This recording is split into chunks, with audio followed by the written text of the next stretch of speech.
was going to do some practice drafts. Oh, come on. Matt Clavy's immediately with the sub? 2 months? Prime? Matt Clavy's legendary. Amazing.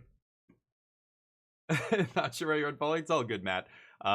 Thank you, dude. I appreciate the support as well. We're doing a 24-hour stream tomorrow. All the Lorwyn you can see before the pre-release this weekend. If you're looking forward to this set, I'm going to be streaming it more than any other content creator on Twitch. I think I'm the only one who's crazy enough to do 24-hour streams every time a new set drops. So for as long as they give me early access, we're going to be streaming it 10 a.m. Pacific time to 10 a.m. Pacific on Thursday.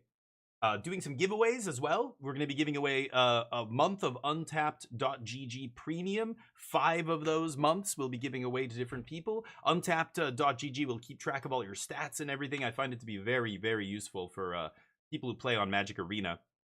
We'll also be hopefully giving away some other prizes. We gave away last time Collector Booster, some swag. I gave away a DF16 shirt or a hoodie or something. I gave away a bunch of stuff. I can't even remember now, but go to my first pre-release. Help. Good. You're in the right place. Yes, pre-release can be tricky. The first thing I do when we start drafting a new set is I do sealed. And that's what you're going to be doing at pre-release. So if you can, try and tune in right now. Like the beginning part of the stream, this is when I'm going to be doing a sealed pool. So I like to always break down how I approach sealed pools. It's the way I learned to do it from people who are much better than me, professional Magic players. Ben Stark and you know, LSV and all these people back in the day, they would do breakdowns of how to build a good sealed or how to approach sealed and all this stuff. Things have changed. Play boosters, you know, a lot of things have changed with Magic. Sealed is kind of a shit show these days, but there's still some very important kind of tenets that I think everybody should be doing in sealed, and it'll just help you. You know, doesn't mean you're going to have the best deck in the room. It means you're giving yourself the best chance to build the best deck out of those cards in that pool. Anyway, we'll talk more about that tomorrow. Hey, Jub, how you doing?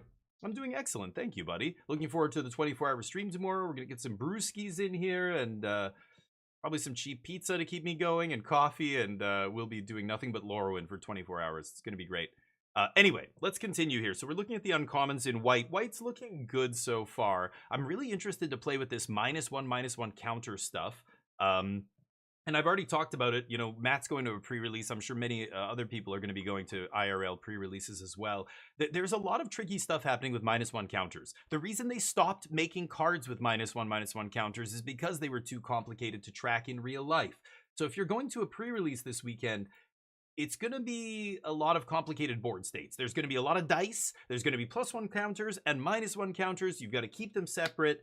You know, knowing how some of these things work, like Blight will only put counters on one creature. You can't spread them around. I'm almost positive there's going to be people doing that. Behold is another one. You know, like this card. As an additional cost to cast this spell, behold a Kithkin, or pay 2. To behold just means reveal it from your hand or choose a Kithkin in play. Remember, if you have another one in play, you should always be, you know, using the one in play and not giving up info. This guy's a 1-drop, so you're almost always going to be revealing a card from your hand. But remember, there's stuff like this guy who says, as an additional cost to cast this spell, behold a Kithkin. Behold is just show it from your hand, but this is exile it. So if there's going to be people who just behold, and you have to catch them and go, actually, you behold it, and you have to exile a card. So if you behold a creature in play, the creature in play gets exiled. If you show them a card in hand, it gets exiled. And it looks like there's 2 different ways of beholding. There's regular behold, and then there's behold with exile. Make sure you're not missing that. Make sure your opponents aren't, you know, missing it intentionally or otherwise, right? That kind of stuff is going to be tricky to keep track of. That's why I don't like when they have a mechanic that works 2 different ways in the same set. It's really dumb. Anyway, Wanderbind Trapper, 1 mana 2/1, tap another untapped creature, tap creature an opponent controls. It's pretty powerful. I mean, 1 mana 2/1's above rate. I don't love that you have to out tempo, like you're tapping 2 creatures to tap 1 of theirs. That's not great, but Merfolk, Kithkin, a lot of these white archetypes are going wide, so you should have enough bodies. Probably okay. I mean, it's good enough just on stats, probably. But 3 mana, 4/4 ETBs with 2 -1s. So this guy's a 3 mana 2/2, Kithkin, relevant. Whenever another creature you control enters while this has a -1 on it, remove a -1. So 3 mana 2/2, and then on turn 4, if you can play 2 creatures, this thing's swinging as a 4/4. It's okay, not amazing. We're on the commons now, but it's not like 3 mana 2/2 is pretty bad, but the Tinted Shield Bearer is going to be one of the more important Kithkin cards. Anything that can pump your team in an archetype that's going wide like Kithkin is going to be really good. 2 mana 2/2 is just fine on stats, and then he's got this really relevant ability in the late game. That guy's going to be great. Riverguard's Reflexes, 2 mana, target creature, it's +2/+2 and gains first strike, untap it. Not crazy about stuff like this. These kind of combat tricks are not amazing. But that's okay. If you, like, basically what you're doing by playing this is saying, I didn't draft enough removal. I don't have enough removal spells in this deck. I need combat tricks to try and act as removal, to try and substitute for removal spells here. This has to kill something. Because +2/+2, like if you're just pumping your guy to do 2 extra damage, this is terrible, right? 2 mana for a shock? Shock is 1 mana. You shouldn't be paying 2 mana for 2 damage. That's atrocious. The only way this is good is if you're trading with a creature. And the problem with untap it is a lot of players are going to play this defensively, which is a huge mistake. You should not be ever playing combat tricks defensively. Why? Because many of the situations this is going to come up, you're going to have your 2 mana untapped. You'll have played whatever on your turn, past the turn. You have your 2 mana for your Riverguard's Reflexes up. Your opponent untaps, has 6 mana, or however much all their mana available. They go to combat and they swing. And now you're going, well, if I block with my creature and I go to pump it and they have a removal spell because all their mana's up because it's their turn, they're the one attacking with all their mana up, I'm going to get it blown out. I'm going to get 2 for 1 here. Wolf, how you doing, buddy? How's life? Join me tomorrow, 24-hour stream, Wolf. I'm telling everybody who comes in here because it was kind of last minute. I just found out yesterday that we're getting early access this Wednesday. I don't know. Maybe it was announced earlier, but I don't really watch the Discord too much, but I didn't see any notifications. Maybe I missed it. So be very careful. Basically, this card is not a card you ever want to put in your deck unless something went wrong. You didn't get enough removal or something. Keep Out. Choose 1. Keep Out deals 4 damage to target tapped creature. The whole tapped creature thing is... I'm noticing a couple of these white removal spells that only hit tapped creatures is pretty weak, but at least this is 2 mana instant. It's probably going to be fine, but not amazing. Tributary Vaulter, 3 mana 1/3 flyer. When it becomes tapped, another target merfolk gets... That's very good. Yeah, that's a really good common. 3 mana 1/3 flyer is already solid. Can't target itself, though, so you can't swing as a 3/3. That would be too good. But giving another creature +2/+0 feels good, especially merfolk have a lot of... They're pretty small, so making a merfolk big enough to trade with like a 4/4 or something is powerful, right? Good to know. Nice. Spiral into Solitude, enchanted, it's pacifism, and 2 mana Blight 1, sack it, exile the enchanted creature. Okay, so you do have to put a minus counter on something. Blighting is interesting, because the whole strategy here, the whole synergy with Blight is... You've got to put the blight stuff on creatures that benefit from removing their -1/-1 counters. So we already saw, this guy, for example. 3 mana 2/5, when he gets -1s, you can remove them to draw a card. So if you have cards like this and stuff that has blight, oh, that's perfect, right? This guy's got to be one of the best targets to put blight on, right? But there's a few cards like that, if I'm not mistaken.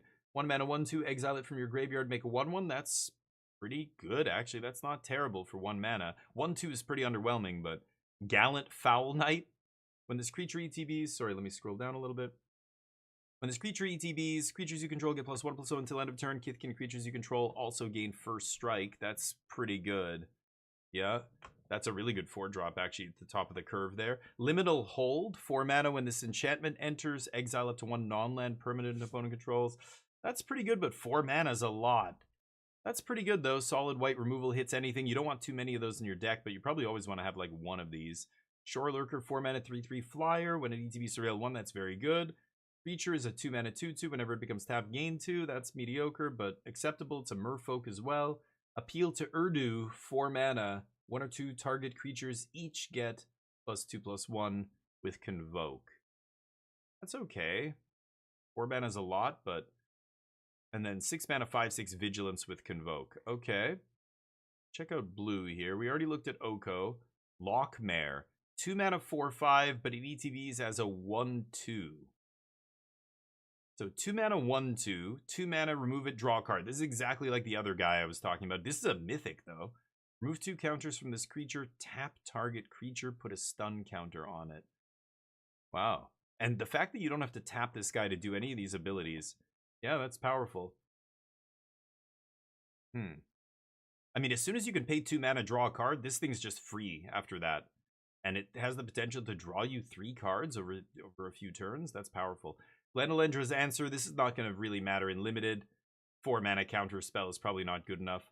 Mirror Form, probably not good enough. This is not for limited. This is a, you know, commander constructed card. Rimfire Torque. 2 mana, as this artifact enters, choose a creature type. Whenever a permanent you control of the chosen type enters, put a charge counter on this artifact. Remove 3 charge counters when you cast an instant. Wow, that is too many hoops to jump through, right? You have to have a bunch of creatures of the same type. You have to play this before you play the creatures. Then you have to cast 3 at least of those creature types, of that creature type that you chose. And then you have to cast another instant or sorcery to copy. That's just way too much work. That's not good enough.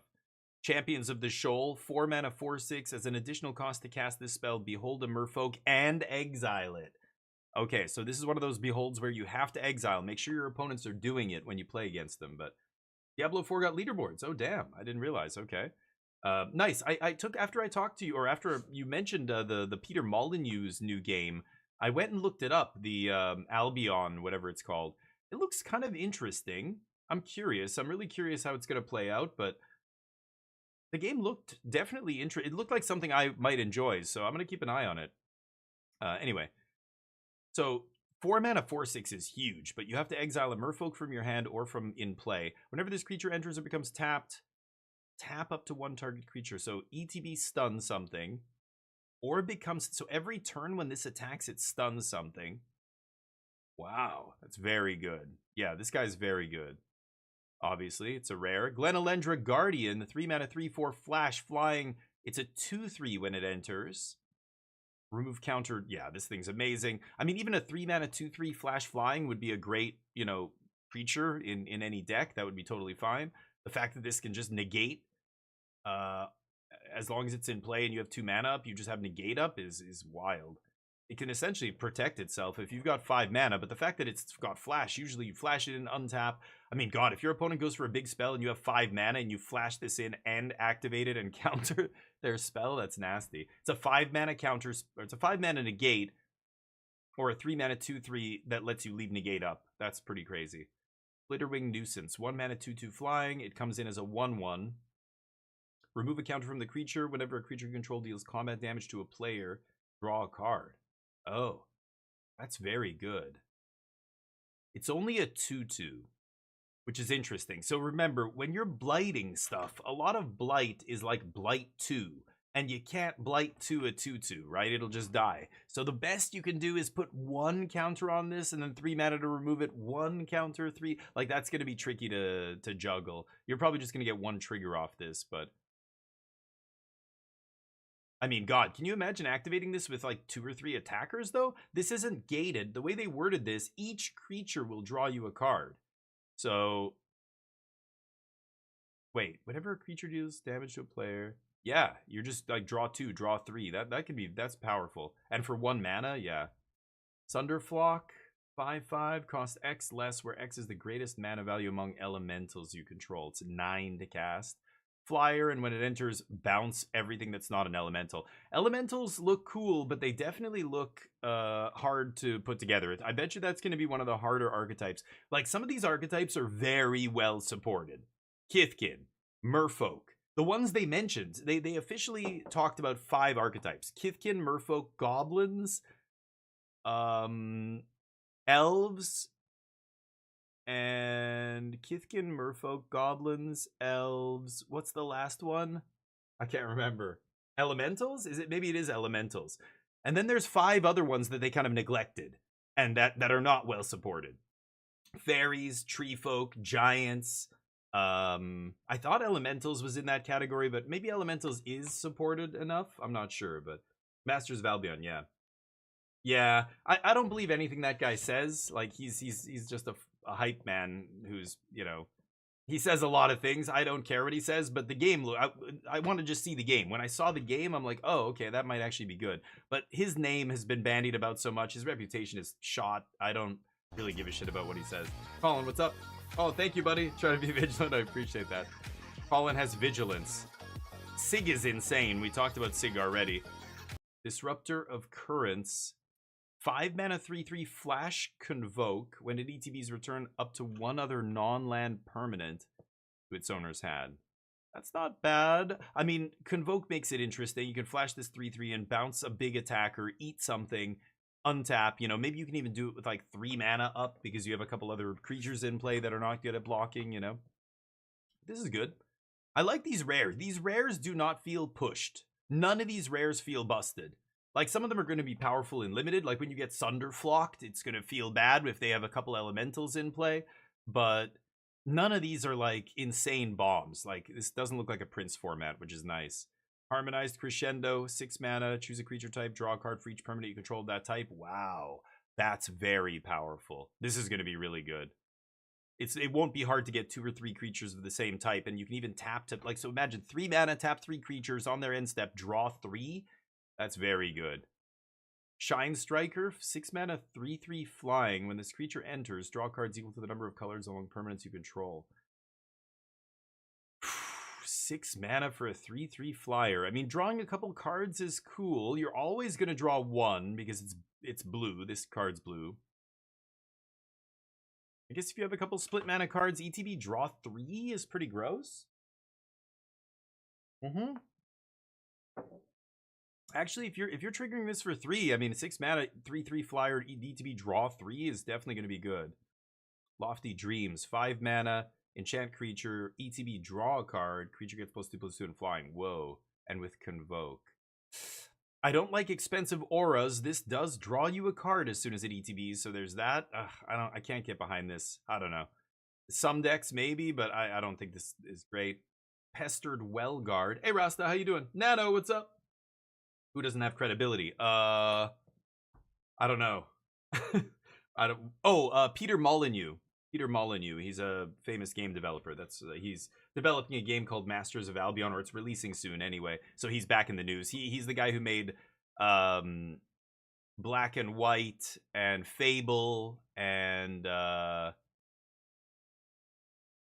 what was the other game? There's a few famous games he's got. Anyway, Bag, how did you know?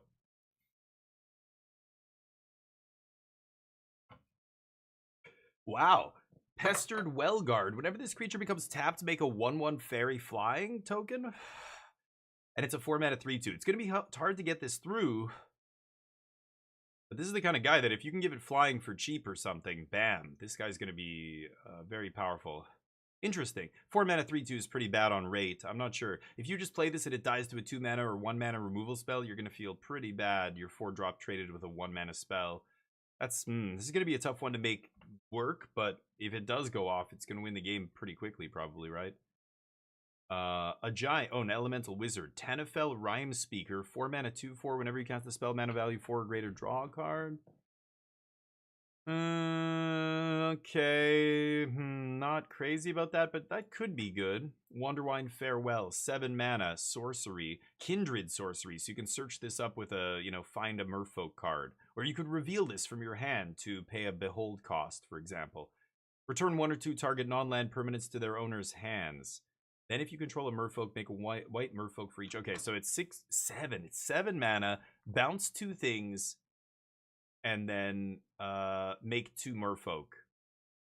That's not amazing, but if this was an instant and you could convoke on their end step to play it, that would be much better. But if you're tapping out, like, normally if I'm bouncing 2 of my opponent's creatures, it's to create an opening for me to hammer my opponent, to either kill them or put them so low on life that they can't recover, and the next turn I can just attack through whatever blockers they have and finish them. But if I'm convoking by tapping a bunch of my creatures to play this, to bounce their 2 creatures, I'm not getting a tempo advantage there, which normally this would be, because I'm tapping my creatures to do it. Like, if I'm on 5 mana and I have to tap 2 of my attacking creatures to bounce 2 of their creatures, I'm not getting anything. The merfolk, are something, I guess, but they're not losing their creatures. They're just going to replay them. What I'm getting is tempo. I'm getting a a turn where it's like I get to attack them as if they didn't play 2 creatures over the last couple turns. I undid the creatures they played, got that mana. It's like they wasted their mana. That creates an opening for me to hit them. The fact that this is Convoke is not amazing because you're reducing the tempo. You're giving away the tempo that this card's generating. You know what I mean? So I'm not crazy about that. Spell Snare. This is the card that everybody's talking about for standard. When I got my playset of Spell Snares way back in the day, they were about $8 each, which I know in today's Magic world, people $8. We have $10 uncommons. $8 uncommons. We have like 3 or 4 $8 uncommons just in standard. It's like, well, back in the day, kids, there were only 1 or 2 $8 uncommons across all of Magic. And they were seeing play in modern and older formats, and that's it. Spell Snare was one of them. Serum Visions was another back then, because when Modern banned Ponder, Preordain, etc., Serum Visions became the only go-to draw spell or whatever.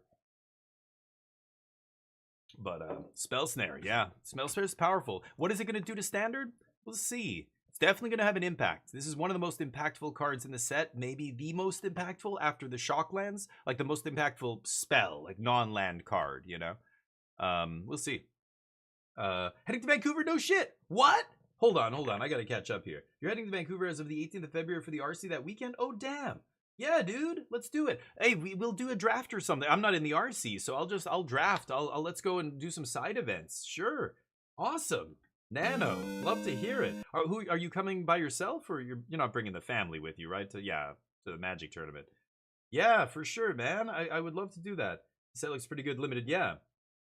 Yeah. Well, so far I'm only on blue here, but people throw around these terms like Prince format, Pauper format, like people called Avatar a Prince format. Even like content creators, Lords of Limited, and some other people. It's like Prince format. I think we're getting a little bit ridiculous with the names. Like it's not a Prince format. Remember what Prince format used to mean?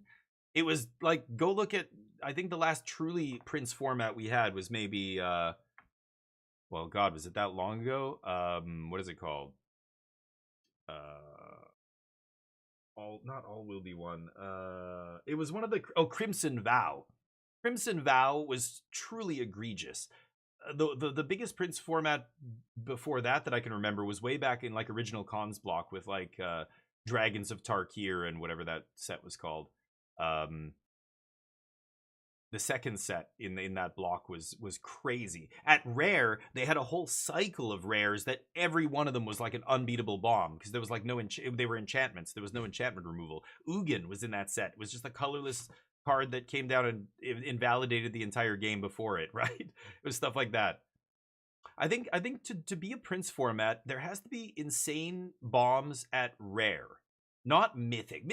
There should be some cards that just win. The Planeswalkers and shit. Yeah, like these kind of cards should win most games you play them, but they're Mythic. You shouldn't run into this very often. So like Avatar had that crazy white X spell that just was an insane bomb. Yes, I agree. There are bombs in that format. Or was it Avatar? Yeah, maybe Avatar or EOE. I can't remember. I think it was Avatar. But like the rares, people are like, yeah, this guy comes down in ETBs, and look at not Zuko, what's his name? Iroh. Iroh was a rare. It's like, yeah, it's a 3-color 6-mana card or whatever it cost, 5 mana, 6 mana, I can't remember.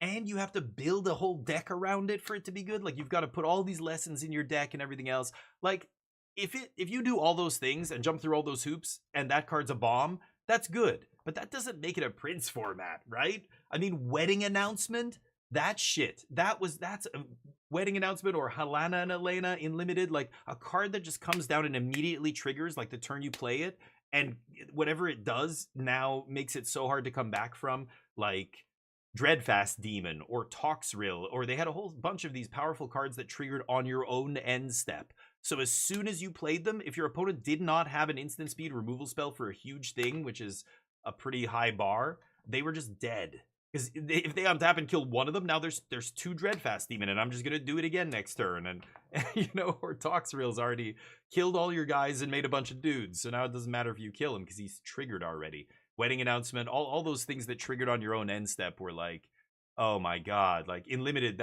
that's a Prince format. Avatar was not like that, but people throw around these words because what, Iroh was good in a Lessons 3-color teamer deck? Come on. It's silly. It's silly. It's getting ridiculous. I feel like I'm always, I don't know, trying to bring people back down to reality when it comes to Magic the Gathering in many different ways. Whether it's in limited or constructed. Like, people get super excited about a lot of cards in the new set, but the reality is you're talking 5-6% of cards see play. Some sets it's less than that, you know? So Silvergill Mentor, 2 mana, 2/1 Behold, ETB make a 1/1. This is very good. Glamour Gifter, 2 mana, 1/2 Flash Flying, ETB choose up to one other target creature, gains 4. That's quite good too. I could see that being good, actually. Yeah. That's going to be a removal spell on a stick more often than not. The body's really weak, but 2 mana is so cheap. Like, that's a 2 mana removal spell. Instant speed. I like that. Can't be negated. Unwelcome Sprite. Yeah, it's good versus Cub, right? But so is every removal spell in Standard. So it's got to do more than that. It's good. It hits Artist's Talent, which is something. In red, it hits a bunch of stuff, like against Boros aggro, so that's something. Like, it's got to do a bunch of stuff in a bunch of matches, so I could see it being good, but in a control deck, I don't want to play Spell Snare. I think that's where a lot of people are going to mistakenly put that card. Control will play maybe 1 or 2, maybe in the sideboard, but like in a tempo deck, that's when where it's going to be really good. Spell Snare. It's like Spell Pierce, right? Spell Pierce is much better in a low-to-the-ground blue-red Corey Steelcutter deck than it is in a blue-white control deck, right? Like, it's not even close. Unwelcome Sprite, 2 mana, 2/1 Flyer. Whenever you cast a spell during an opponent's turn, Surveil 2. Whenever you cast a spell during your opponent's turn, Surveil 2. Huh. That's kind of interesting. I like that. I think that's very good. 2 mana, 2/1 Flyer is obviously great. And then I don't think it'll be too hard to play spells on your opponent's turn if you're playing blue. And I'm not talking about counter spells here, but just like combat tricks, flash creatures. Surveil 2 is very close to draw a card. It's almost the same as drawing a card. And I know that probably doesn't seem intuitive to a lot of players. I think a lot of players are very reluctant to put cards in their graveyard from their library. Like self-milling. People hate self-milling. Watch LSV, watch all these pros draft, and they'll happily self-mill. They'll draft like a blue-green or black-green like self-mill deck in, you know, different formats, and just mill down to the, you know, single digits in their library. They're not scared. They're not worried about it. They know that the top cards of their deck are exactly the same as the bottom cards. It's irrelevant, the order. But mentally, this is mental damage, psychic damage that you're taking when you self-mill that I think a lot of players don't like. Surveil 2 used properly is that's powerful enough that it's almost like drawing you a card.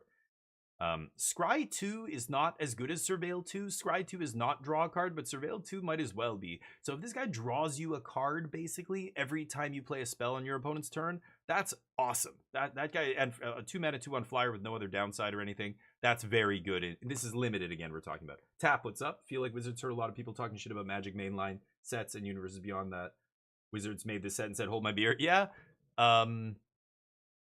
Yeah, I think they probably assumed that having, you know, 5 non-Magic sets in a year, or 4 non-Magic sets, 3 in, like, actual Magic sets is going to be a bad look. So they went for one of the more flavorful sets that hasn't been... we haven't gone back to Lorwyn, ever, right? We've gone back to Ravnica like 20 times. We've gone back to Zendikar a bunch of times. We've gone back to, you know, on and on and on. There's a bunch of planes we keep going back to. But... Lorwyn we've never gone back to, so it was one of those planes that everybody was clamoring for, just like Kamigawa. People were just dying to go back to Kamigawa. They finally did it. I think they did a good job with that, but so Lorwyn, yeah, maybe you're right, Tap. Maybe they're like using it to... Universes Beyond is Wizards of the Coast Epstein files. I don't know, I'm just saying. and this set is what? Okay, let's not even... Sorry, the real world is too fucking depressing. Let's just focus on Magic. Swat Away. 4 mana. This spell costs 2 less if a creature is attacking you. The owner of target spell or creature puts it on their choice of the top or bottom. Okay. 2 less. So for 2 mana, that is very good. That is super good. Holy shit. I love that card. This is going to be probably one of my favorite cards to play in this entire set. Oh, man. It's going to feel so good putting their best play or biggest play back on top of their library for 2 mana. When the creature attacks you. But like putting something on top of an opponent's library is way more powerful than bouncing it to their hand, right? It's not the same thing at all for people in here who maybe haven't played with Time Ebb and cards like that, and why those cards are so good. Why Memory Lapse is one of the best counter spells ever printed. When I was a kid, I remember getting Memory Lapse in, was it Ice Age? I think it was Ice Age, something like that. And going, what? Like, this sucks. Like, we already have counter spell. Why would they print another counter spell that's just way worse than, you know, my little kid brain couldn't understand concepts of tempo, or like the fact that you're replacing their draw step again. It's like they're skipping their draw step. Like, that is a massive swing. This is awesome. And for 2 mana, usually these cost 4, full stop. You know, in almost every set, 4 or 5 usually. What was the one from the last one? Wasn't it 1 blue, 4 colorless? Lost in the maze, or, you know, there's always one. They're lost in the maze, lost in the whatever. Put it on top, right, or bottom. 2 mana. Wow, nice. It's uncommon. The one in these other sets were common usually, so this should be beefed up. But that's an awesome one. You thought swatting was not cool? It's cool in Lorwyn. People swat. I want to swat somebody. Omni Changeling, 5 mana Changeling, Convoke. You may have this creature enter as a copy of any creature on the battlefield except it has Changeling. Okay, so 5 mana clone's expensive. Normally you get 4 mana for a clone. That's your average rate. And any creature on the battlefield is the first big check for a clone. What is the range of things it can copy, right? If it can copy any creature on the battlefield, that's better than your average clone. A lot of clones only copy creatures you control, right? So that's quite good. 5 mana sucks, but Convoke makes it cheaper potentially. The fact that it's Changeling could be relevant here as well. A blue card. So you're going to be either, you know, merfolk or fairies probably. I mean, I guess elementals. Elementals, a bunch of blue. Elementals are in every color, right? So I don't know, you might have some synergy there. Maybe it's worth playing something like this with 5 mana. 5 mana is a lot. Probably still good enough. Arriving at the Richmond Airport 9 p.m. Okay, DM me. And we will figure it all out, Nano, because I won't be able to write that down right now. So yeah, I'll send me your itinerary and we'll figure it out. But it's gonna be great. Yeah, can't wait for you to come. That's gonna be awesome. We'll go to Stronghold. We'll go to the one big shop around here. You can check it out. It's pretty big. It's I mean, I didn't get to go to many shops in Montreal when I was there for the RC, but yeah, Vancouver, we only have one big one. Remember, new players hated Memory Lapse at fetch lands. I traded for as many fetches as I could. They didn't want to play them. Yeah, like a fetch land at first, you're like, why am I paying a life? And like, I have to take cards out of my deck, and like, how is this good? Like, it takes really good players to show bad players like me, like, you know, many players. When you first play the game, you don't realize the depth of to this game. So many things look like they hurt you, when in reality, like, it doesn't matter what price you're paying as long as it results in victory. When I saw Necropotence, I was like, this card sucks. You know, like, you have to pay life? What? To draw cards? Thirst for Identity. Draw 3 cards, then discard 2 cards unless you discard a creature card. I mean, there's the whole bunch of thirsts, right? Some are better than others because of depending on the card you discard. So this one making you discard a creature in order to be not even card advantage, right? You're just card parity, like you're equal, because you play Thirst, you draw 3 cards, but then you have to discard a card, so you're down a card. So it's like you're getting 2 cards and spending 2 cards. Right? Like that, you're discarding a card and playing a card from your hand in order to get 2 new cards. If you discard a creature. If you don't discard a creature and discard 2 cards, you're down on that exchange. So I'm not, like, in Limited, you don't want to be discarding a creature, like, ever, because the whole game is usually, unless you have so many creatures that, yeah, maybe you have a bad one late. I don't know. That doesn't seem great to me. Or Reanimator deck, but I haven't seen any reanimation yet. SWAT 5 in a blue, choose target player. Yeah, SWAT 5 in a blue. Yeah, you know what? You don't even have to call them. You don't even have to SWAT them anymore. Swatting's down, because now they just come to your door and kick it in. Nobody even has to call. They're just doing it. It's fucking crazy. 3 mana, 3/2. When this creature enters, return up to 1 to other target creature to its owner's hand. That's very good. So everybody knows how good this effect is. We talked about tempo before. You know, this is a great tempo card, pure tempo, right? And in the last set, that 3 mana vehicle that bounced, it was one of the highest win rate cards in the set. You know, like this guy's gonna be awesome. One of the highest win rate on commons, probably. Rhyme Chill 7. Ooh. Vivid. Costs 1 less to cast for each color among permanents you control. So Vivid, there's not that many Vivid cards. This is gonna be a really weird one to evaluate. Because, you know, you could play a bunch of split mana cards in this format to make this work better, but it really depends on how many you get and how, like, can you bank on getting a bunch of split mana cards? I still have to kind of look at the numbers and see how many there are, but tap up to two target creatures, put a stun counter on each. And draw a card. That's it. Wow, for 7 mana, that is wild. I mean, that's pretty good. Tap 2 creatures, put a stun counter on each, draw a card.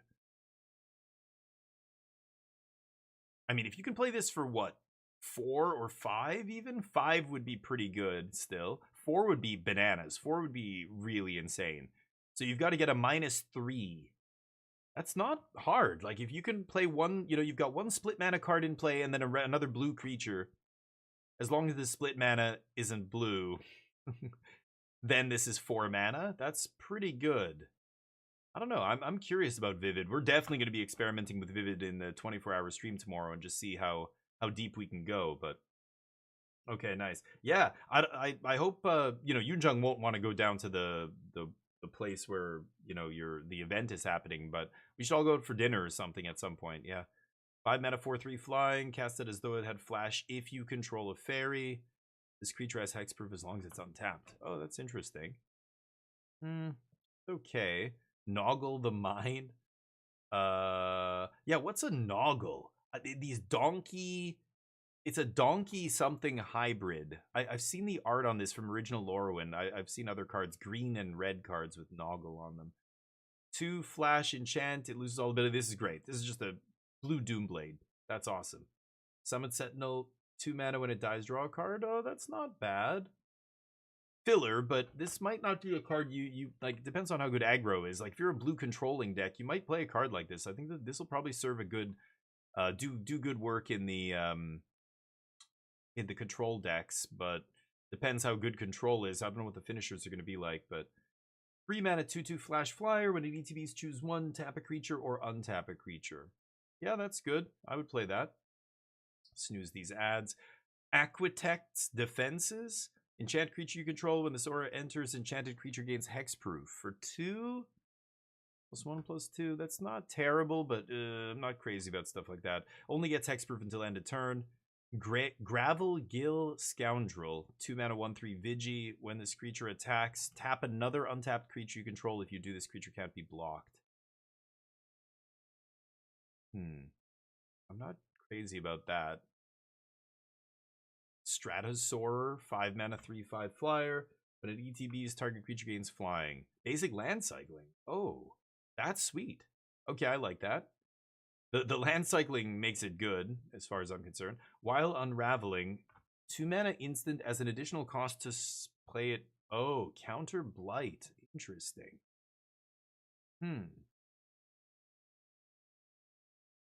Or it's just cancel. Yeah, I like that. Cancel's just, you know, par for the course, right? For a counter spell, 3 mana counter.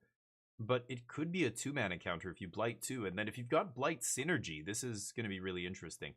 Blue-white control with that tree folk. Yeah. Blossom Bind. 2 mana aura. I hate auras. When ETB's tap enchanted creature. Oh, okay. No, this is for the enemy. Excellent. Okay, yeah.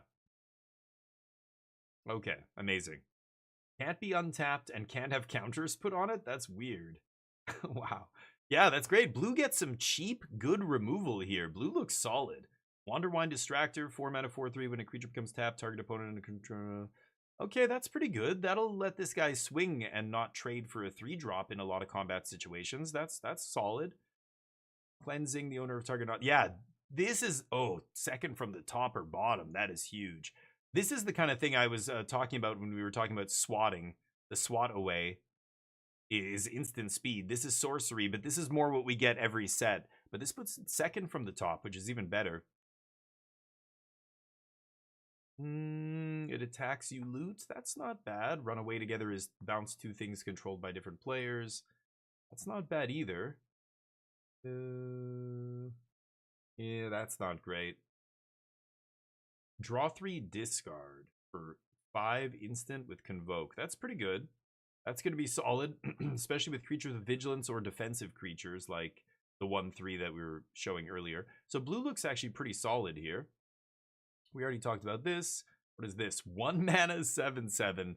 Enters as a 1/1 with 6- counters on it, though. 6-1s.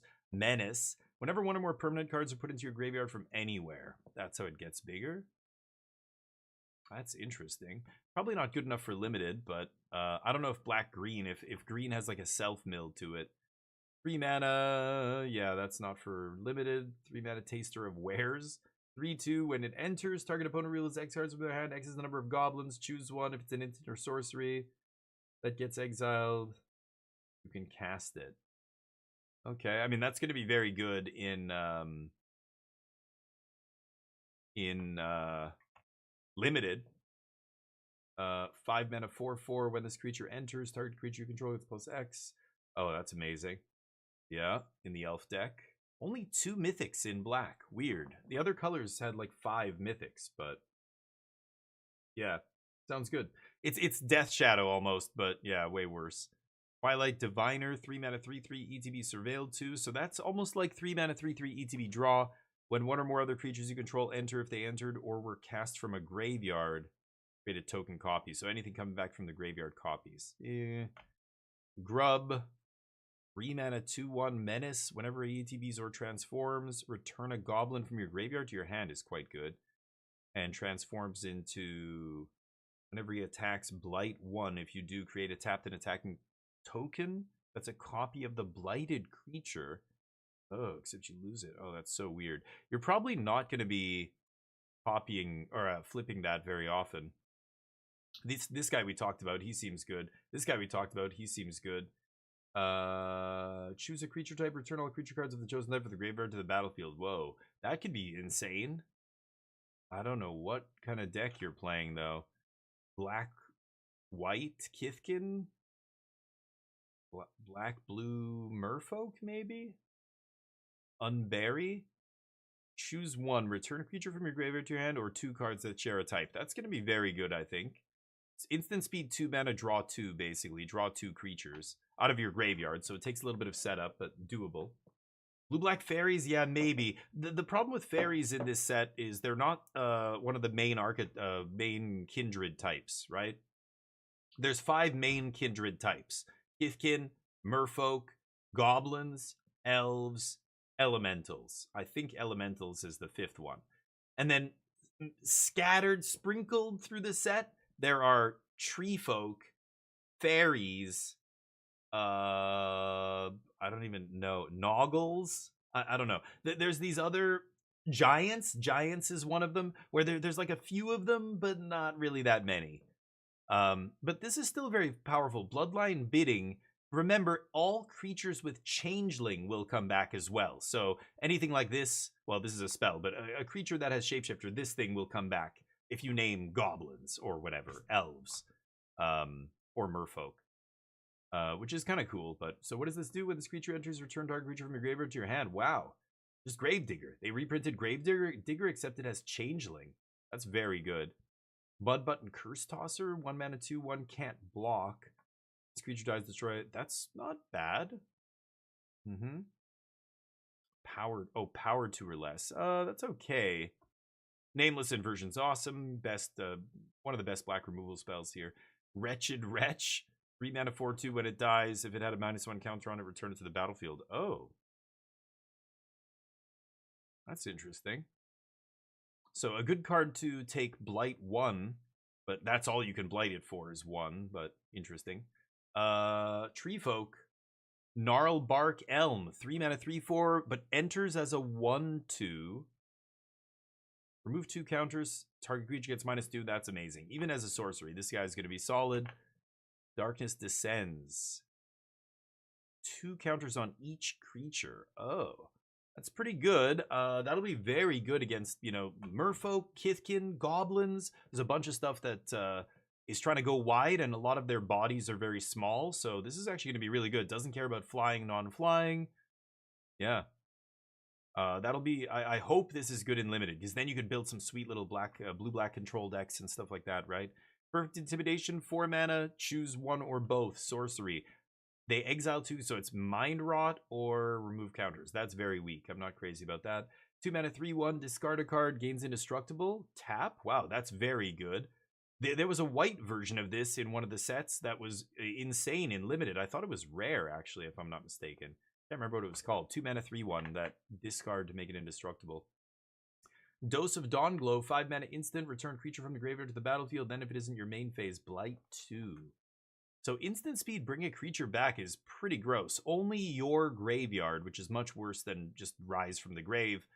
But instant speed for Blight 2, that's interesting. This is going to be fine. I think it's probably going to be a good black card.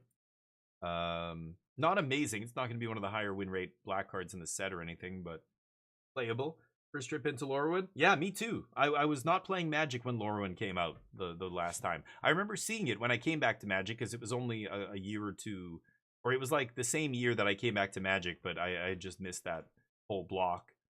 But a lot of the people I was playing with still had these cards in their deck. Like Fairies was still one of the best standard decks, even though Lorwyn had already, you know, it was about to rotate. But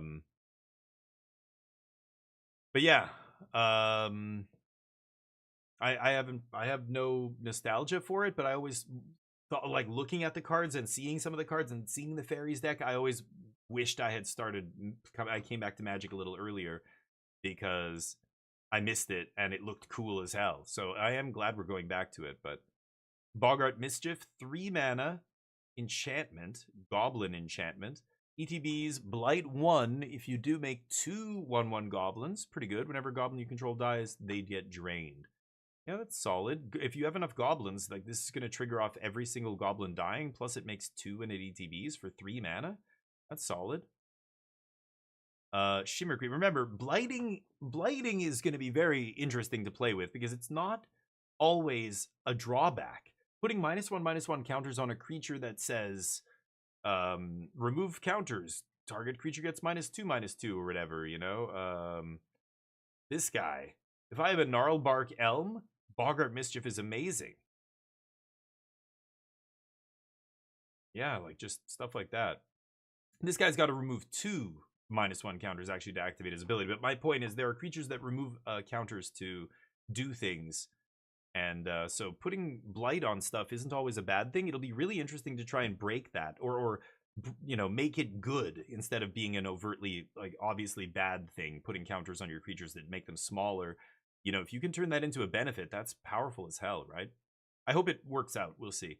Shimmer Creep, 5 mana, 3/5 menace. When this creature enters, each opponent loses X. You gain X, where X is the number of yeah, okay. That's not bad. 5 mana, 3/5, underwhelming, but if this can ETB in, like, a 3-point, X is 3 is like a 6-point life swing, right? X is 2 is a 4-point life swing. Not bad. It's almost always going to be X is 2. Or it won't be hard to get X's 2 anyway. Gut Splitter Gang, 4 mana, 6/6. At the beginning of your first main phase, you may Blight 2. And if you don't, you lose 3 life. Oh. Wow, that's powerful. Yeah, I like that. Okay. 4 mana, 6/6, but you either have to Blight. So you could just put it on this guy and he's still a 4 mana, 4/4. That's fine. But every turn, whether he attacks or not, you better be really aggressive to take advantage of a card like this. But Requieting Hex? As an additional cost to cast this spell, you may Blight 1. Destroy target creature with mana value 2 or less. And if you Blight, you gain 2. For 1 mana? Yeah. 1 mana, destroy creature with mana value 2 or less? Is this just Fatal Push? Damn. Okay. Wow, this is going to be playable in Standard for sure. This is solid. Really? Wow. I'm trying to, like, am I missing something? This is almost exactly like Fatal Push is better because it can hit a 4-drop or 3-drop or whatever. This is solid. Interesting. I didn't know they printed a good black removal spell like that for 1. That's great. 4 mana, 2/3 flying lifelink. Whenever you cast the spell during an opponent's turn, put a counter on up to 1 target creature. That's very good. Wow. Nightmare Sower. Yeah, it shouldn't be hard. Like, again, there's a lot of fairies that have flash. If you're blue-black, you'll have a lot of instants as well. Like, playing stuff on your opponent's turn doesn't seem that hard. -1 counters. Nice. And remember, this can even put a -1 counter on one of your creatures in order to, again, let your Gnarlbark Elm kill one of their... But again, if you're putting... Like, it doesn't make sense to put 2 -1 counters on this guy so that this guy can give -2/-2 to something else, right? I think you would just be putting it on their creatures and killing their creatures. But anyway, my point, like some of these other spells, like this, the Blight you can't put on their creatures. So the Blight stuff, you know, you charge this guy back up and then he kills something. This thing, you're probably just going to be targeting your opponent's creatures. But I don't know, maybe there's some card that, you know, yeah, you just... There was a blue mythic that can do a bunch of stuff. Draw cards with removing counters and stunning people and stuff. So yeah, I could see it. Just bear in mind that anything that says up to 1 target creature, yeah, this is like Blight. You can actually reset your Blight trigger, you know, on a creature if you want their ability back. 2 mana 5/5 comes in as a 2/2 with 3 counters. At the beginning of your end step, if there is an elf card in your graveyard and this creature has a -1, remove it. Elf in your graveyard. Interesting. That won't be hard to do. I wonder if there's some self-mill aspect to elves. ET Kyoto LSV. Oh yeah, I remember. Yeah, 5 with the with Cruel Ultimatum. It was the Vivid Lands. Vivid Lands Broodmate Dragon was the finisher, if I recall. Did he have Cruel Ultimatum? Yeah, no, he did have Cruel Ultimatum in the deck too. It was Cruel Control, right? I played Cruel Ultimatum when I came back to Magic, because of that deck. I was just like, oh my god, that deck looks so fucking awesome that Nassif was playing. LSV's deck sucked. LSV even says to this day his deck sucked for that tournament. He was not happy playing. He's like, I should have played the Vivid Control deck that Nassif played.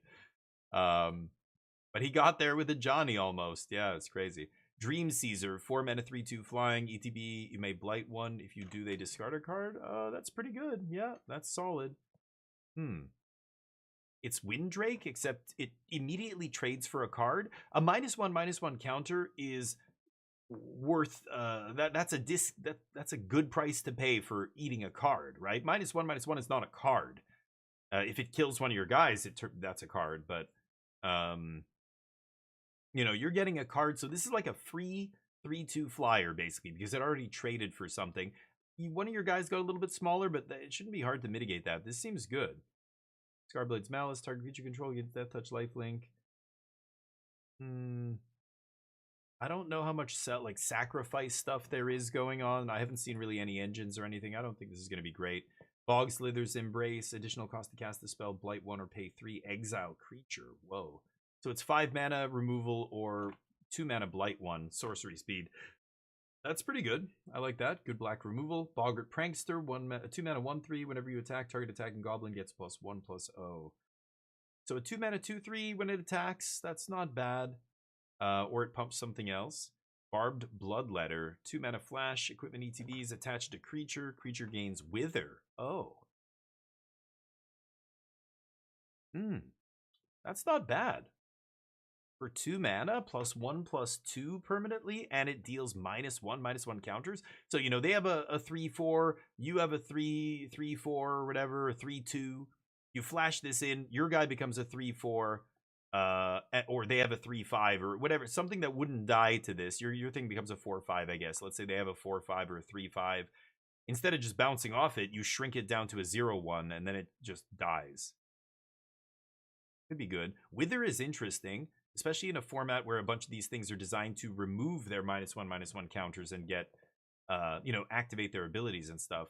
You don't want to give your opponent -1 counters if they can remove them to do stuff, right? So it's probably not going to come up a ton, but there's definitely going to be spots where you're like, ooh, I wish my guy didn't have Wither here because I don't want to actually, you know, I can't kill this thing. It's going to go down to a 0/1, but then they can just activate, remove all the counters, get a positive effect from it, and make their creature big again. It's interesting. 2 mana 2/2 lifelink, ETB, mill 2 cards. Okay, there's the way we're milling. It's interesting. I mean, if I had a bunch of these, like, if I had 2 of these, I would definitely be playing a bunch of these. but at the beginning of your end step. That is pretty good. Like, the fact that these trigger on end step means it's a 2-mana 3/3 on blocks the turn you play it, right? Like, when your opponent goes to attack you on turn 2 or 3, like if you're on the play and this is your turn 2 play, how are you going to have an elf in the yard, though, on turn 1? It's just not going to happen. Like, if you curve this into this, yeah. I don't know. Yeah, maybe not that great. I don't know. Anyway, Blighted Blackthorn, 5 mana, 3/7. Whenever this creature enters or attacks, you may blight 2. If you do, draw a card, lose a life. So you could, it's a 3/7, or it's a 1/5 that ETBs and draws you a card and you lose a life, and you have a 1/5. Or attacks, and you can attack to keep doing it. That's interesting. It's very slow, but definitely interesting. Anti-Sentence, 2 mana. You either Thoughtseize them or -2/2. That's amazing. Yeah. Blight Rot, put 4 -1 counters on a creature for 3. That's amazing. So black getting some good removal, of course. Heirloom Auntie, 3 mana 4/4 creature ETBs with 2 -1. So it ETBs as a 2/2. Whenever another creature you control dies, surveil 1, then remove a counter. Not bad. Vile Boggart, 1 mana 1/1 dies minus. That's not terrible either. Dawnhand Eulogist, 4 mana 3/3 menace.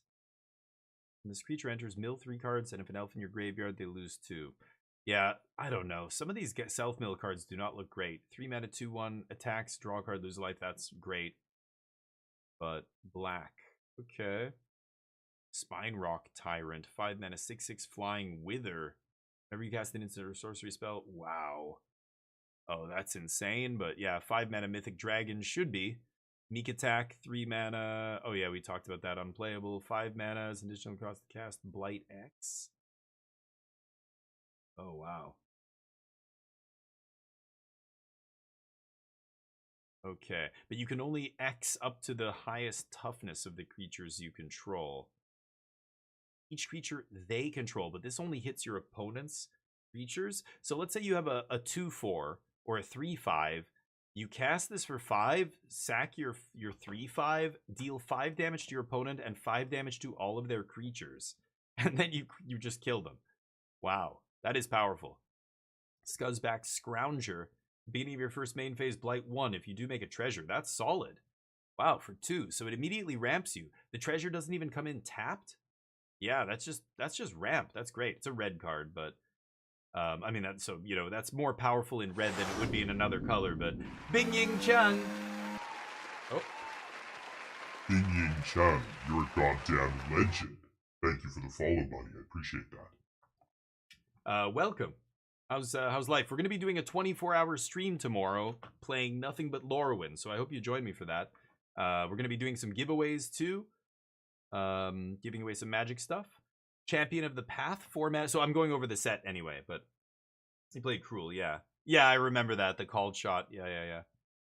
Additional cost to cast Beholden Elemental and exile it. So remember, I'm noticing the only cards that ask you to behold and exile are rare and mythic, right? I think all of them have been rare, actually. All these champions, they ask you to exile it.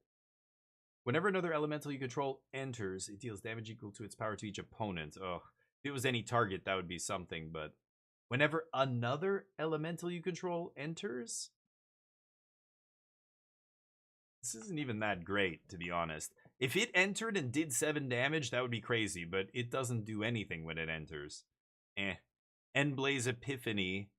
Instant red X spell. Deals X damage to target creature when that creature dies. Exile a number of cards from the top of your library equal to its power, then choose a card. Wow. And it draws you a random card. Wow. But X...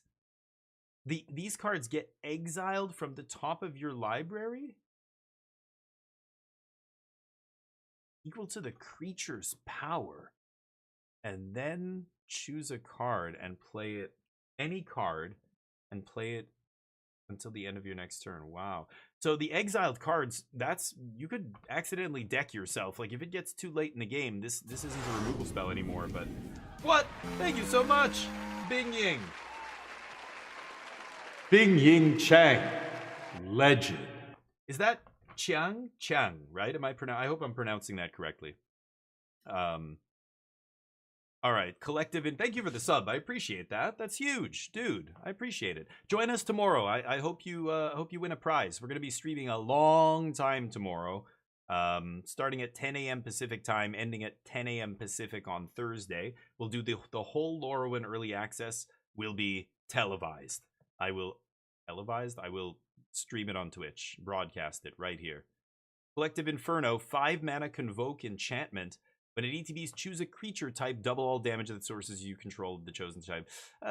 This is pretty, like, win more here, right? I'm not crazy about this. How good is this in Goblins? It's actually probably pretty good with Convoke. Because if you do have a bunch of Goblins sitting around, you can probably play this for 2 or 3 mana.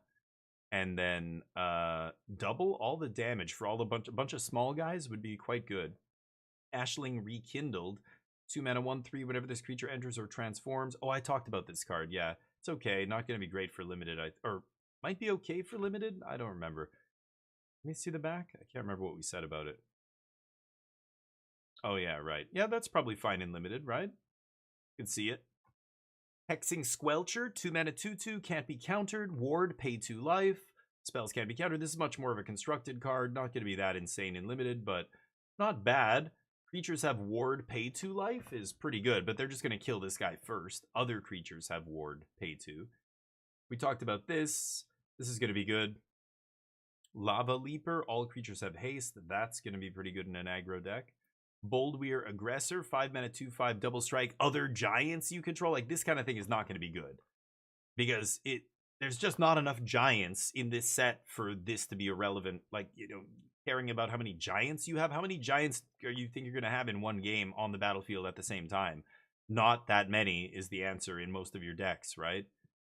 Kindle the Inner Flame. Create a token that's a copy of target creature you control, except it has haste. Okay. Behold 3 elementals? Whoa.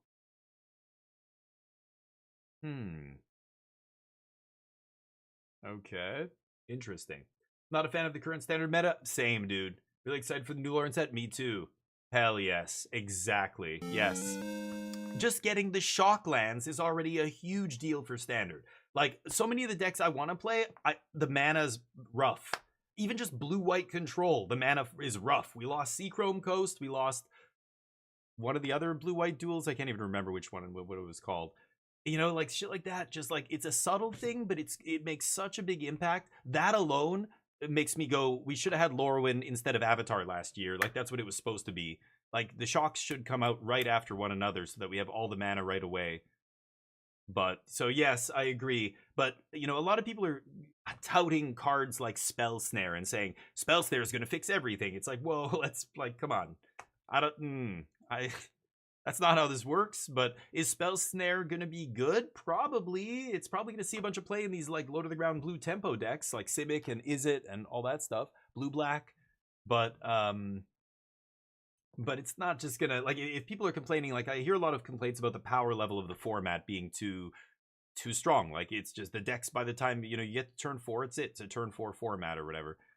Or it feels like that in some ways. I don't think Spell Snare is just gonna fix that. But changelings are giants. That's true, Dazza. How you doing, man? Also, changelings are everything. Like, I was talking about them before. Remember, kindred sorceries like this you can go get with cards that can fetch a certain type, but you can also go fetch your changelings. There was that black sweeper that said, or not sweeper, but like reverse sweeper, where it brings all the creature types out of the yard. That is going to bring all of your changelings out of the yard as well. But just bear in mind that these kindred spells are not creatures. I think a lot of new players are going to get that wrong. They're going to see elemental on here and go, oh, if it says get an elemental from your deck or from your graveyard, I can get this. And it's like, no, it says elemental creature. That's a creature type, but that doesn't make this card a creature, right? This is still a sorcery. I think new players are going to try and bring back their elemental spells with like a card that says bring back elemental from the graveyard. Battlegander, how's life? What's new? But yeah, no, Dazza, it's a good point. Like, changelings all throughout this set mean that, like, but anyway, there's 5 supported archetypes, and then there's like 4 or 5 not supported archetypes. Giants is one of them. So yes, you're right, changelings are giants, but you're still never going to have a giants deck come together to the point where this guy's good. I don't see it, but I guess it's possible if that's what you set out to do and force it. Eventually, you'll probably be able to draft a deck like that. But most decks, the way, you know, if you're drafting to just draft the best deck possible in your seat, you're not going to end up giant tribal 95% of the drafts, right? Or fairies, or tree folk, or what's, you know, a bunch of these unsupported archetypes. It's just gonna, they're just there to like fill in the gaps. The big ones are Kithkin, Merfolk, Goblins, Elves, Elementals, right? Those are the widely supported ones. The other ones, I don't think it's gonna be. You probably shouldn't even try to just. You don't try and do an only giants deck. Like, it's gonna go wrong far more often than it goes right, I think. But anyway, Squawk Roaster, 4 mana, star 4, double strike. What's up with red double strike cards? Jeez. Power is equal to the number of colors, the vivid thing. Yeah, okay, for its power.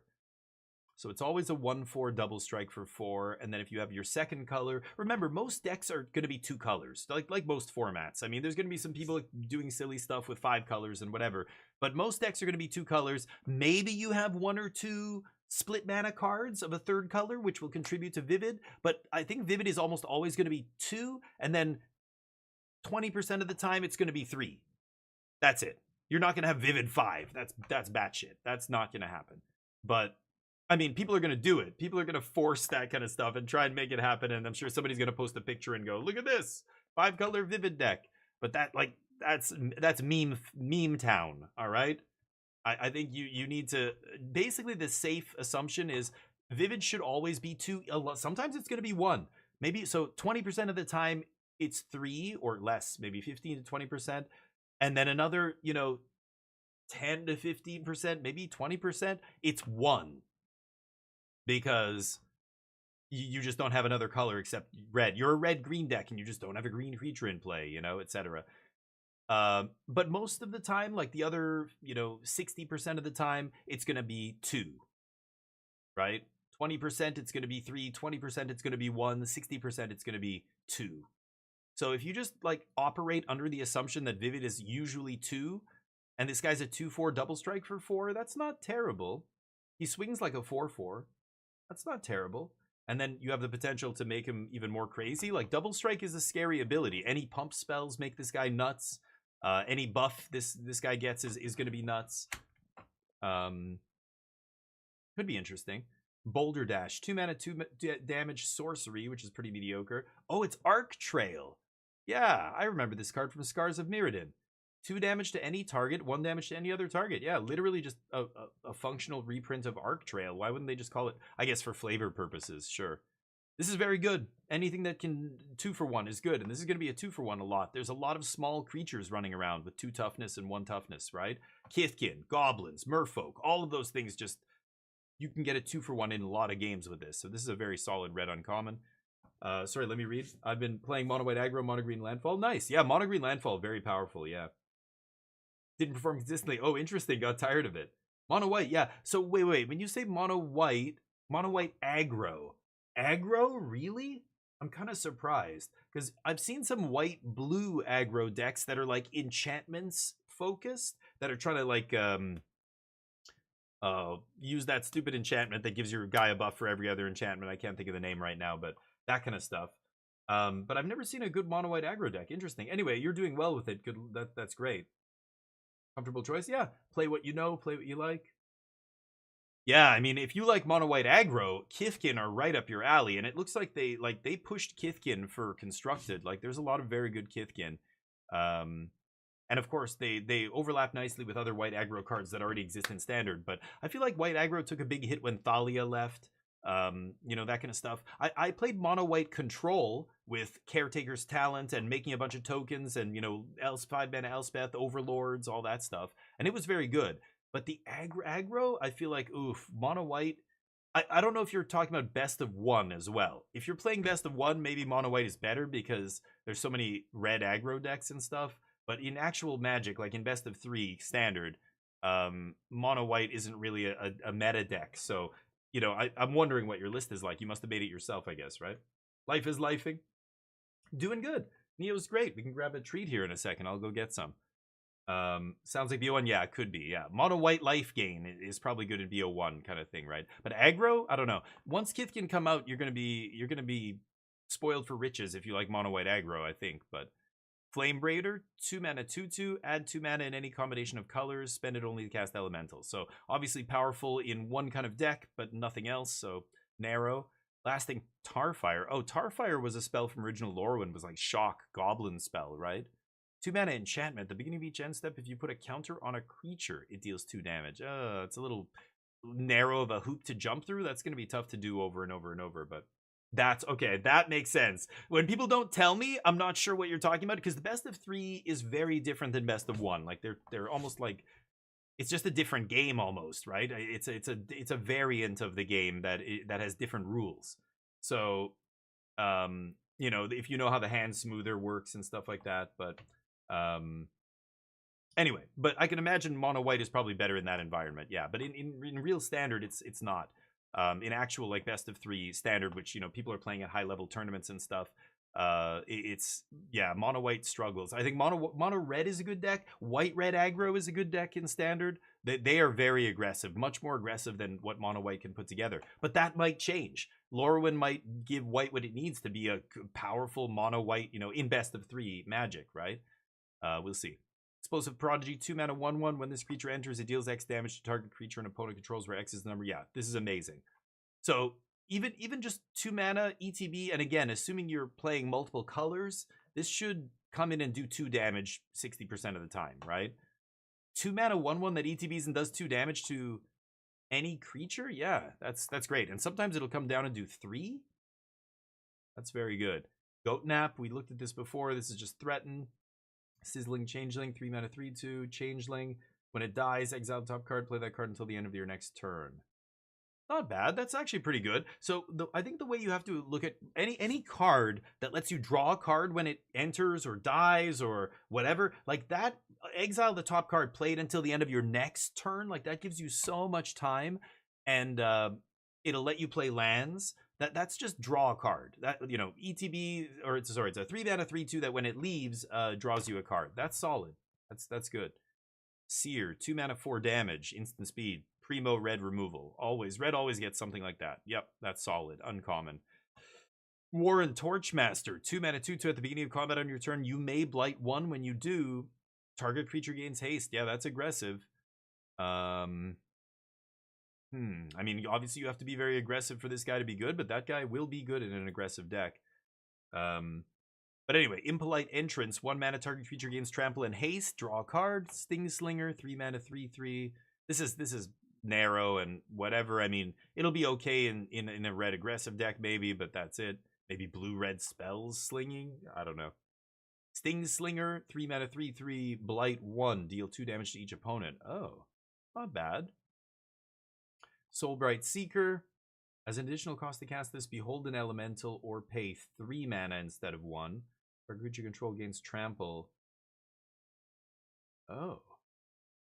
Wow. So you can give 3 creatures trample, then generate 4 mana and play another thing and then attack? It's kind of interesting. And a 1 mana 2/1's pretty great. Okay, that's, yeah, solid. These are all uncommon still. Giant Fall, 2 mana, target creature you control deals damage. Yeah, that's great. Red removal. You do need a creature, so it's worse than just Lightning Strike or something, but it's still red removal, instant speed, 2 mana. That's good cost, good speed, flexible.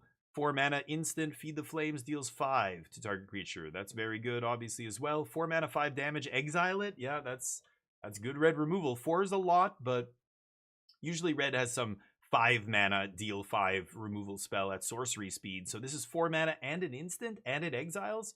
That's actually better than your average big red removal spell here, right? 1 red mana, Cinder Strike, sorcery. You can blight 1 as an additional cost. It deals 2, and if you blight, it deals 4. Yeah, for 1 mana, that's excellent. Yeah.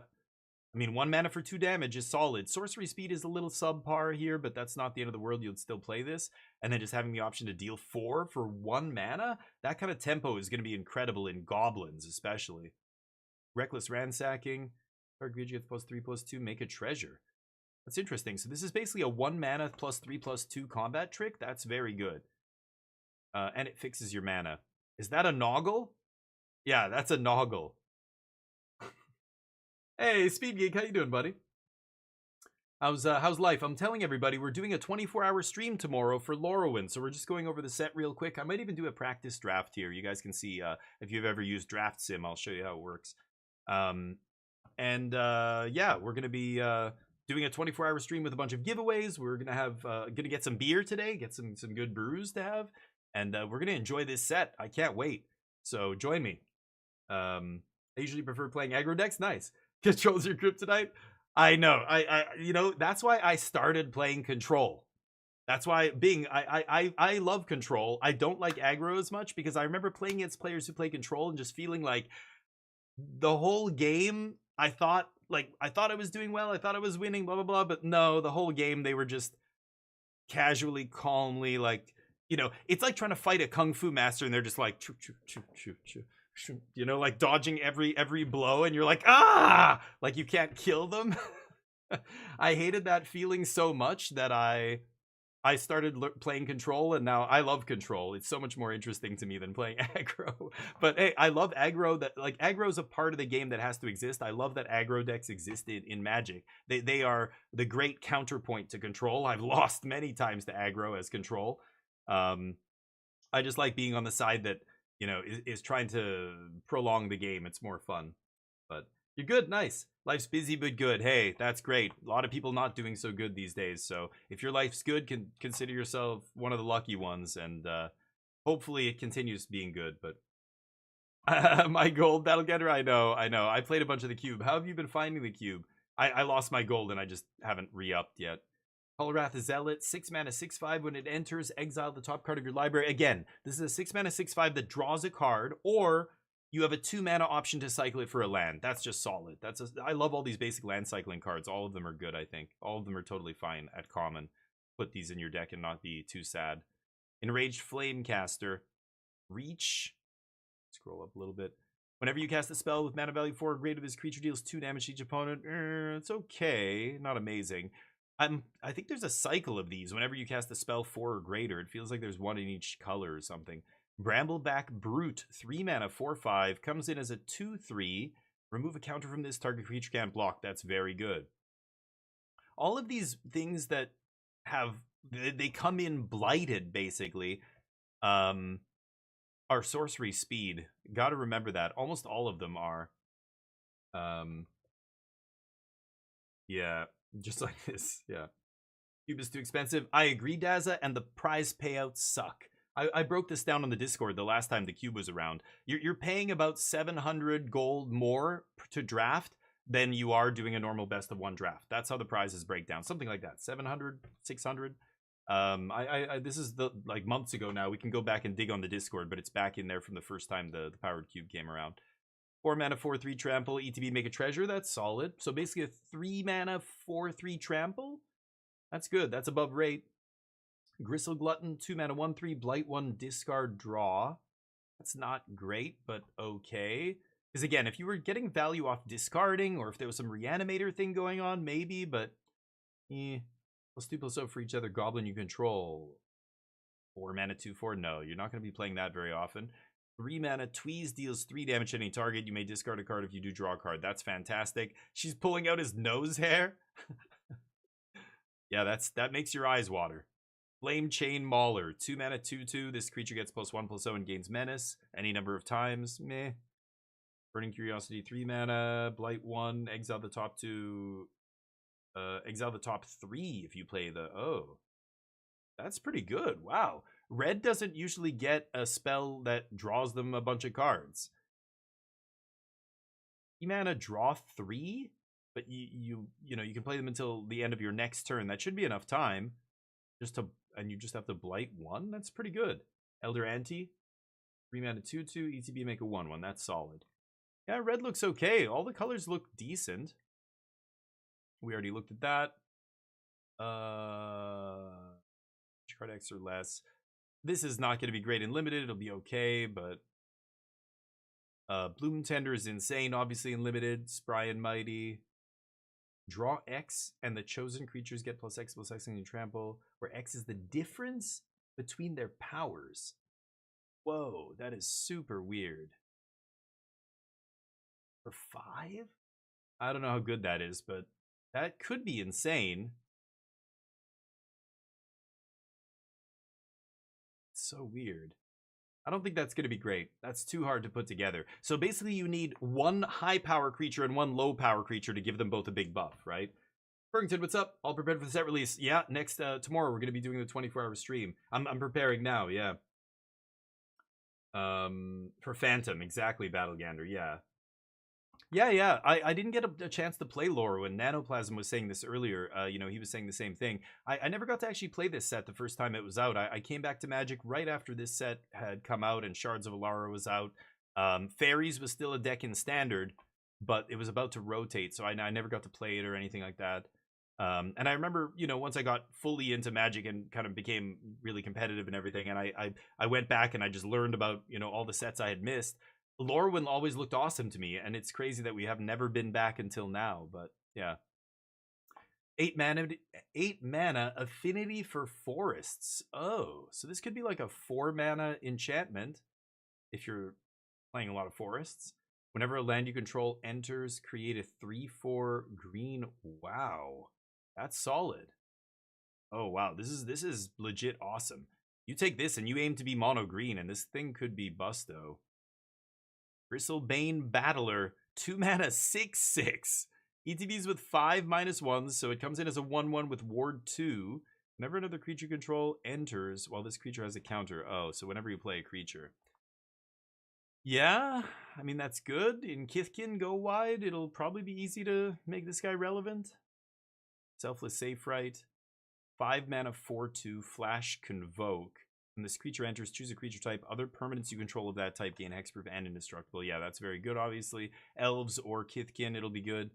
Mutable Explorer, 3 mana 1/1 with Changeling. Whenever this creature enters, make a Mutavault. This is obviously very good. 3 mana Ramper. Kristen, this cares about elves. We read this one before. The champions we read, they're good. All the champions are solid. I think the white one might be the best. Formidable Speaker, 3 mana 2/4. When this creature enters, you may discard a card. If you do, search your library.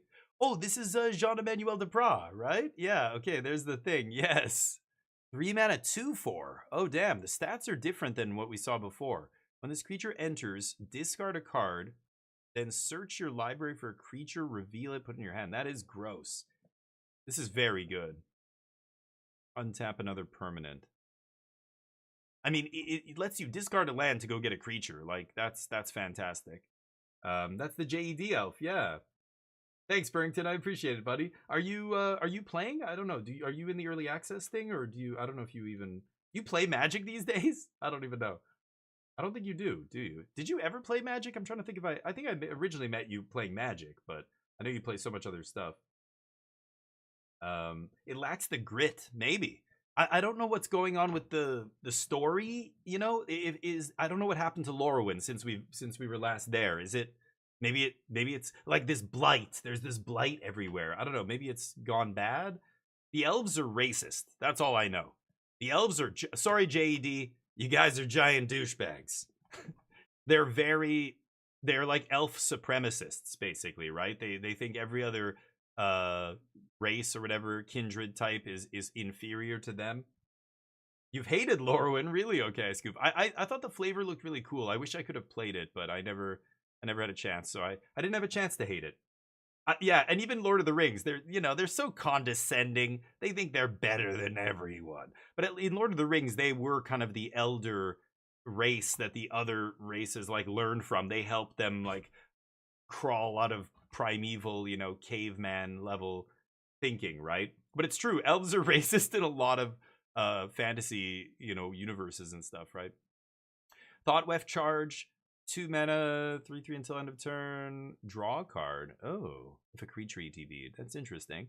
Prisma Basher. 6 mana, 6/6 trample. ETBs up to X target creatures get +X/+X. Wow, that's... Oh, that doesn't give them trample, though, but that's not bad. It's an uncommon. Pitiless Fists. 4 mana enchantment, ETB.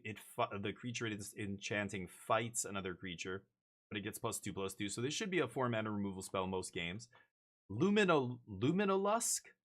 4 mana 2/4 Death Touch Vivid. Gain life equal to the number of permanents. That's mediocre, but Death Touch is really good on a high toughness creature because it just totally stonewalls your opponent. Because they can't just, you know, if it's a 2/2 with Death Touch, they can keep swinging with their 2/2s or their 3/2s, and they don't care if it trades. But a 2/4 Death Touch means they can't swing with their small stuff, and they also can't swing with their big stuff because you'll just trade with their best thing. So it doesn't really work. You know, like if you had a 2/2 Death Touch or a 1/1 Death Touch, the opponent has a 1/1, a 2/2, a 4/4, and a 5/6, or a 1/1, a 2/2, and a 4/4. They can just leave their 4/4 back, keep swinging with the 1/1 and the 2/2, and if you're the one on the other side of the battlefield defending, and you have a 1/1 Death Touch, you're looking going, oh, should I block? No, I have to block the other one. I have to save it for the 4/4. Okay, I'll take 3. Wait, I've got to trade off. I can't keep taking 3. You know, it puts you in this spot where you can't keep taking it from the little guys, but then the big guy, you know, you're trying to trade with doesn't attack. This guy kind of solves all those problems being at 4 toughness, right?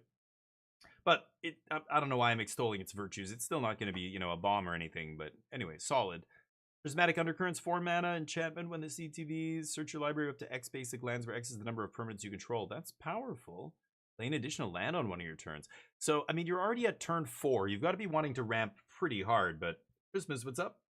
At least if I Rex you are upfront about who they are, elves pretend to be the good guys. Yeah, Christmas is like, finally, somebody says it. About the forest.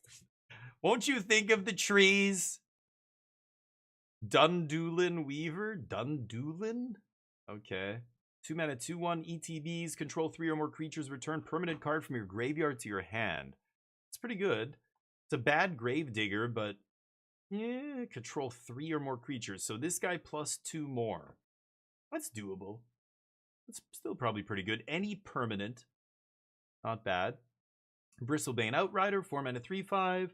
Can't be blocked by creatures power 2 or less. As long as another creature ETB'd it, it's a 5/5. That's pretty good.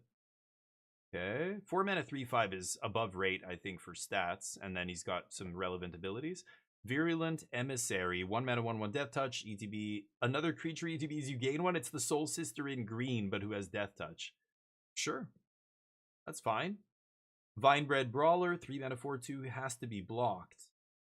Whenever this creature attacks, another target elf gets pumped. But this guy's just going to trade with everything. I'm not a crazy fan of that. If he could pump himself, it would be a different story, but Blossoming Defense, just a 1 mana hexproof trick. We've seen that before. Chomping Changeling, 3 mana 1/2. When it ETBs in, that's mediocre. Morkent's Eyes. If this was a 2/1, it would be like just a better Reclamation Sage. That would be insane. But a 1/2. Morkent's Eyes, 2 mana enchantment, elf enchantment. At the beginning of your upkeep, surveil 1. Sack it, make X 2/2s, where X is the number of elves in your graveyard. It's a little weak. I don't know. That's very slow. Shimmerwild's Growth. Enchant land. Choose a color. Whenever enchanted land is tapped for mana, its controller. For 2? It's not amazing. If this was 1 mana, we'd be talking, but can enchant any land, I guess. Oh, enchanted land is the chosen color. That's interesting. Oh, because that'll turn on your Vivid and stuff, right? That land will count as a colored permanent for the purposes of Vivid. Kind of interesting. So you'll have green permanent, plus let's say you name red in your teamer deck. You're a blue-green deck splashing red. You play this. This is a green permanent. The land becomes red, like color red. So now you have Vivid 2 just off this by itself. That's not bad. I mean, again, I don't know how good Vivid's going to be. It seems like it's a bit of a stretch, but Pummeler for hire, 5 mana 4/4 Vigi, reach ward 2. When it ETBs, gain X life. X is the greatest power, so it always gains 4. Could gain a little bit more if you have a bigger giant. It's pretty good for 5 mana. Vigilance, reach, ward 2, and it gains you 4? That's a very solid card. That is going to stabilize you in almost any board state, right? Yeah, you're right, Christmas, yeah. Yep, you're totally right.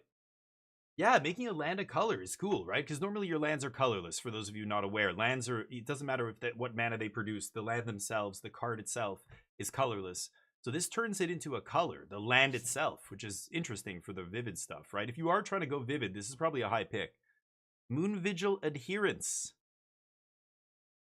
This creature gets +1/+1 for each creature you control and each creature in your graveyard, but it's 4 mana.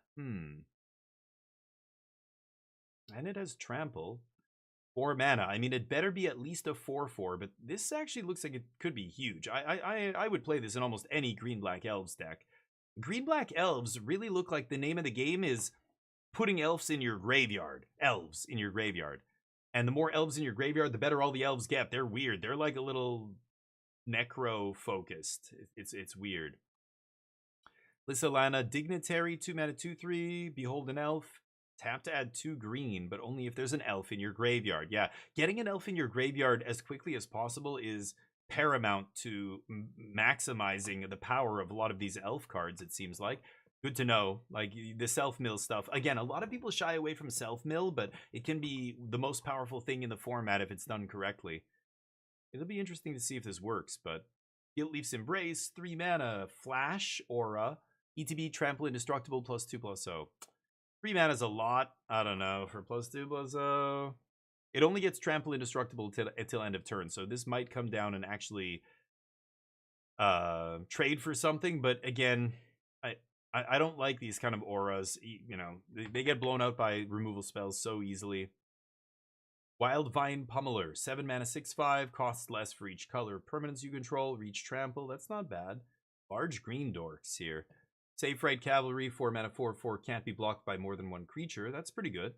Target elf you control. Ooh, and it can target itself. That's actually solid. This guy's going to be a real pain in the ass in the late game when you have a bunch of mana lying around. And he's a 4 mana, 4/4. That's perfectly fine on stats, right? Hey, Candyman, what's up?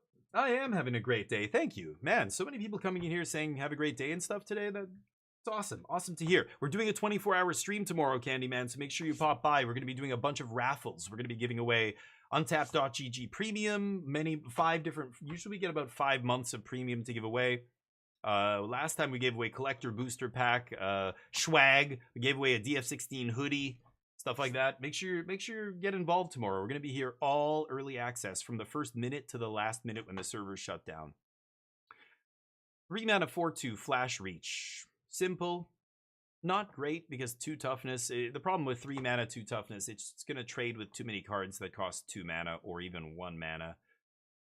Don't love that. 5 mana, 4/3, cost less if you have Kithkin. ETB draw a card. This is very good. Again, anything that replaces itself, whether it draws a card, makes your opponent discard a card, exiles top card of your library, you can play it until end of next turn. Like, all of that's the same thing. This guy just immediately trades for a card or replaces himself, and then it's like you got a free 4/3, right? You can play this for like 2 or 3 mana. That's incredible in a Kithkin deck. Unforgiving Aim, 3 mana, destroy creature with flying, destroy enchantment, make an elf. That's okay. I don't think I'm gonna love that. 3 mana. Midnight Tilling, 2 mana, mill 4, return a permanent card from among them to your hand. That's going to be a key card in the elf deck. Black-green elves is going to want at least 1 or 2 of these, I think. Surly Farrier, 2 mana, 2/2, target creature gets +1/+1, gains vigilance only as a sorcery. It's okay. Assert Perfection. Here we go with the ethnic cleansing. Yup.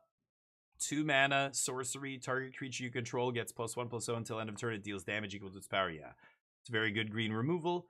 2 mana, 0/4 tap. Ooh, that's very good too. Tap to make 1 mana of any color, no strings attached, and it's got 4 toughness? That's awesome. This guy's awesome. This is going to be one of the best green commons. Tend the Sprigs. 3 mana, search for a basic, put it on the battlefield, tap, then shuffle if you control 7 or more lands. Yep, that's awesome too. Nice. Lissalana Informant. 2 mana, 3/1, ETB or dies. Surveil 1, that's solid. Surveil 1 is, close to like half of a card. That sounds so ridiculous. It's close to half of a card, guys. So, okay, factor that in. 3 mana, 3/3 trample whenever another creature ETBs, it gets bigger. That's fine too, actually. Green's got some solid commons. Very solid. Gold.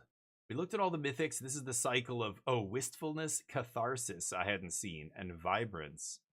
I saw these two when they got first spoiled. Kristen's Command, a bunch of rares. Dream Harvest, each opponent exiles cards. Hold on, I'm going to get Neo a treat here. So great, nice. Or you're saying, yeah, for me, yeah. Try to make your streams. Thank you, dude. Yeah, I know. And people are busy. That's why I'm just letting you know. I'm going to be around the whole 24 hours. Pop in here at night. Who knows? Like, it doesn't matter when you come in here. I'm going to be live. So come by, say hi. Put your raffle ticket in. Bounce. Go do whatever. If you win something, I will reach out to you and let you know. So you don't have to be here when we do the draws or anything. But let me get more coffee in my Neo mug here. And speaking of Neo, we're going to be... this is one of my stocking stuffers for Christmas. Oh, the green screen's kind of effing with it, but... The see-through mug. Isn't that crazy? AI. It's an AI mug. So, right back.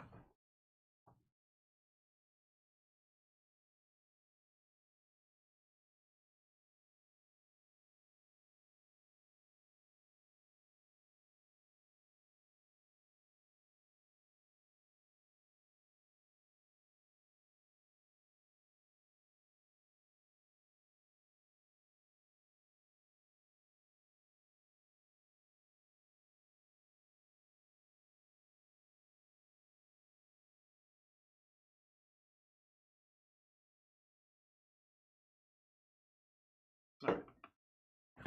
Give Neo some love here. Come here, bud. Hope the camera's not too dark. This camera's been acting weird lately. Like the frame rate's been really weird. Good boy, bud. There's Neo.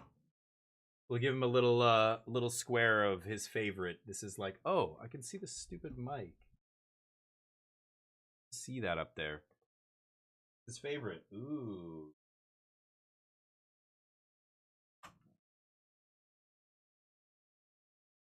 Puppy ears.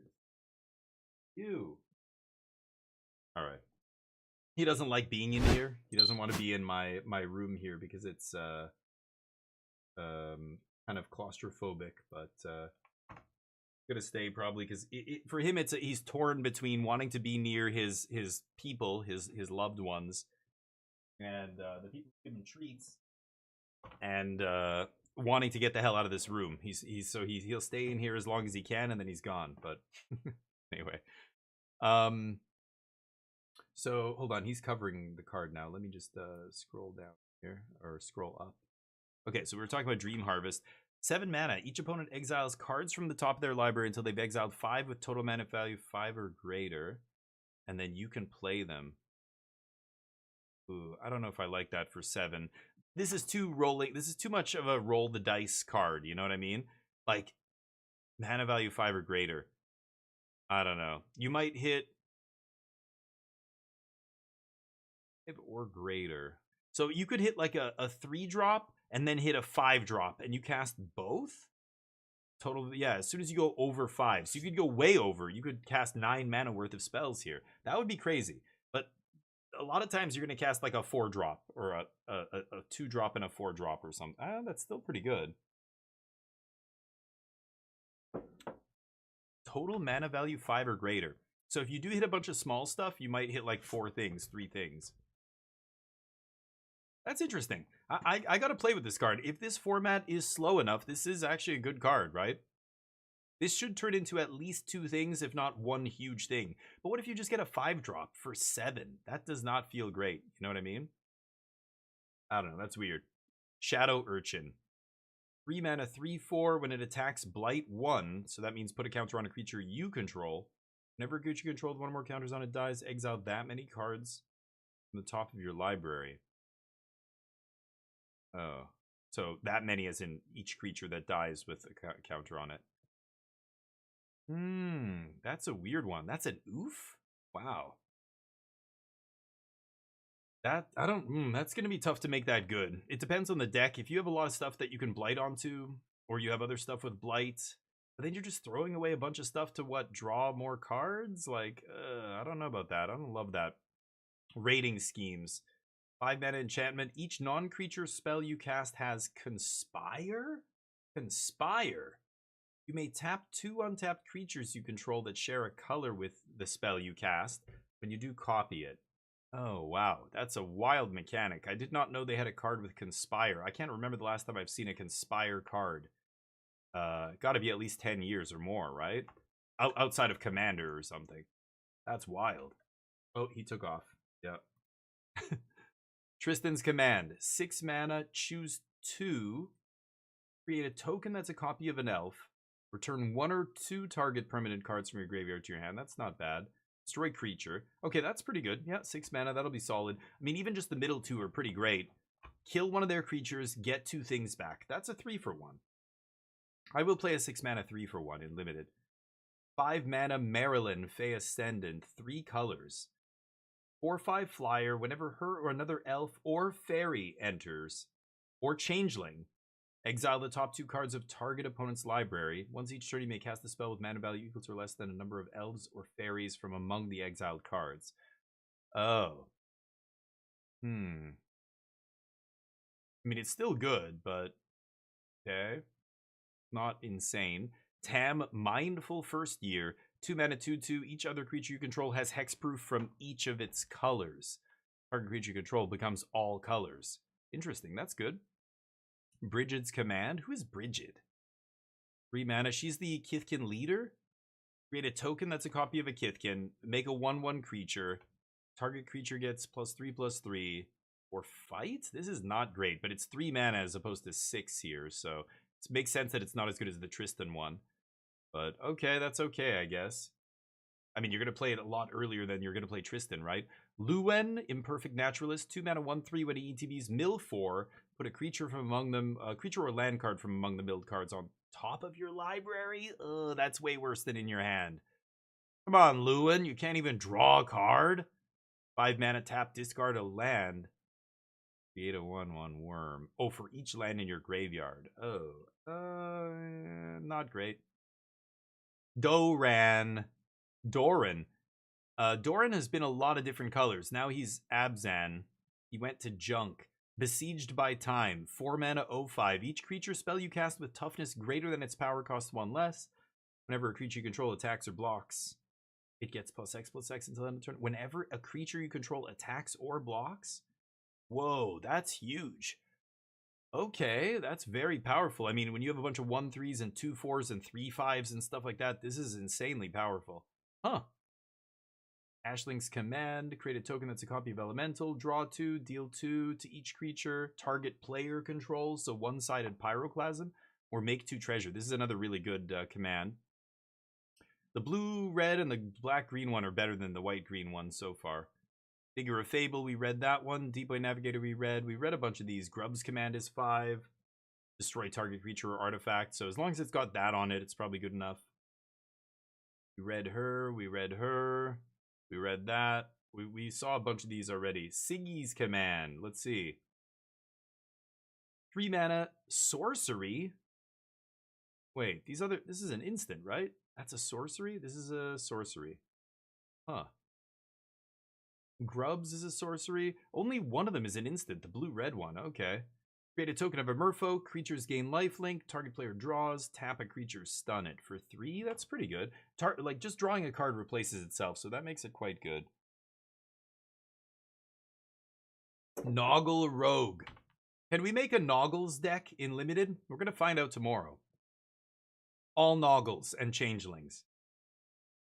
But it ETBs or dies, make a treasure. That's very good. Yep.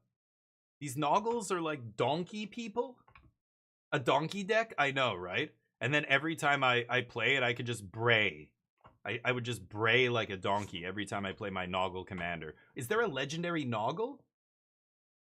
I don't think there is there? Why? I mean, there will be. I shouldn't say, I'm sure there is. In one of the commander precons, there's a legendary Noggle, right? And then everybody can have a donkey deck. Big Donk Energy. Coming soon. Morkant's Loyalist. 3 mana, 3/2. Elves get better. Yeah, this is obviously a key piece for the elf deck. When this dies, return another elf. Yeah, it's just super solid. You know what this picture looks like to me? Hellboy 2. The second Hellboy? The one with the guy from Stranger Things whose name I can't remember. The scene where the prince comes back to kill his father, and he's in the court, and he pulls out his sword, and he just is so insane. That fight scene's so good, and he just whips through the guards and kills his father. That looks exactly like this. I don't know why, it's just giving me such strong Hellboy 2 vibes. Make it Shrek coded with donkeys and dragons. That would be cool. The new D&D. Yeah, there you go. Boggart Cursecrafter, 2 mana, 2/3, Death Touch. When a goblin dies, deals more damage. It's okay. 2 mana, 2/3, Death Touch is solid. Eclipsed Boggart, 3 mana, 2/3, ETB. Look at the top 4. Reveal Goblin, Swamp, or Mountain. Very solid. Yeah, just replaces itself.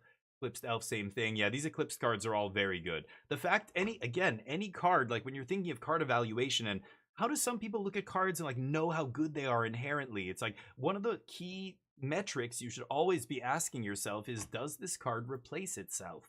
Or does it trade for one of your opponent's cards? Like, does it ETB and make them discard a card?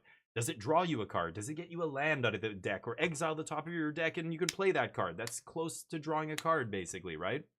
Almost anything that does that, it doesn't even matter what else it does. Because as long as it replaces itself, it's a free game object now. It's a free piece of cardboard on the battlefield that does stuff, attacks, blocks, gets sacrificed, takes blight, you name it.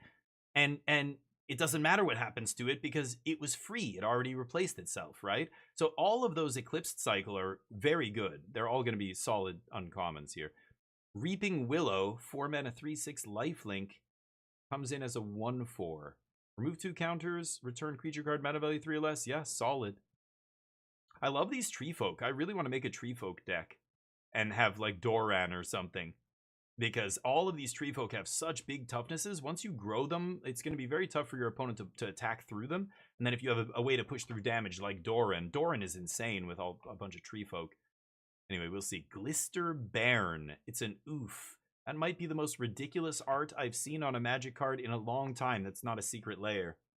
What the hell am I looking at? That's an oof? That's an oof. But also, that's an oof. Huh? Maybe the artists got their wires crossed. That does not look like an oof. I've never seen an oof that terrifying. Go look at collector oofs. Actually, they look kind of goblin gremlin like, but they're harmless. They're pranksters. They just like to have fun. This thing, what the hell am I looking at here? This looks like something out of some like kids show, like Blue's Clues or something. I don't know. Spook oof? I don't know what that's referring to. Spook. Oh, the other guy up above, the scary oof. You mean spook oof? Yeah. What is this? It makes me question, what is an oof? What the hell are oofs? Weird. Another creature you control gets +X/+X, where X is the number of colors among permanents you control. This card by itself contributes 2. But this is a 5 mana 1/4. That is rough. I don't know. I don't imagine I'm going to be playing that card very much. Hovel Hurler. Okay, he's going to hurl your filthy hovel. 5 mana 6/7. ETBs as a 4/5. 2 mana, remove a counter. Another creature gets +1/+0 and gains flying. That's very good. Back in my day, when a giant flung ya, you died. This crazy shit. Giants throwing people and they're not dying? Stone giant spinning in his grave. Dear God. The whole thing with the giant giving a creature flying was it threw the creature. Goblin artillery and shit, right? It's launching goblins. They always get sacrificed. They don't survive getting launched out of a catapult or from a giant's arm. Why? But power creep. Power creep. Now the hovels don't even blow up when they crash into something. Now the creature doesn't even die. It just gets flying. It hits something going top speed, falls to the ground, and gets back up. It's fine. Makes no sense. Flavor. The flavor has taken a backseat to power creep, unfortunately. Eclipsed Flamekin, 3 mana 1/4. When it ETBs, look at the top 4. Reveal Island, Elemental. Oh, we already looked at the Eclipse cycle. Why is this over here? Okay, yeah, right. Thoughtweft Lieutenant, 2 mana 2/2. Kithkin Lord, right? Oh, yeah, every time an ETB. Okay, that's still very good. Yeah, 2 mana 2/2. That's going to be insane in the Kithkin deck, of course.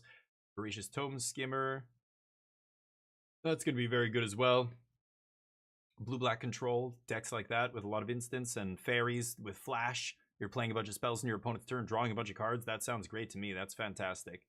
Deep Channel Duelist, 2 mana 2/2 at the beginning of your end step. Untap Merfolk you control.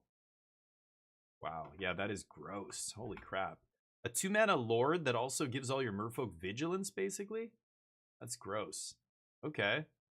That's one of the best Lords I've seen so far. Twin Flame Travelers, 4 mana 3/3 flying. If you trigger an elemental, it triggers again. That's going to be tough to do, but okay. Feisty Spikeling. It almost looks like a Noggle. 2 mana 2/1 Changeling. First strike during your turn. Yeah, fine. Solid beater. Changeling means it's going to go in Goblins. It's going to go in Kithkin. It's going to go in Merfolk. All of that shit. So that's going to be a very commonly played card. Mischievous Sneakling. 2 mana 2/2 Changeling with Flash. That's it? I mean, it'll play in Fairies, but okay.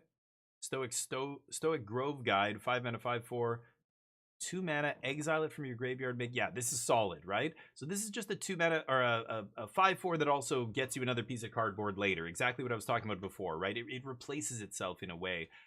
I guess not replaces itself with a fresh card, but gives you 2 pieces of cardboard is always solid. What? Oh, this thing's here twice. Flaring Cinder, 3 mana 3/2 when it enters. And whenever you cast a spell with mana value 4 or greater, loot or rummage, that's okay. Chitinous Graspling, 4 mana 3/4 Changeling Reach. Meh, that's filler. And Marrow Sky Skimmer.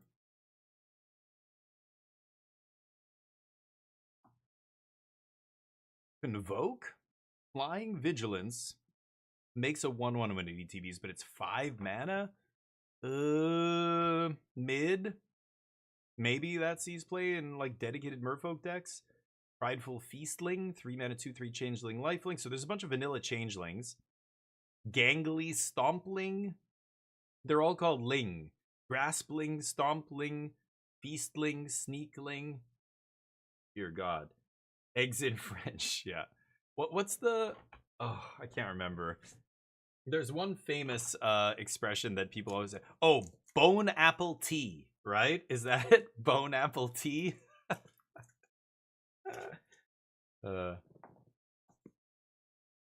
Chaos Spewer, 3 mana 5/4.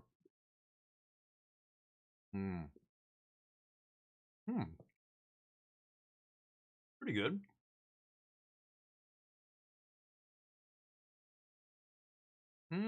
Not bad. Those are the gold cards. Legendary. Artifacts. 6 mana, pump the team. +2/+2 first strike and trample is silly. Yeah, this is a stupid card. This thing's unplayable. Mirrormind Crown, mediocre.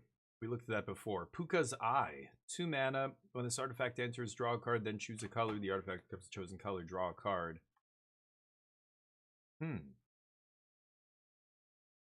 Oh, interesting. 4 mana, choose a creature type. Spells cost 1 less of that type. When this artifact enters, and at the beginning of your upkeep, look at the top card of your library. If it's a card of the type, you may reveal it, put it in your hand. Okay, that is powerful. Springleaf Drum. Oh, interesting. Okay. Dawn Blessed Pennant. I don't know how good this is going to be in Limited. Probably not great. Choose one of the Kindreds. Gain a life. God, so many of these artifacts say, choose a type. Do blah, blah, blah. If the type is the thing you chose. Dear God. Sack it. Return. That's okay for 1. It's not great. Bark of Doran we looked at. We looked at the colored ones.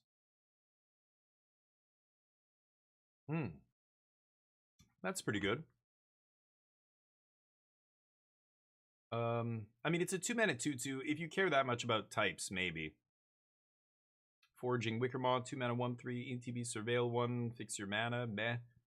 3 mana 1/2. Changeling ETB. Get a basic. Put it in your hand. This is awesome. This is going to see play in every deck. 3 mana Mana Rock. Becomes a 4/4. Oh, that's very good. And it's every type. That's very good. Percher, 5 mana 3/3 flyer. ETB. Exile 2 card. Yeah, mediocre. Okay. And that's it. Interesting. Now let's do, I'm going to do a little draft here. We're going to go over to Draft Sim. I don't know how many of you have messed with Draft Sim before, but it's up right now. As soon as the full spoiler comes out, you can go to Draft Sim, go to Lorwyn Eclipse, do draft, and you can fake draft with a bunch of bots. So either you can't play the games, obviously, but it gives you an idea of kind of the pack and what things are going to look like. So assuming this is our pack, clean the electric rig. There you go, bag.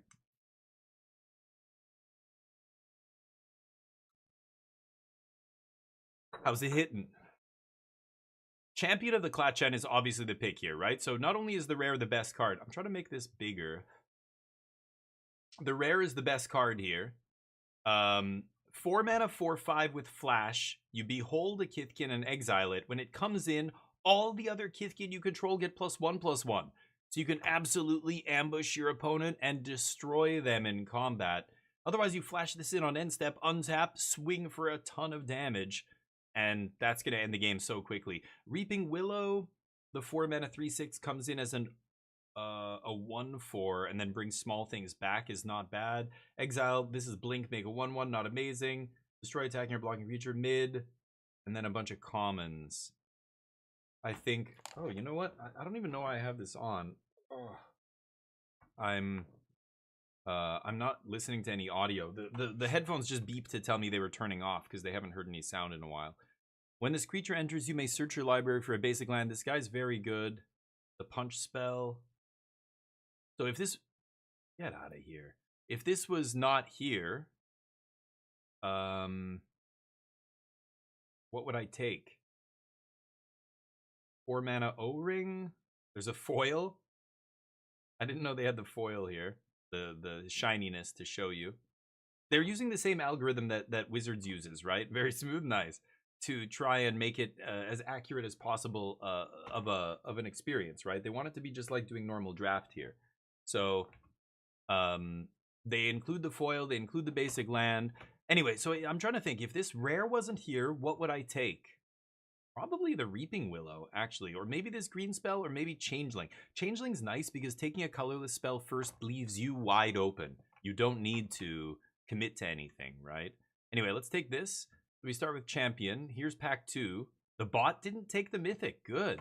Because, yeah, this would be a bad card. A human wouldn't take that either. But the bot probably took the rare. Or I don't know. Maybe there was multiple rares in this pack. Or they took an uncommon, actually. There's an uncommon missing, right? So, Eclipsed Boggart. 3 mana, 2/3. Look at the top 4.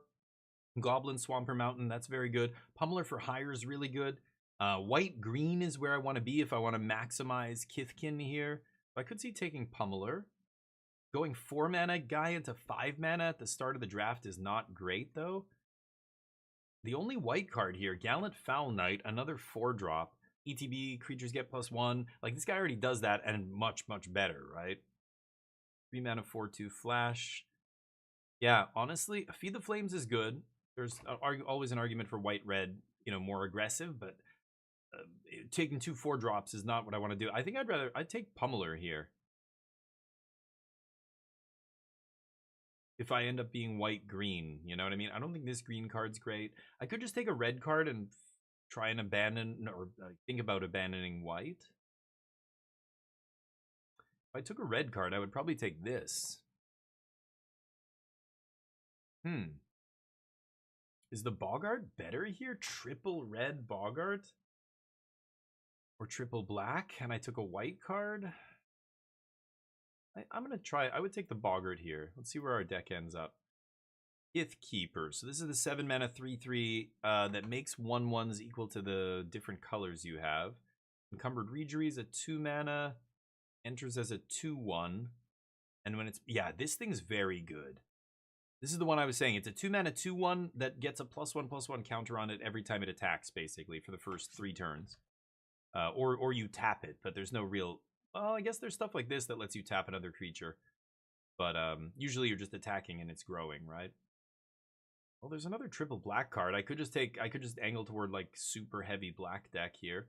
My first pick is so much better than everything else I've seen, though. I think I'd rather just take Reejerey and stay aggressive. It's a Merfolk, though. This is a Kithkin. Ugh.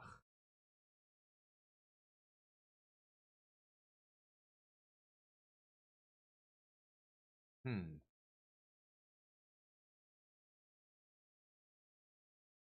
I don't know.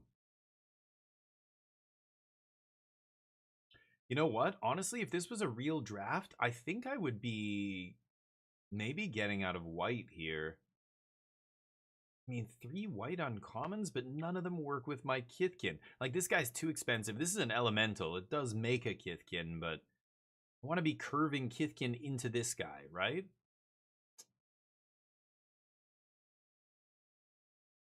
I guess I would still take the white card here and see where we go. Impolite Entrance, Nightmare Sowers, interesting. Good black card, but more blue-black. Blue-black card. There's this. Give stuff flying. This. 4-mana Merfolk. Take feisty Spikeling. This is really good, actually, I think. But I think I would take this. This is unplayable. Illusion Spinners, Curse Crafter. Damn. I feel like red is open. Like red-black. Well, Flock Imposter, 2/2. This is a Kithkin. Flash Flyer, bounce another creature is not terrible. I think I would take that here. Yikes. White is looking cut, though. Omni Changeling. Yeah, blue-black fairies could have been good here, too, I think. The Grixis colors look open. Wolf Scout doesn't really go here. Well, I could be white-red, so I could just take this. This shoots the opponent. You know, technically this does 6 damage over the course of a few turns as you slowly just use its ability. It kills itself, but who cares? I could be white-blue Merfolk still. I have to ditch the Boggart, but I don't really give a shit. All my other cards are white.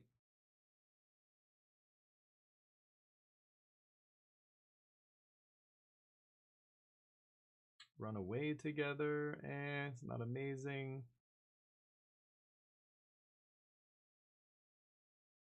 Vivid.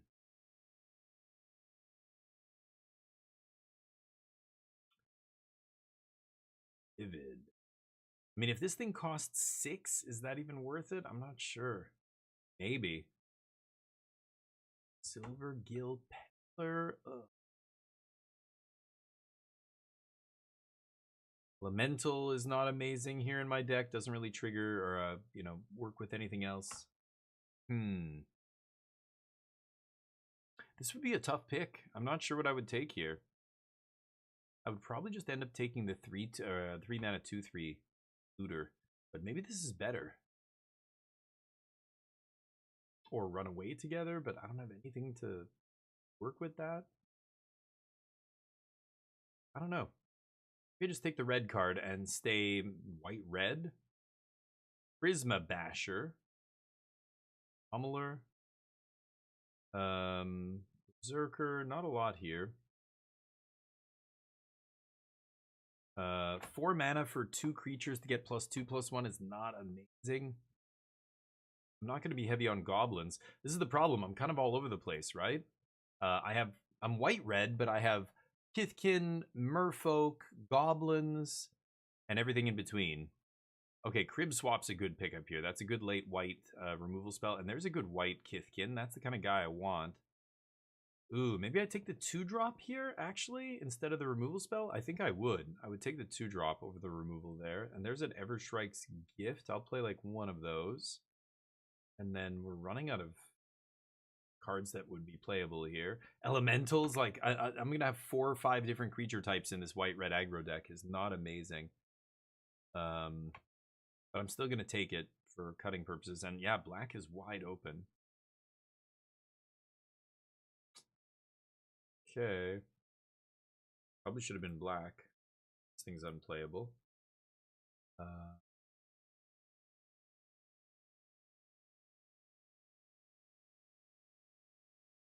Yeah, I'm probably not going to play the other guy either. Ooh, 2 rares in this pack, but winnowing is not great, especially I don't even have a united kind of kindred theme here. Flock Imposter, I already picked up one of those. Okay, this guy's pretty good. ETB. This is like the baby Flame Tongue Kavu that comes in and shocks the something when it ETBs. That's pretty good. Another elemental. This is deal 2 or deal 4, which is also very good. What is this? Dolmen Gate. 2 mana, prevent all combat damage that would be dealt to attacking creatures you control. What? This is one of the special guest cards. Holy crap. That's very good. All attacking creatures that I control can't be damaged in combat. I'm looking at these cards like, this guy's really good. It's going to be hard to, like, you know, pass that guy up. I thought I looked at the rare and the mythic. No, there's another mythic. 2 mythics and a rare. This one's down at the bottom. That is busted. Wow. I pity whoever has to play against this at the pre-release. Somebody's going to open this special guest card. It's not going to feel great. Yeesh. Green cards, black cards. Oh my god. White red getting cut here? I thought I was the one cutting white red. Take this merfolk.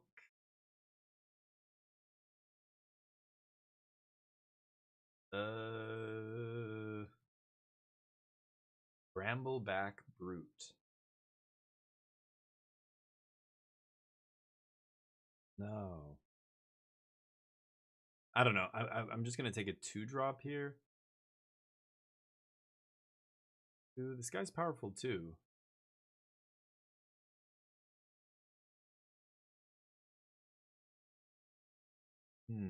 That's close.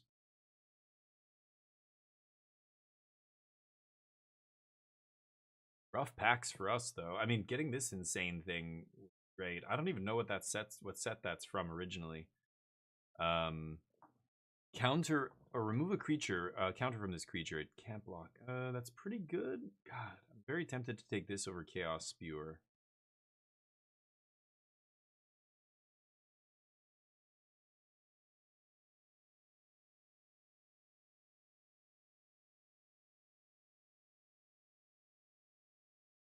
Take the Brute.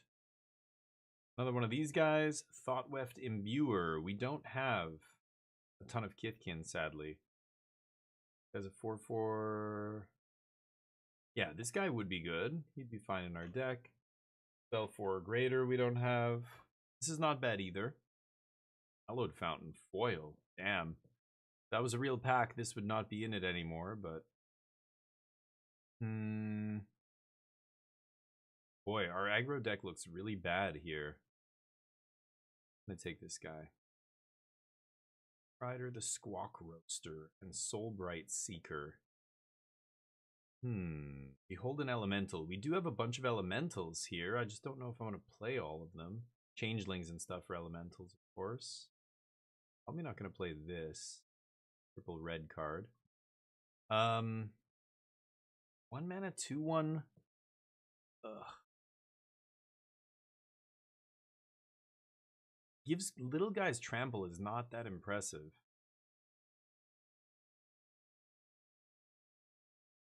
Gallant Foul Knight's interesting. Creatures get +1/+0. Or Lurker? Okay.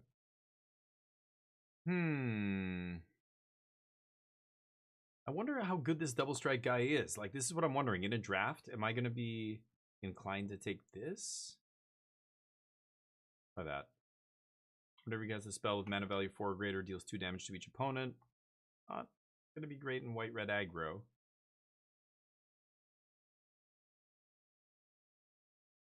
A random combat trick. I don't really want the 3/2 with reach. There's Doran. Their bodyguard. Merfolk. Pacifism? You take that over another 2-drop. This is a 2-drop Kithkin. Should take that, but this is also a Kithkin. We end up getting a few Kithkin here. I already got one of these, right? Everstrike's Gift, yeah. Take one of those. Shore Lurker. Yeah, I'm not doing anything with the merfolk stuff. Hope to not play that. I want to see what this deck is going to look like at the end here.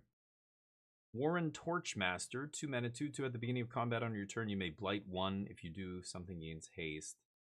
Eh. Burning Curiosity? That could be interesting. The Red Divination. Not great packs here for our white-red deck. Probably take Divination there. This is interesting. I do have, again, a bunch of Merfolk and Changelings here. That could be really good in my deck. Yeah, I would probably take that. This pack. Wary Farmer would not be bad. Now I could take Chaos Spewer or Liminal Hold. I would look at the number of removal spells we have here. Outlook. We have like 1 removal spell. Probably take this. Oops. Another Spikeling? Yeah, at this point I would just be trying to fill out my curve. Feed the Flames is solid.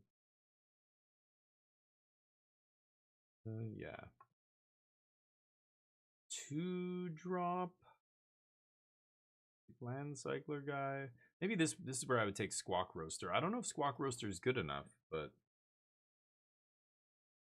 I don't love that card. Another Burning Curiosity. Ooh, 1 mana Kitkin? Yeah. Take that. Oh, this guy wouldn't be bad. They're rare. 4 mana rare Wield. It does suck that you're doubling your opponent's mana. I guess, yeah, like, I don't think you can't tap out for this on turn 4 and pass to them would give them 8 mana on turn 5 or turn 4, you know?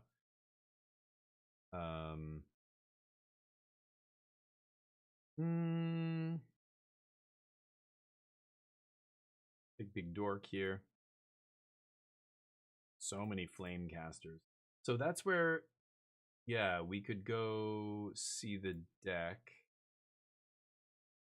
So this is the pool.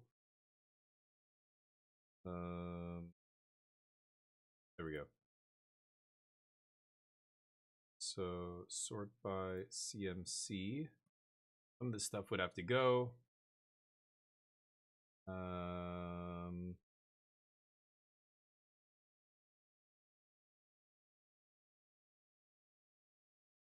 think I would play those. This is a lot of 4s. Too many 4s, actually. These guys are not great.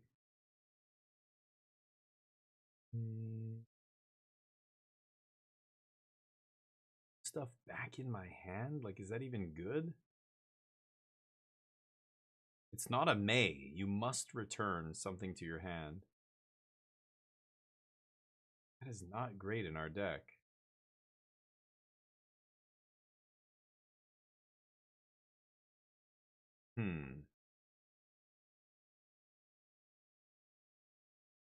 It's Changeling, but so this is 24. Anyway, I'm trying to just look and see, you know, what does a typical deck look like? Like, would I be happy? Like, this doesn't look like a good deck. This is insane. This is our bomb, but like a great deck to me. Champion's a bomb as well, but we don't have a ton of Kithkin. Yes, maybe I cut that, something like that. I would play this. We have enough 2s and 1s that will have a good curve and 3s, but not super happy with that deck. So anyway, this is the kind of thing where you know, you can kind of like it's hard to judge how much value you're getting from this. But you know, when you practice draft like this, it gives you a little bit, at least you become more familiar with the cards, and when the time to real draft happens, you can more quickly kind of ascertain, like zero in on which cards are best, you know. This is a really interesting one. So Sapling Nursery, if you see this pack 1, pick 1, you could try taking this and just forcing mono green or being heavy green. Like if you have 10 forests in your deck, this thing costs, let's say 4 or 5. That's insane. And every land you play makes a 3/4 after that with reach. That's just gonna win the game. And then they all get the indestructible, and that's it, right? So if I see this, and this is a rare, I'm definitely taking it. And what am I passing here? I'm passing some changelings. I'm passing the ramp spell here. 2 prismatic undercurrents in here. Might put some people to my right in green, but again, I know there's no real people here, but it's assuming it's a real draft. I would definitely start with that. Temple Garden. In this economy, nobody's passing a Shockland. No way that would get to me, but here we are. The bot took an uncommon. Warren Torchmaster, Blight to give things haste. Sourbread Ante, 4 mana 4/3. When it ETBs, Blight 2, make 2 white 1/1s. That is very good. I want to try and stay green though. I honestly might even take Prismatic Undercurrents here. Vivid. No, I would take maybe this. Yeah. Tend the Springs to go with Sapling Nursery. I think I would take the green card here.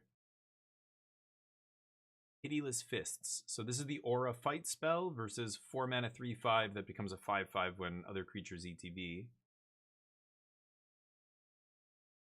Both of these are good. I don't love the 4 mana sorcery speed fight as much as I just love a solid creature here. Like 4 mana 3/5 is above rate for stats. Left Lieutenant. Whoa. This is telling me to go white green aggro here, but I would try and do this mono green thing, or at least close to it. 1 mana Death Touch. That's actually really good for us. Nice and defensive. A good early play that keeps my opponents off my ass so I can get to Sapling Nursery to win the game. Yeah. Oh, and Changeling Wayfinder is going to be great in a deck like this, right?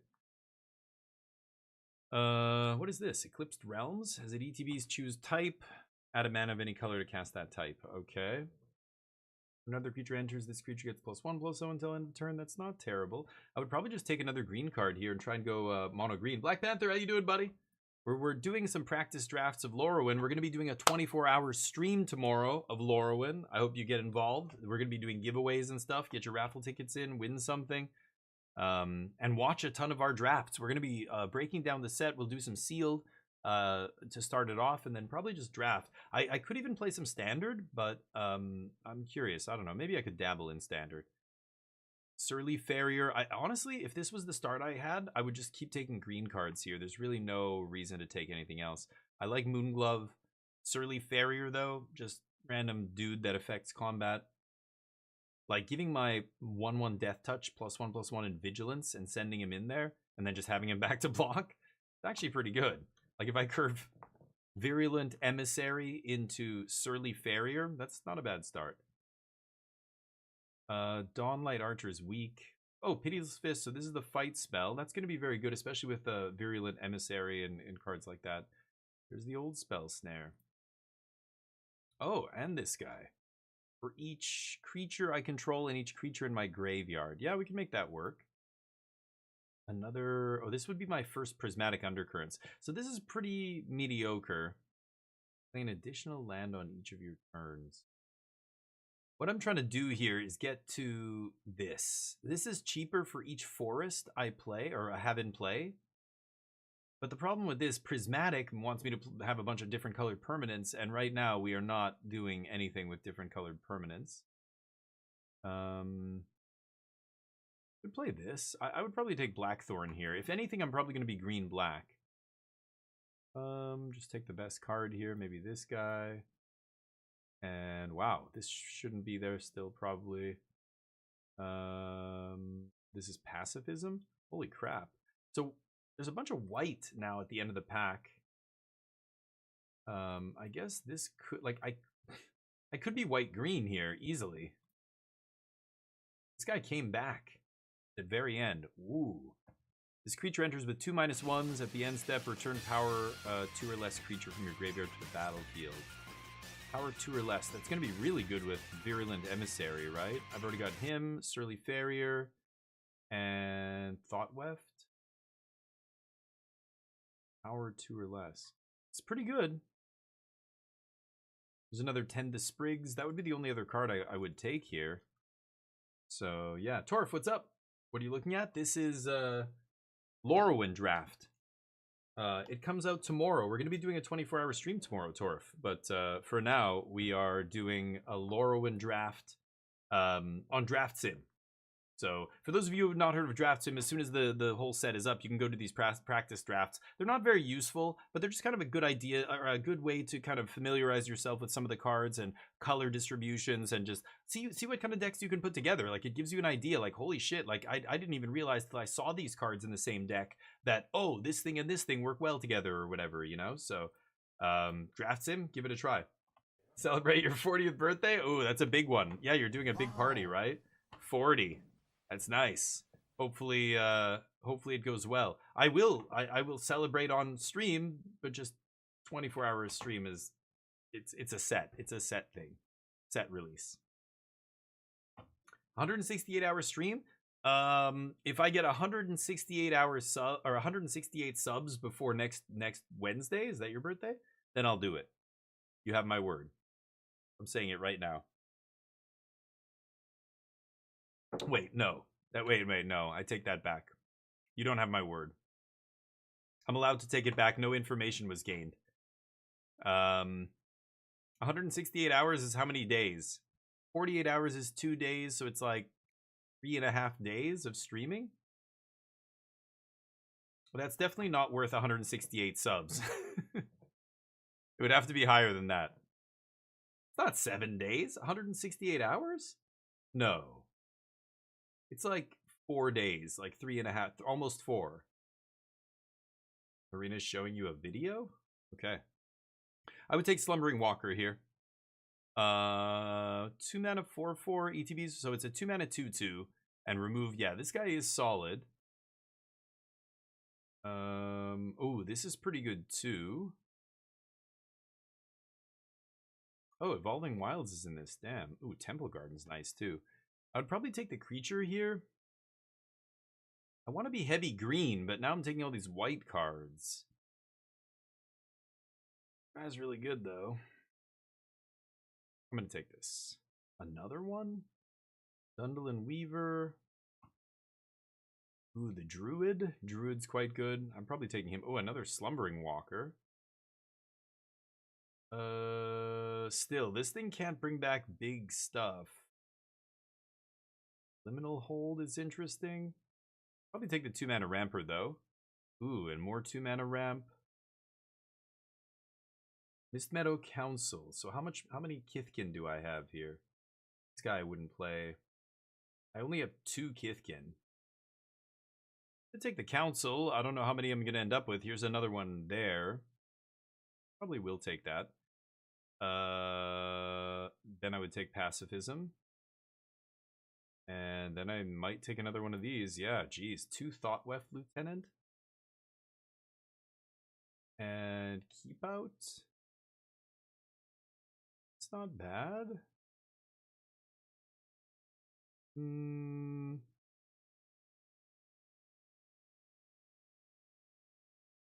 Ooh, this thing's really good too. Oh, it's tough. I think I would probably take Kithkin because I just got 2 Thoughtweft Lieutenants, right? And the Sprigs. There's the Growth. Sure. And then these I'm not going to play. Where that thing went. Probably not playing 2 Growth. And that's only pack 2. And look at this. I'm already at 21 playables. This thing's unplayable. I would never pick the Torque here, but 7 times 24 math is for blockers, yeah.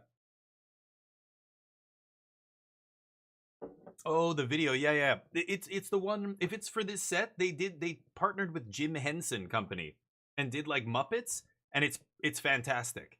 I saw a clip of it and I was like, oh my god, this is great. And then I went online. People were like, this is the best thing they've ever done. All the money they spent on marketing and all that shit. It turns out all they had to do is hire a great, production company to make something fun. And those 2 characters, what are they? I don't even know. Are they Boggarts? Or I'm not sure what they are hilarious, and people love them already and want to see them on cards. It's hilarious. But that might be the video. Anyway. Not going to play triple white card here. Eesh, this is not great. I guess I would take the 4 mana 4/4. Their Outrider, Prisma Basher. It's That's not bad. Another Thought Weft Lieutenant. Jeez. I think I'd have to take the 2-drop here. Having triple Thought Weft Lieutenant is filthy. Oh, I probably should take this. This guy's okay, but not a May. Pyrrhic Strike is really good too. But I just want the Kithkin, baby. And then this guy's a Kithkin with lifelink. He might wheel, though. Would take Passivism instead? Would probably take that. Merfolk is not impressive. I would probably just take another Kithkin here, or a 2-drop Kithkin. Yeah, 2-drop. And not much for us here. This thing I wouldn't play. These I wouldn't play. Shore Lurker, Tributary Vaulter. Merfolk does not look great to me. Another 4-drop. Matter. Oh, the Feastling I would have taken. Whoops. Don't need that many 10 to Sprigs. Okay. And then the deck would look like... Let's see. Look at that. Triple Thought Weft? Holy cow. I probably don't need that. I have 2 removal, 3 removal. Assassin.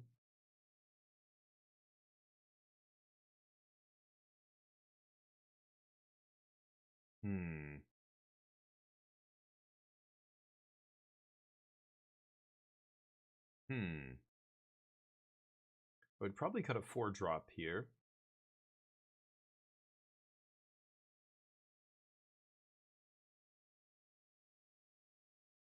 Maybe the Outrider?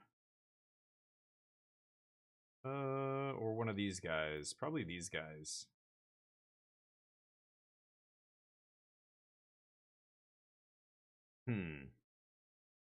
Maybe 10?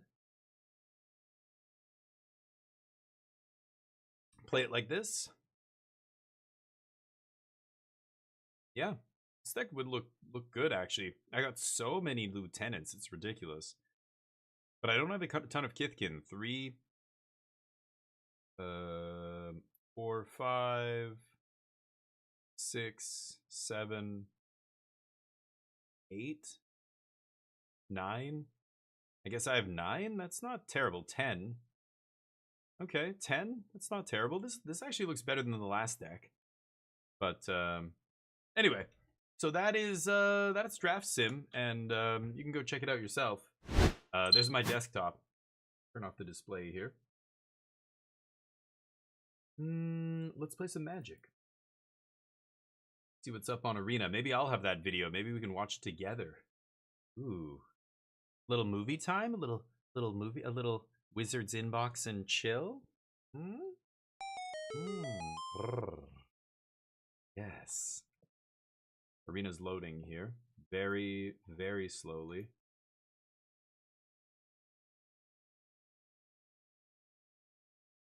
Validating files. Oh, it's doing the update. Maybe this is for tomorrow. Maybe I'm going to have a special token. Last time we didn't get it till the morning of, but yeah. Let's see. Let's play some Magic. Videos in your area? Gotta watch out for those. Alright, here we go. Yeah, Lorwyn Eclipse is almost here. 2 sleeves await. Play in 1 or more ECL draft. This is Lorwyn Eclipse, this ECL. Okay. Yeah, I'm sure I'm gonna do that naturally. I don't need to worry about that. Cube packs, still saving them. Corey Steel Cutter style. Just what I always wanted. Nope. So what are our dailies here? Green or black spells, cast 20 creatures. Come on. Red or green, green or black. They want to jund me out. They want me to be sleeveless jund guy at the LGS who's, you know, smells bad and is rude. Nobody likes sleeveless jund guy. Nobody. That's what they're asking me to do here. I mean, I've got red in my Jeskai deck, but the other, I'm never going to get this. Black or green spells. Should I just play Garbo Sultai Reanimator?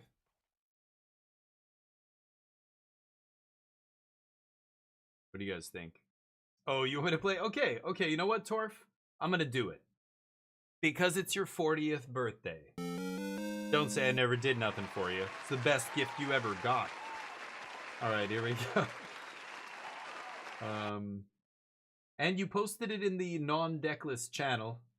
Perfect. Let me grab that. Okay. Deck 3? That's what you are, Torf. Deck 3. Torf's...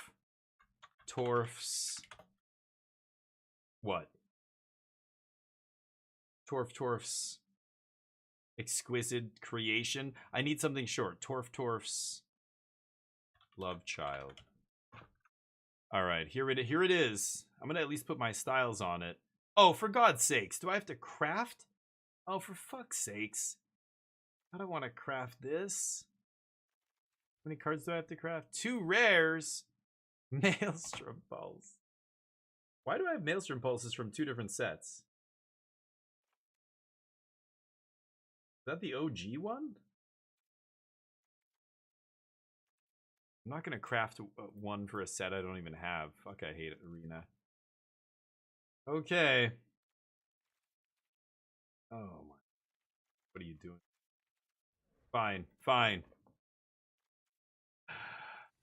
That's a lot of money. Torf's love child. Now, you know what? Where's the... Oh, we don't... Hero's Downfall's not legal in Standard, is it? It is legal, isn't it? What's going on, Torf, actually, now that I think about it? Why aren't we... What's going on here?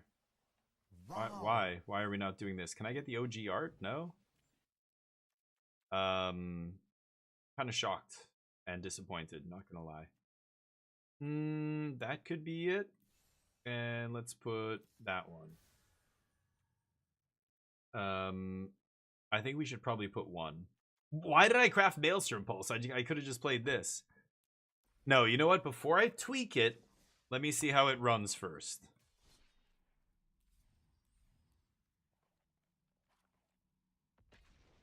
All right. Bye, MMR. Bye.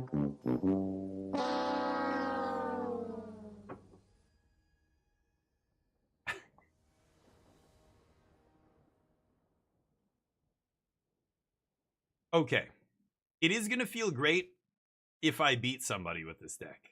I got to keep this. Dear God. There's a flying turd coming across the battlefield. Oh, God. The sideboard card Torf. Why are we playing this in the main deck? Fancy sleeves. Oh, they don't even shimmer or anything? Yep. Just copy and paste that list, Sonny. Copy and paste.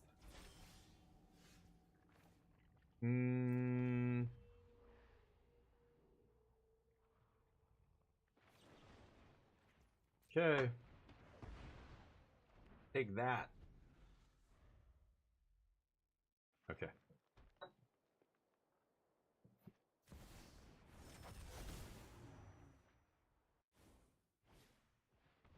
Riddle me this. I don't know why, but the game sounds quiet. For some reason. It's weird. It's good. It's for the best. Stock it up.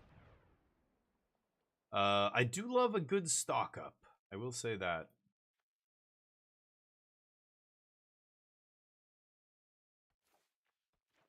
Okay.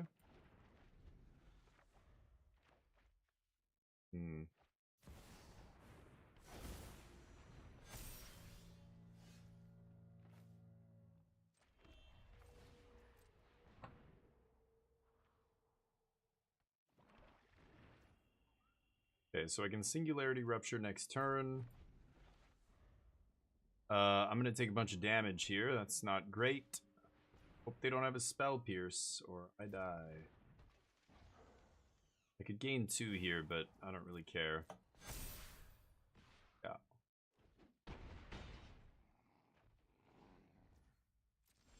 Alright. Oh, if I had dressed a little earlier, I'd clear the way for this, but,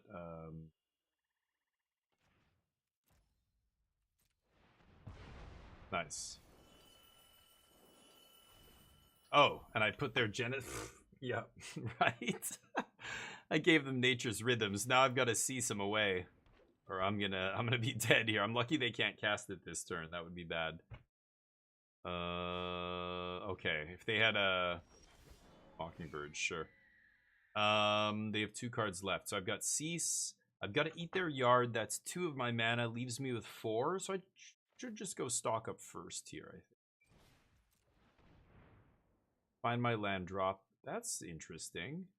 A basic land? Oh, I do have a basic. Oh, I'm lucky. I was gonna say not just like a basic land type. I guess breeding pool counts though, right? Yeah. Anyway, let's take these 2. So should I strip Ouroboros next turn? I could.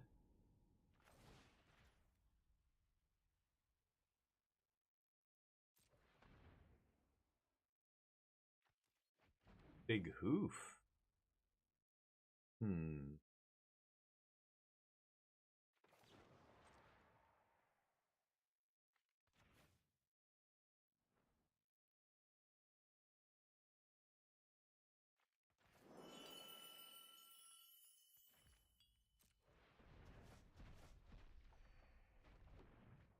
My opponent is in awe right now.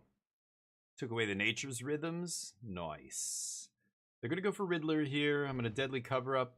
I don't think I milled a Crater Hoof. Yeah, I didn't mill a Crater Hoof, sadly. I think I'm just gonna take Ouroboros out of their deck. Yeah.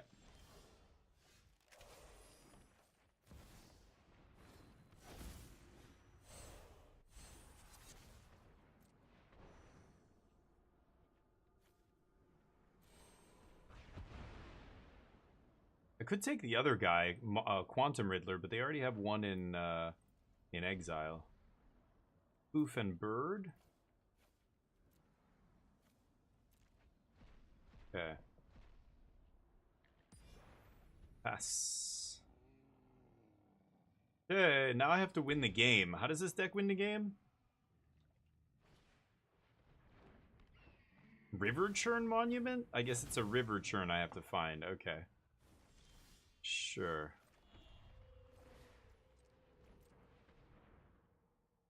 No River Churns? Guess Rupture does it, right? Let's just take Rupture draw.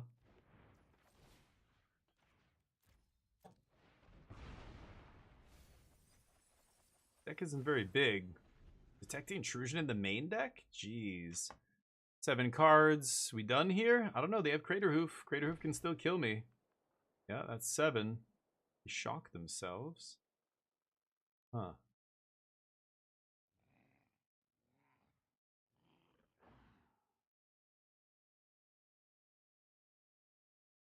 They're looking at their deck. Trying to figure out how many outs they have. I took out the Ouroboros. So Crater Hoof's the only thing that can kill me here. The rest of it's just little mana dorks that won't do the job. What a nice deck, yeah. I love that I only milled 2 of their Nature's Rhythm. I'm pretty lucky. If I'd milled more, I'd be in trouble, but... Oh, they had it, yeah. Okay, they're gonna set up. Yep. Set up for the Crater Hoof to kill me. So I have to find that, whatever it's called right now. River Churn.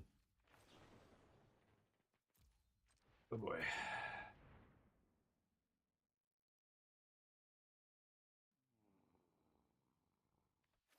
Yay.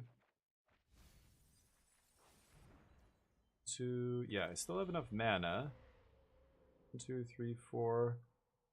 2, 3, 4. Oh no, I won't have enough mana. So now if I find the River Churn, I won't be able to play it and activate it. I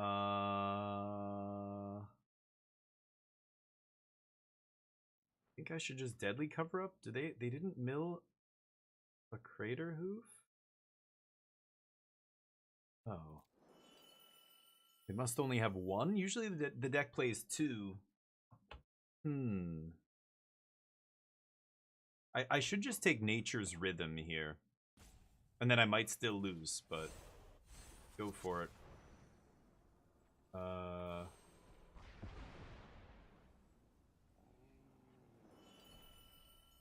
The last card in there. Oh, no. Okay. They have Leyline Weaver and Into the Floodmaw. Okay, so they did have one more of these. Okay. I do get another card from their deck, so that leaves them with 5. And then they can slam this Crater Hoof and hit me. Okay, go. I have to find this River Churn right now or I'm gonna die. Oh no. Okay, so that actually is gonna be lethal. There it is. God damn. Okay, lucky. We steal game 1. Ooh. Wait, what? What the fuck? Did I not click the River Churn monument? What? Oh. My bad. I thought I clicked the right one. I was just like not paying attention. Oh goodness. Oh boy. It's fine. Everything's fine.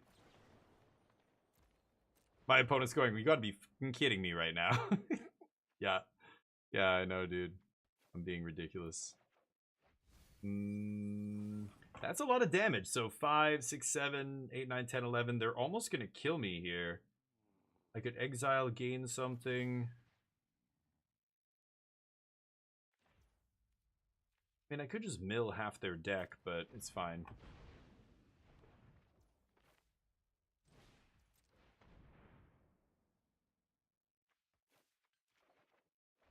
Yeah, 17 cards left. Oops, I took the wrong card.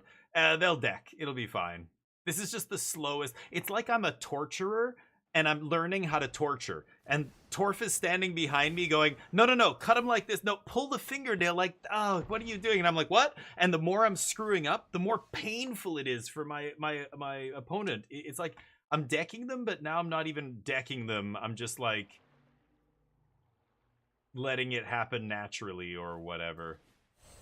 What does this even do if they have 2 cards? Just literally just 1 card mill. Okay. My opponent's just like, you are the most depressing piece of shit I've ever played against in my life. I'm like, I know. Sorry. Go. Last card is. Beautiful. Okay, good game. Was it a good game? I don't even, oh boy. Okay. Oh, alright, that worked. Outrageous Robbery. So this is the blue-green Simic deck. I think the end is probably going to be useful here. Bitter Triumph. Day of the Black Sun. Yeah, this won't stop the Earthbent creatures from coming back into play, though, but that's still going to be very good here. So I'm going to take out Duress. That's terrible. So many. This is the easy part, is cutting cards. There's so many bad ones. These can get out of here. Is that it? I want to cut more. I could bring in Outrageous Robbery.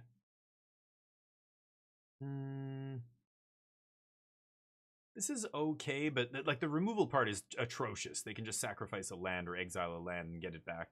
But eating their graveyard could be something if they have Nature's whatever it's called. I could play Soul Guide Lantern, potentially, for that reason.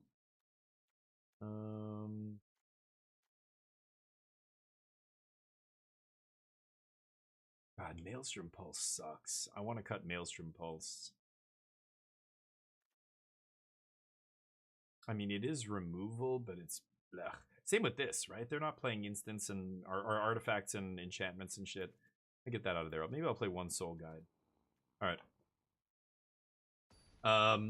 You love this kind of deck. Well, yeah, it's your deck. Mirrodin's like, nope. I swear I grabbed the right card there. I'm sorry, opponent. I botched that torture. It's like we tried to lethal injection to kill you, and I missed the vein, and you were just in pain, and you're like, ah, like we electrocuted you and didn't use enough voltage, or I don't know what the horrible equivalent is here, but what we did to you is unforgivable, H-Lever. This time, I'm gonna be humane. I'm gonna make it quick, but this is a mad German doctor's invention. I can't. it's designed to make people suffer. I can't really change the essence of what this deck is. I have no green mana. Even I'm suffering playing it. Okay, Damien, take a breath. Okay, everything's gonna be fine. Just get through this, buddy. All right, here we go. I can't keep this, right? I have to mulligan this. Okay, I'm gonna keep. I'm gonna put River Churn on the bottom. Yeah, don't need that. Okay. Giant turd flying through the sky. Love his brown outfit. Go. All right, this was exactly the same start as last game. They had the play. They went turn 1 elf. That's pretty good. Okay. He's a warrior? I can't remember. Oh, warrior is not an outlaw. Great. Deal. Wait, what the shit? Wasn't I playing against blue-green? Where did this red land come from? What the fuck is going on here? Okay, let's just kill him now. I'm going to give them the card. Feels bad, but they mulligan, so we're still up here. They're just kind of unmulliganing a little bit. They went to 6, right? Uh-huh. The audio is effed up. Do you guys hear that? When my opponent's doing actions, the audio's kind of like muffled a little bit. It's very weird. Am I tripping? I don't think I'm tripping. I think that's literally what I'm hearing here, right? I'm only 40%, so it's not me. I must pass the turn. I could bitter Triumph a mana dork here, but what am I really stopping? At this point, I need to save the Triumph for, yeah, that nonsense. Sure. Oh boy. I really hope they don't have a hexproof. Oh, Snakeskin Veil type card. No. Good. Great. Boroid gets stripped. This is coming in tapped, which makes me sick to my stomach. I think I'm just going to go untapped here, though. I want to leave up the end in case they have another Ouroboros. I don't even have the evidence to collect to evict all the Ouroboros. They're fucking... They don't pay rent. They're lazy. They just stay home and play video games and smoke weed all day. They get everybody else in the neighborhood high. They're all fucking high on counters. +1 counters when this guy's in play. Look at that. Whole planet's covered in smoke. The whole planet they've been hotboxing for millennia. You have no idea. No clue. So don't talk about Ouroboros, okay? I have a land. Yeah, I think I'm going to take both spells here. Clicked on the right one this time. So I got to play tap land so I can play untap next turn. I don't care about this little baby damage here. So let's let that happen. You sure about that? You sure about that? You sure about what? that? Sure about what? Sure about the end? No, I'm not sure. I think I'm taking 3 more here. I think that's fine. They didn't do anything. Should I the end here? Finish him. I kind of want a Singularity Rupture. Are they going to... No, their blue source is tapped. All right, here we go. Let's end it. I can untap and monument them out of the game here, so... Uh-oh. They have to kill me right now, basically. They need Hoof to come down and kill me, but I don't think they're going to have enough mana to hoof me. I'm going to walk away like a master. I need my sunglasses here. Put my sunglasses... No, you can't do it. I'm not watching. It's impossible.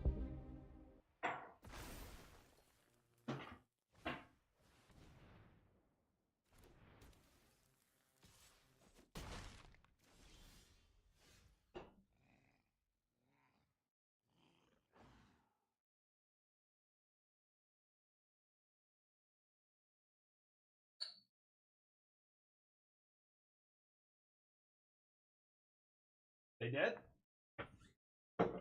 Woo! They did have a hasty boy. Oh, Frostcliff. Right. That's what red is for. I'm slow rolling my opponent now. I feel bad. You.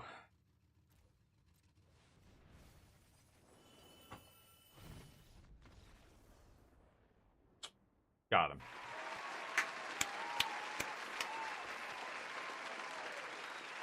What you just witnessed is a German torture mechanism called... I don't know how to say... End. I'm trying to think about... I was going to say das End in German. I don't know. Stone Brain, sadly, gone but not forgotten. You know, it is getting the job done here. Red or green spell, that got this in one shot, one match. Great job, Torf. I think I'm gonna switch it up. I could play the landfall deck, just get this daily done. This deck is really broken. Come on, guys. Okay, just like I appreciate that everybody's trying to be nice to Torf, but all that's gonna happen is you're gonna inflate his ego, and he's gonna suddenly start thinking more and more about quitting his job, trying to be a Magic pro. He's gonna think he's gonna start streaming. He's gonna stream Magic. Like, just, you guys don't know where this goes. It's a dark road, okay? Don't push him down that road, please. His wife's gonna leave him. His kids won't be able to eat because their father quit his job to build Sultai decks to try and qualify for the Pro Tour. Don't, like, I know you're trying to be nice, but let's be honest. This deck is... This deck's a meme. I'm gonna keep this. This deck's a meme. I mean, I like that people, you know, there's people out here trying to mill people or whatever. Oh, did they say something? Oh, scribe to the top, right? Temple of Enlightenment? Huh? I honestly forgot that was legal in Standard. Holy crap. Okay. Iron Crag, I see your 2-mana rock and I raise you. Mine's indestructible. Now what? Now what? Oh shit. Oh, they're the artifacts deck. I'm gonna actually get my ass kicked by this deck. Maelstrom Pulse gonna have to do some heavy lifting here. We'll see though. Maybe there's a chance. I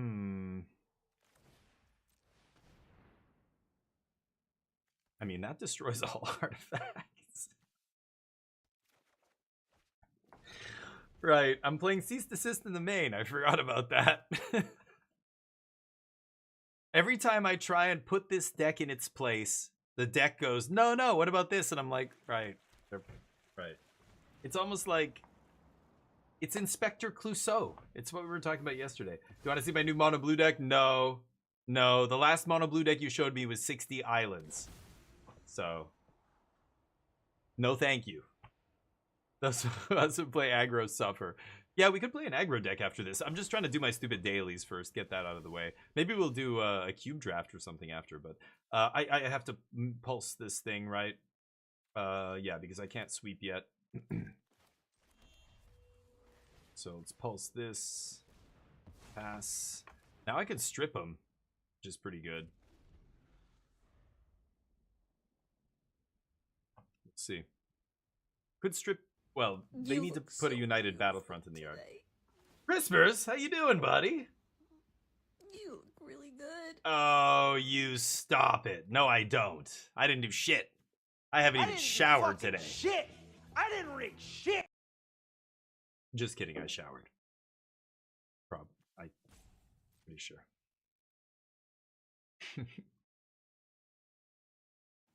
Alright. Yes, you get another. Yes. I'm gonna blow up all your shit though, so make it count. You can play another 3 mana. Hey, 2 of them! Hell yeah! Yes. Oh, you have no idea what's coming now, my friend. You thought sideboard cards were for the sideboard? Not when the person in my chat took a best of 1 deck and just threw cards in the sideboard. Now all the sideboard cards are in the main deck because this is a BO1 pile. My opponent has no idea. Like, this is not a card you should ever put in your main deck unless you're playing BO1 and you randomly want something against the artifact decks. Oh, is it gonna feel good? Yeah, it's gonna feel great. I'm just, am my artifacts indestructible? Like what? Synergy. Synergy. That's what I'm talking about. Oof. Now what? Oh no. Your whole career is over. I will deadly cover up, but I'm gonna blow up artifacts first, for sure. Yeah, 3 of the Simpsons are gone already. I don't even need to strip them. They don't have a way to bring them back. They're not playing that other 2-mana artifact, the white mana rock. The question now is, do we just, we just play this to strip, right? And strip them? Strip them and rip them? Counters? They could play 3 steps. That's a commonly played card in Jeskai artifacts. That one. Ooh, Fire Crystal and that other 4-drop that sucks. I'll take all your Simpsons. A go. Uh-oh. Fountain Port gonna go the distance? No. Treasure. Oh, because they want to play Phoenix Fleet and then sack Treasure to trigger it. No, you're not supposed to use the treasure. Oh, is it? Oh, an end step. Yeah, right. Trigger on end step. Sure, that works too then. Yes. Thought they were just gonna cast something else. Urgent. Ooh, if I wait for them to crew, then I can kill all of them, right? I could rupture them as well. Just put 20 cards in their yard.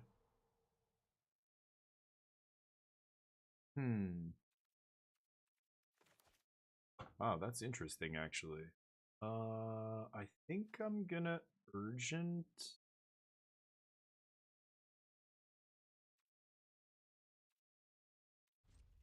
I'm gonna urgent Necropsy here and try and get this Phoenix Fleet airship off the battlefield. Because if they keep making airships here, I am gonna die. Yeah, they just need to crew 1, and then I can kill both before end step.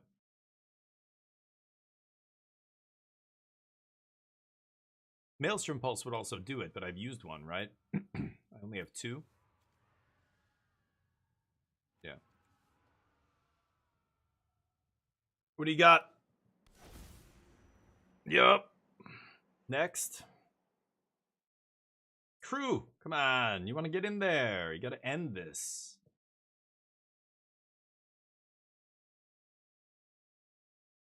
No? What are they doing here? Stream sniping? No way they don't crew swing here. Crew swing, sack the token, trigger, make more dudes. Bullshit. They're stream sniping me. Yeah, I don't believe that for a second. Fuck. And now I'm gonna fucking die. Oh, they made a fish. Oh, that doesn't do anything. They're supposed to sacrifice the fish. Oh, they say oops. Yeah. That's pretty good. I still think they fucked that up. They should have crewed, swung for 4, then sacked the fish. Instead, they made another fish. They meant to sack. But, like, are they specifically trying to play... Now they crew? Oh, so I do get to do it. But this isn't going to trigger. Oh, okay. Oh, no. Artifact, creature, no enchantment, no planeswalker. Okay, got him. Whew, 8? Okay, deal. I needed them to crew that thing. They should have done it in combat and hit me for 4. They wanted to crew this stupid nonsense, sure. Oh, whoa. Not submit 0. I gotta click on a player, right. This weird-ass wrath. Okay, let's get this game over with now. Now that I've dealt with their only other threat. Yeah, it's over. Nice. Nice. Negate's good here. 3 steps on the draw is not gonna be amazing. Outrageous Robbery kind of sucks. I mean, I already have my sideboard cards in the main deck here, double cease, so I don't need anything else. I feel like I have too much removal. I think even like Shoot the Sheriff kind of sucks. I'm gonna take that out. Maelstrom obviously still good. So I think that's it. Let's just do that. I brought in negates, took out the removal, 2 mana spell for 2 mana spell. I mean, 3 steps isn't bad, but just on the play, they can play a whatever it's called, Simpson, and I can't counter it with 3 steps. I can counter it with negate, so I'm gonna run negate instead. Maybe on the play, I would play 3 steps, but yes, I've heard how lovely it is, Torf. I mean, you knew this was gonna happen. Of course, we're gonna play it. I played against tier 1 decks that just won like 780 person tournaments in the hands of like one of the best players in the world, Simon Nielsen, and I just dismantled them. But I wonder how good you are against mono red. I think you're gonna get smashed like by aggro in this deck, but I will keep.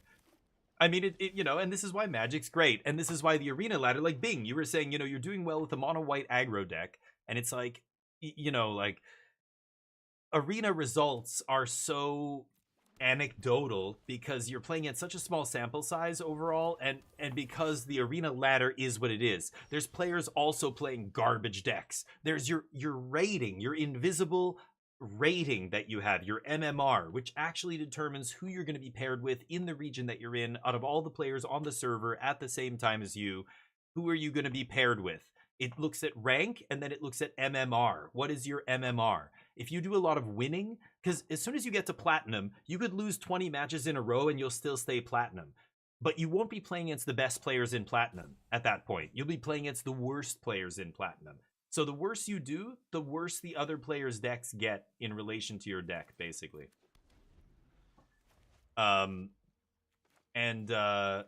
Because of that, a lot of players do not understand this because they don't advertise this, and this is not something that is shown anywhere on your profile. You can't find out what your MMR is, but that is how it works. They've gone on the record and said this before. Hey, I don't love putting 2 cards in my hand here because I am going to have to discard a card. I do want to find lands, though.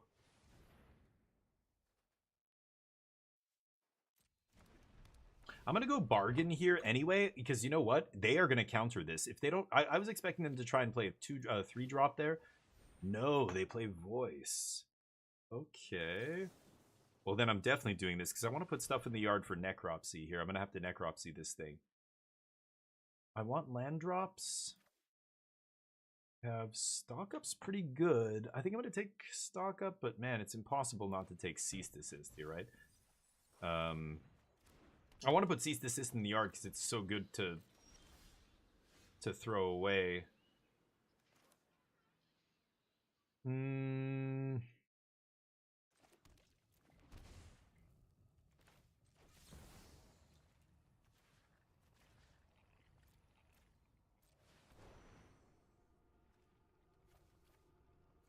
Oh, this is 6, right?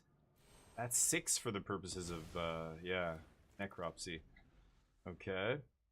Can't deadly cover up here, which makes me sad, but that's fine. I can go shared roots here, ramp, and then I can rupture them, right?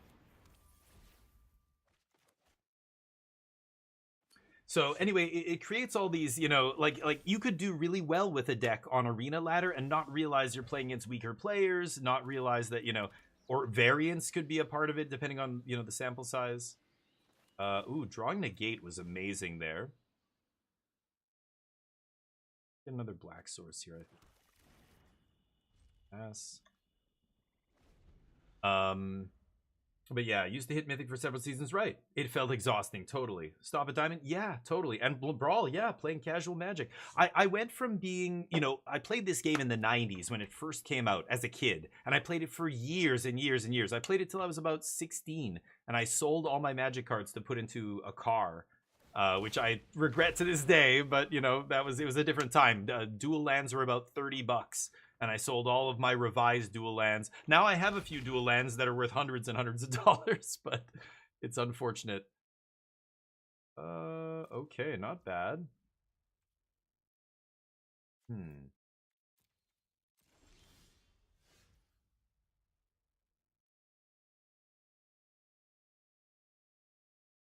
It's a lot of cards there. Huh?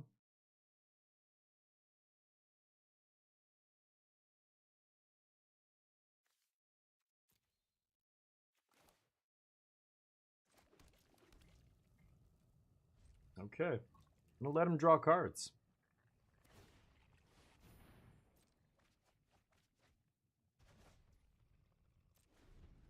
Yeah, I think that's fine. They're gonna play a bunch of stuff. I want to get to the point where I can play one of these and negate their counter spell. Ooh, that's a really good one. Yeah.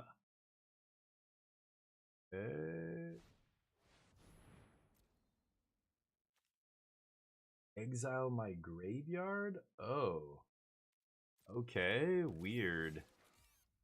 Sure. This is their graveyard hate in artifacts. It's cool. Make a lander. Okay. Could make this uncounterable. I think I probably will.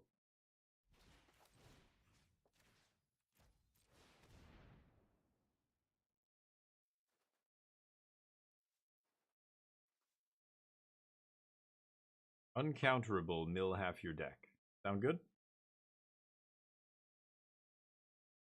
But yeah, hitting Mythic is weird, and it almost means nothing. Hitting Mythic, you can hit Mythic with a homebrew deck. You can hit Mythic with a deck that, by competitive standards, wouldn't even be considered a competitive deck. Like, it would be a tier 3 deck or worse. You know, when you look at the big tournaments, like, for example, the one that just happened in Atlanta, was it? There was one in the US, there was one in Europe.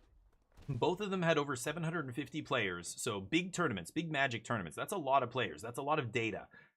And the most played decks, you know, did really well. And a lot of them had high win rates, like Simic. And, you know, Demir did pretty well. Aggro did fairly well. Control didn't do so well. But you can kind of identify the top decks in the metagame, you know? But if you look at the breakdown, it's like 15% of the metagame is Simic, you know, 13% is this, 9%, 8% too, and then 40% is other. You know what I mean? Like, there's like 200 and something players out of 700 who are playing random brews that even the top 10 decks don't account for or whatever. They'll list like the top 10 most played archetypes, and then after that it's like, yeah, this is, you know. All right, let's do this. Could have made it uncounterable, I guess. But 1 mana? What are they going to do? Yeah. Could draw some cards. Yes. So, you know, it's funny. Like, Magic, if you're just playing on Arena, it's not competitive, and you can win with a ham sandwich. Like, your opponent could just get mana screwed. Like, getting Mythic is more a factor of how much time you want to put in to grinding the format. You know, if you grind the format, you play enough games, you will get to Mythic. You can do it with just about anything. I mean, you literally just need a 51% win rate, and then it's just a factor of time, right? I'm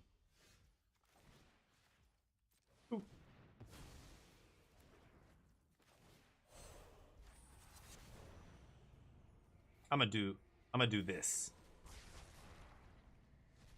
How many you got? Oh, you had one in your hand? Yes. Your artifacts are nothing in the face of silly-ass Mill. Beautiful. Beautiful work. So, Torf, deck's perfect. What can I say?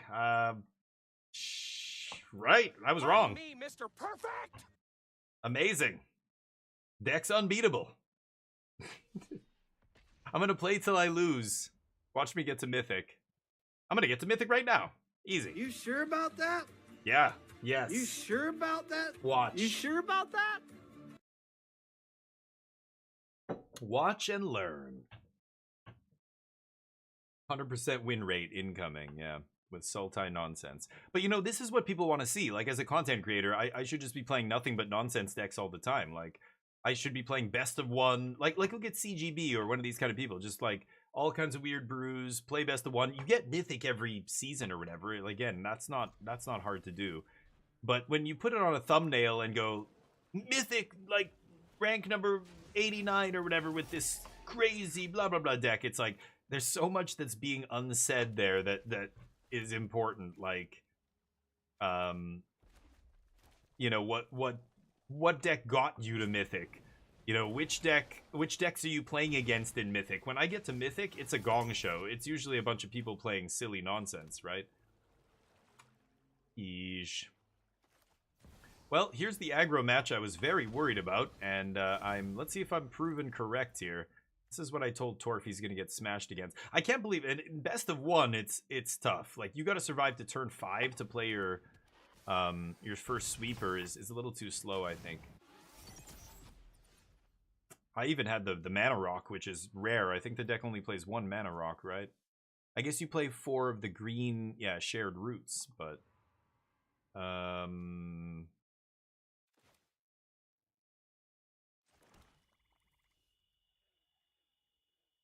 black, 2 colorless. I guess I'm Rakshashing bargain. Sure. I could oh no, I can't Maelstrom Pulse. I need to find green mana here.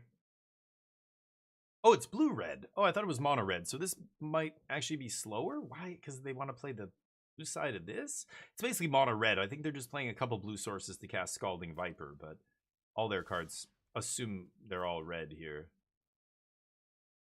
I'm playing this... they are going to go for it. I'm playing this slow in the hopes that they are not going to go for a pump spell here in the fear... Oh, okay, they're just doing that. Yeah. Oh, that gives that guy double strike. There's no 1 mana instant spell I can get here. Duress, yeah. Okay. Take a little bit more damage, sure. Yeah.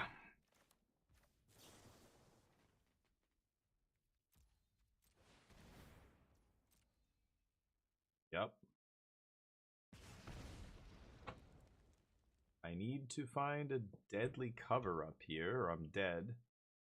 I'm probably still dead. They have 4 cards in their hand. Ugh. Don't have green mana. What am I supposed to do here?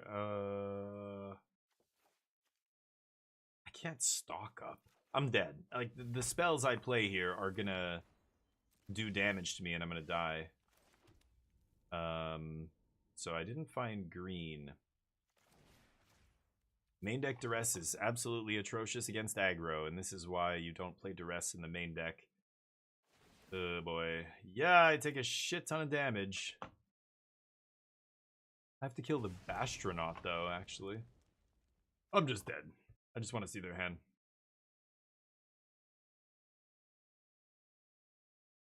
Shoot me, baby. There you go. Yeah. Sure. Okay, so they're playing Bastronauts, Hellkites. Lizards. So many lizards. Spell lizards. Ugh. Black Sun. The end is so bad. So is Strategic Betrayal. Duress come out. River Churn comes out.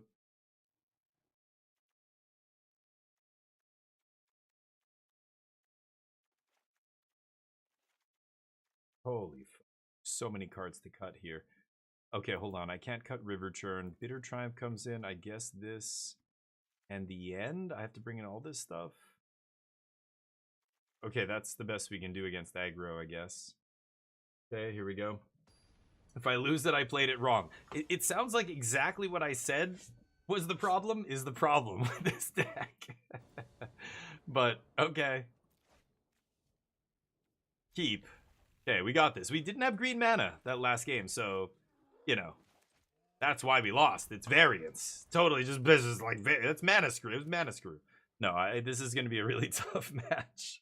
Even our sideboard stuff, like, black just doesn't have a cheap sweeper, and that's really all there is to say. Like, as soon as they lost that black one with white flashback or whatever, or white kicker or whatever it was. Yeah, let's ramp. Okay. The ramp is pretty important here, otherwise we're just not fast enough to sweep. But even when we sweep, I mean, if they come out swinging, or blue-red is weird, because they're going to side in some negates and stuff. Like, well, not even negate, Spell Pierce. Or the in-web one. which is really, really bad. Okay, well, we've got to pulse something. I guess I'll pulse the Needlehead. The other guy I'm going to have to deal with at some point. Pulse is awkward. Again, 3 mana and trading for 2 mana or 1 mana cards is really, really inefficient, right? And this is why, you know, when I usually say this card's not good enough for that card, people don't get it because they're just like, what do you mean? It's a removal spell. What's the difference between this and you know, Doomblade? Well, Doomblade's 2 mana for 1. So, you know, or 1 mana, like I want Fatal Push, I want Cut Down, I want stuff like that. That's great. Then I'm trading 1 for 1 with this. But if I made Maelstrom Pulse this, you know, people are like, but what about the time you kill 2 things? It's like, yeah, how many times does that happen? As soon as your opponent sees Maelstrom Pulse, they're not going to sequence in a way where they get blown out by Maelstrom Pulse. Like, there's no, like, Goblins decks that make all Goblins tokens where Maelstrom Pulse wipes their whole board or something, right? We've got to stock up here. I want to leave up black.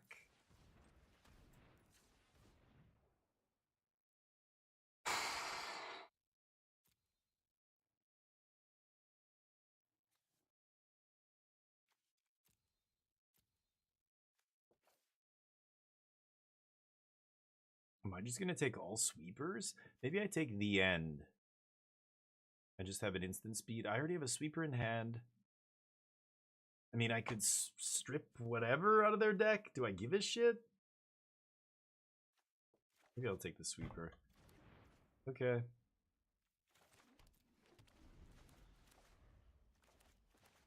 Here we go. Taking all the damage this turn and probably getting our spell countered next turn feels bad, but what are you gonna do? At least I can go Day of the Black Sun, pay for Spell Pierce, right? So, see if that works. Oh, they didn't pump. If they don't pump, that's even... Oh, and that turned on the thing. Oh, no. I'm taking a lot of damage this turn. Pump it again. Fuck. Because they know there's no cut down in the format. I'm not going to be able to punish them here. Ouch. I think that kills me.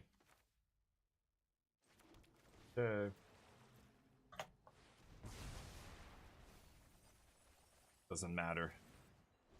The milling's irrelevant here. They can kill me this turn. They can't. I guess I can strip something. Probably the Nova Hellkite. Oh, O'Hare Accidental. Yeah, Nova Hellkite's gonna kill me. Yeah. I can't strip that from exile, so I just lose to that card.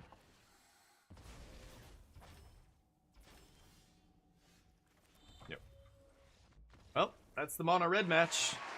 And we can stop playing the deck. Sorry, but it was inevitable. We're about to run into a deck like that, and yeah, your removal just lines up really poorly with the low to the ground aggro cards, right? Because you're always overpaying to kill them. Your deck lines up well against other mid-range decks, which is good. Red or green spells. Okay, let's play my deck. And Bing, you're not gonna like this. You're not gonna like this one bit. 4-color control, Jeskai, Splash Black. All spells, baby. I think... No, yeah, I took out Tidebinder, so I have 0 creatures in the main. Oh no, it's Arturia Pendragoon, the Virtuous. The legends are true. I'll play first. I think I can keep this. Lead with Thundering Falls. I can have Lightning Helix up on 2. And then we've got 3 steps on 3.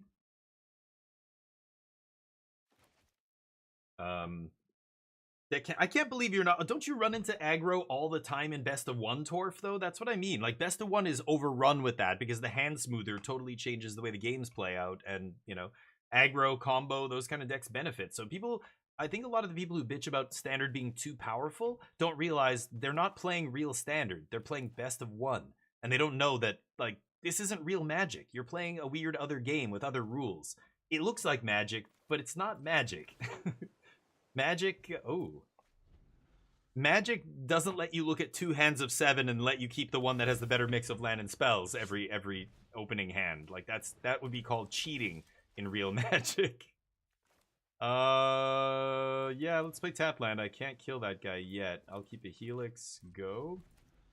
Green decks, I should be able to smash with cards like Fire Magic, so this is going to be the Allies deck. The 4-color Allies deck actually put up a couple, I think one dude got top 32 at the Spotlight Series tournament that just happened in Atlanta, so, you know, 4-color Allies, still a deck that could do well in Standard. Ooh. Counter on each other ally creature, shit.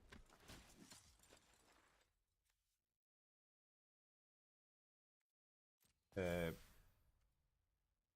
going to untap Helix. So you know what? I am just going to kill this guy now. And then I take it. And then I'm probably just going to Helix this guy, right? Pass. We'll leave up the counter. I'm probably not going to counter something here, but we'll see what my opponent does. Ooh, uncounterable off Cavern. Right. Okay, let's pop this idiot. I can untap and defeat that guy. Gain some life. Ooh, indestructible does not matter. This doesn't give hexproof, right? Yeah.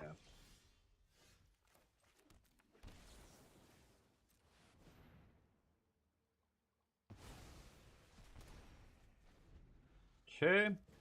Not bad. Now 3 steps is going to find us a couple cards here. I'll probably discard Passage, play my second white here so I can have Sweeper up. Ooh, not bad. They dump their hand. Fucking Cavern of Souls is my bane. I hate that card. Go.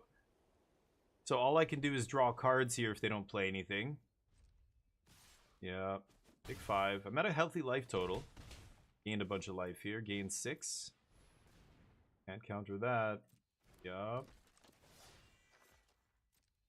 Nasty.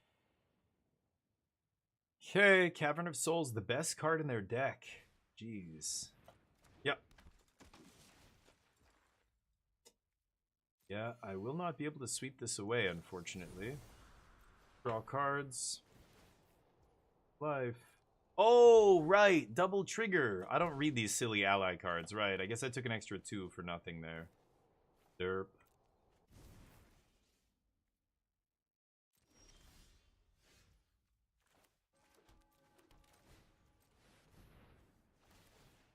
That'll do it, right? Save, save. And then I take 5, go to 3. I think I'm dead, right? Yeah, I'm very dead here. Yep. Lucky. They needed that second Earth, whatever it's called. Silly nonsense. Okay, this should be an easy match now that I know what I'm playing against. Let's kill a bunch of creatures. Easy peasy. That's what our deck does best. But Cavern was good there. We had counter magic, so it ends up costing us. But I'm just going to side out that stuff. I only have 1 3-steps, and so, yeah, kind of the worst card in my deck against them. No more lies can come out. Beza's good here. High Noon. Hidebinder's good. Could cut a stock up. I'm going to cut Teachings. I'm going to leave in Cursed Recording. It's kind of a weird one. It's probably stupid to leave in, actually. Wait a minute. I'm not going to leave in Cursed Recording. It's so fucking terrible. Right? I can't just take a turn off. I'm gonna leave in Teachings. All right, here we go. No mono red in BO1. That's insane. Hey, Professor, what's up? Yeah, we went through the whole thing. Oh, I guess I should change my stream title. We went through the whole set. We did a couple of practice drafts on Draft Sim. It looks complicated. It's definitely a high level set, Professor. I think you know what I'm saying? Like traditionally speaking, the core sets were kind of like lower level, and you can still feel that today. Like you draft a set like Foundations, there's nothing too complicated going on. It's almost like they're introducing you to just the evergreen mechanics and that kind of stuff. You know, there's some interesting things, but not Foundations might be the most extreme core set for this, but the other sets, like what we used to call the subsets, like, you know, starting with Arabian Nights all the way up to Lorwyn here, they are supposed to be higher level, more complex or whatever, but not all of them are the same level of complexity. Some of them are more complex than others. I think Lorwyn is looking like a real complicated one. Thank you for the lurk, Torf, by the way. Ooh, Mobland is awesome. What? Is Season 2 out, Torf? Did he leave? I want to know if Mobland Season 2 is out. For those of you who have not seen Mobland, it came out last year. It's a crime drama series, like TV series, with Tom Hardy is the main character. He's fucking awesome. I love when Tom Hardy plays a badass. It's great.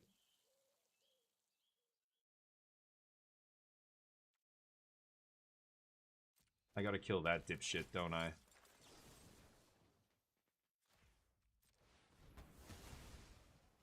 Okay.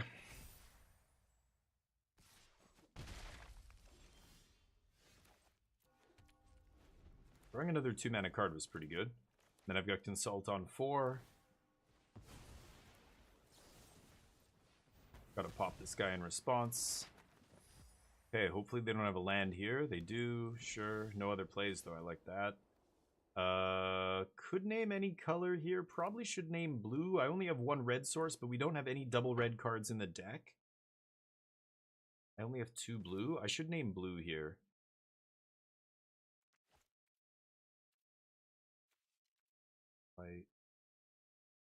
I'll just Godless. It's fine. Pass. Could Teach for something, but Teach is going to be saved for, you know, the big red button. Emergency. I need this right now, you know. I don't have any card draw. I don't have any life gain. I don't have any specific answer to something. Ooh. Okay. Not bad. Make a couple dorks. They're going to map up here, of course, which is fine. I can untap an Ultima. We'll see if I can find an untapped land so I don't have to shock myself. But we'll see how this is going. Anyway, Mobland's really good. Tom Hardy's the lead, and then Pierce Brosnan is in it. Helen Mirren is in it. Like a bunch of really good actors. It's fantastic. So he's saying he's going to go watch Mobland. I'm wondering if he's seen the first season. If he hasn't, maybe he's watching that. But to my knowledge, there is no second season. There's Aang. Sure. Oh. They can only... Yeah, I don't know what they could have here. Is there a white counter? Aven Interrupter's 3 mana. That wouldn't work. Is there some other Aven Interrupter effect here? Aang is 3. I don't know what's happening right now. My opponent's chilling. See if we can finish them off.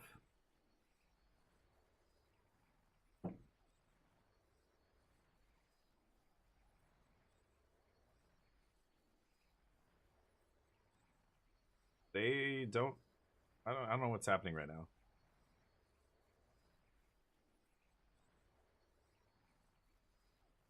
Maybe they're wondering why they can't cast their negate off a cavern. Who knows? Yeah, it's a really good show. I recommend it. I wasn't sure. I'm like, it's a Prime. Whenever I see something produced by Amazon Prime, I'm just like, oh, this is gonna be garbage. But it wasn't bad. It was not bad. Did I take 2 removal spells here? Got my land drop for next turn. Yes, I will. Nice.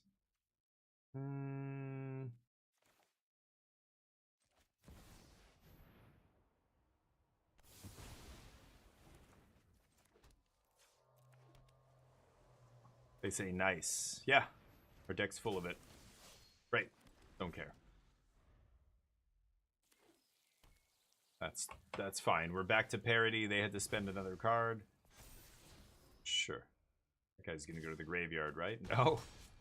Okay. Could have shocked myself, but I think that's a little bit silly. Aang!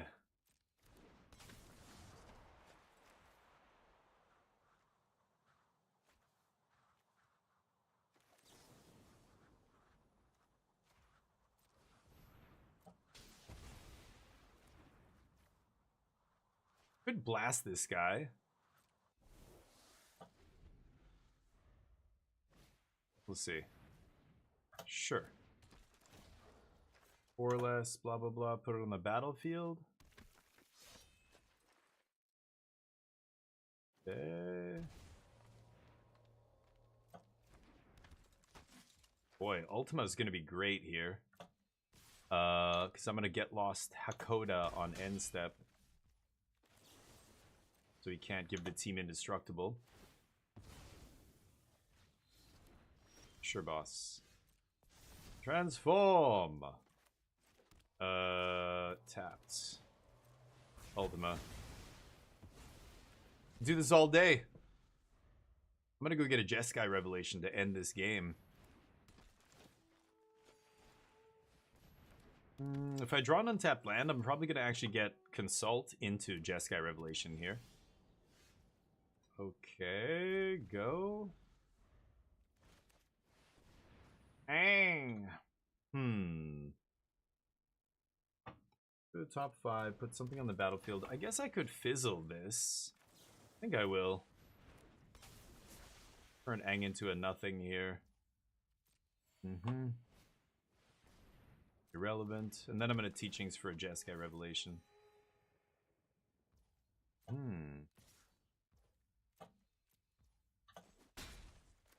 Good Teachings for a Sweeper here. Maybe that's better.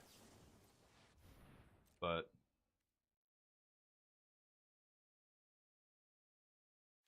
let's just take this.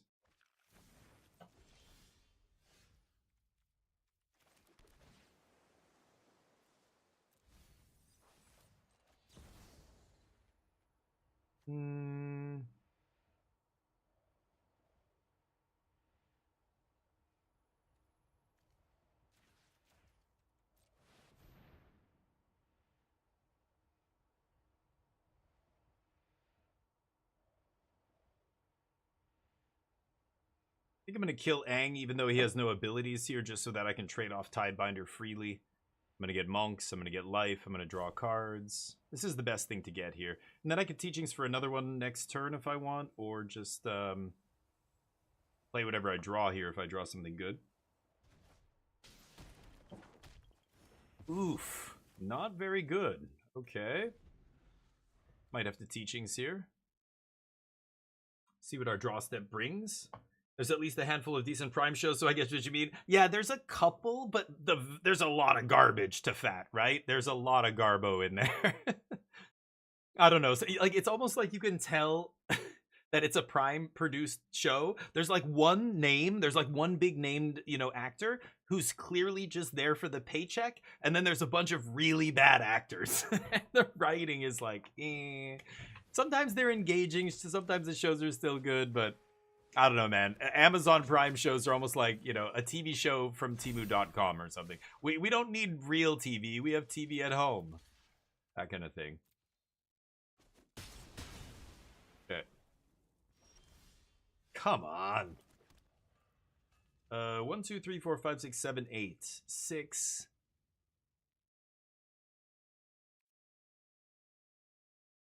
I should go untapped here so that I can Tidebind plus Teachings, right? Gotta stifle that guy. I'm gonna pay 2. Go. I need the Teachings and Tidebinder here, so I need 9 mana, actually. Yeah, because I gotta fizzle that Earth King Lieutenant or I'm in deep shit.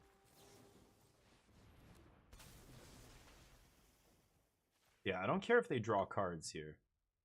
There. So... that's awkward. Okay.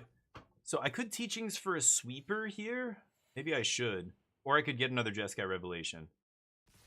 Holy fuck. Yeah, crazy. They're drawing a shit ton of cards here. Should I get Jeskai or should I just get a Teaching? This is hard. Kill Katara.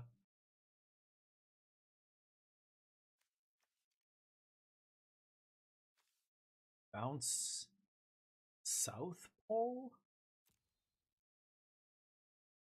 I should just get a Sweeper here. Ugly.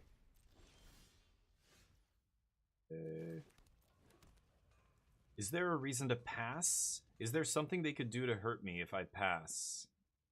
Trigger. They could have a Flash ally. Yeah, let's just pass. I'm going to let them actually go to combat before I pull the trigger on this. So when they attack...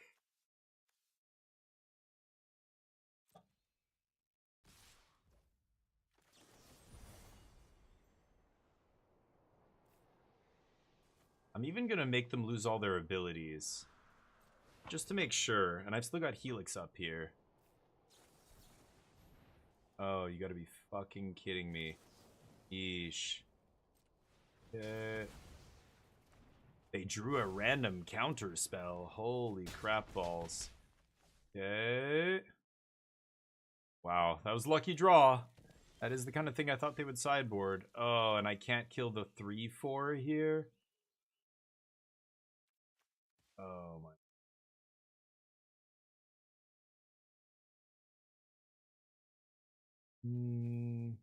Okay, I'm not gonna go for anything else here. I can survive this turn.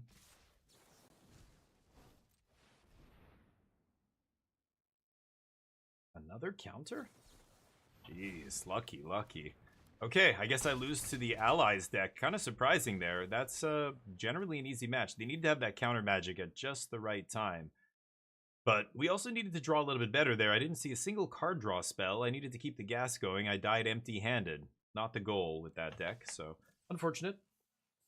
Decent, yeah, right. I know what you mean. Yeah, sometimes they are good though, but I would say average is like decent is the average with prime shows for sure. Red or green spells. I need to play one more match here and do this daily. Let's get up the votes in the meantime. We're not going to do a long stream today because tomorrow we're doing a 24. Tomorrow we're doing a 24. Oh, sorry. Hold on. Fucking Twitch.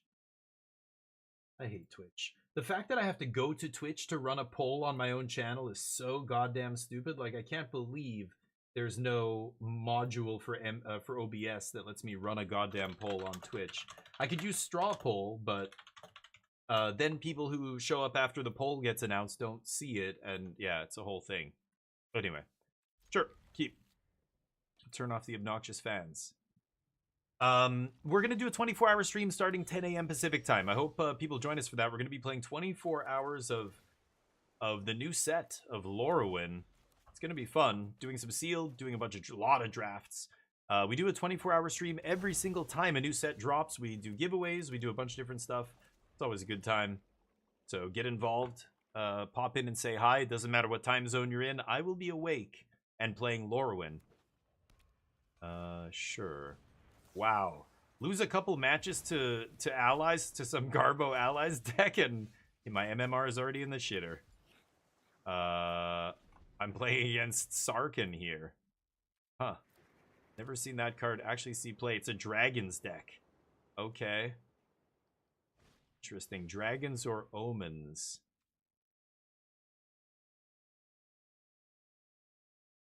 Got Cavern up? No. They named Cavern Dragon, so I'm gonna use these No More Lies while I can. I'm not gonna be able to counter their other stuff. Here goes Cursed Recording. Let's see how good this card is. Cursed Recording's a hell of a drug. It's basically my meme card that I'm just having fun with here in the main deck, but anyway, which game should we play next? We've got The Outer Worlds 2. We've got Atomfall, new to Xbox Game Pass. Star Rupture, could do that. We've got Alan Wake 2, haven't finished that yet. Arc Raiders, Hades 2, Last Train Home. Let's do Last Train Home. Okay, there we go. Get your votes in. Tell me what you want to see me play. Sorry, buddy. Yes, you can have your Nova Hellkite. Ouch. Cool. Okay. I'd like to draw 4 cards.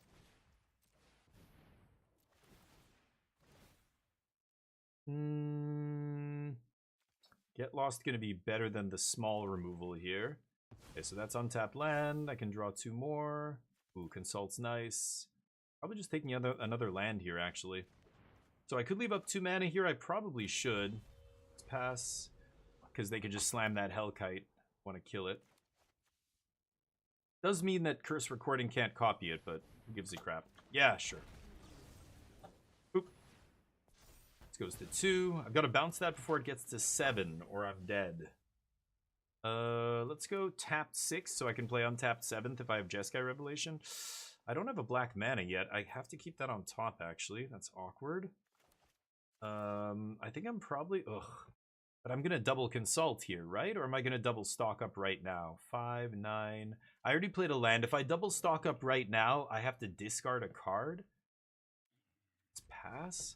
I'm probably going to double consult here. And untap into Jeskai Revelation, right? Double Jeskai Revelation should win the game.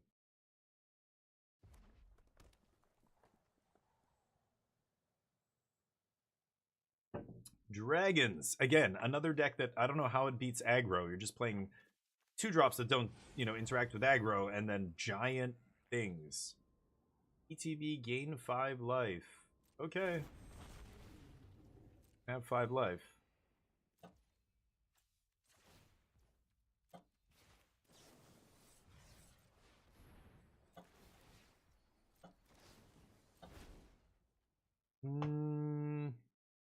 Another Get Lost? I already have one in hand. I think Get Lost is better than Day of Judgment, to be honest.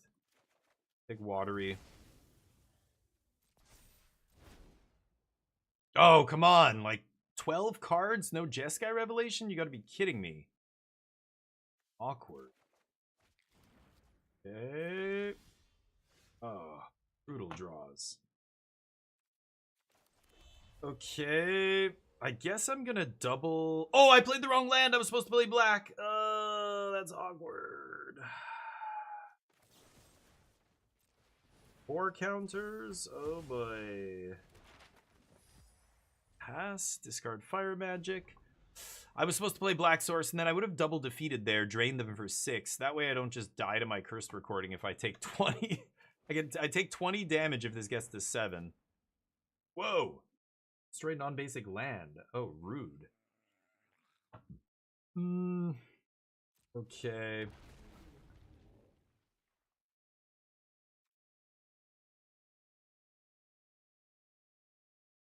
Click on 1.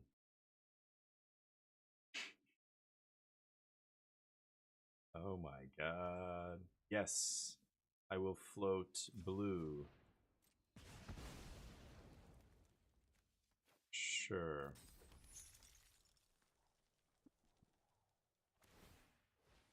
I don't really care about this, right? I just want to copy consult here.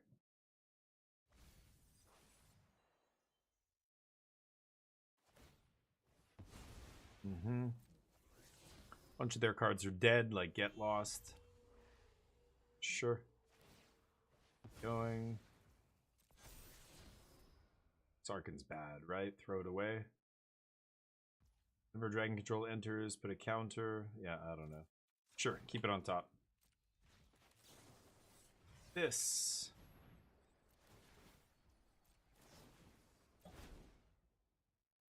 Where are my Jeskai Revelations? What is going on right now? God.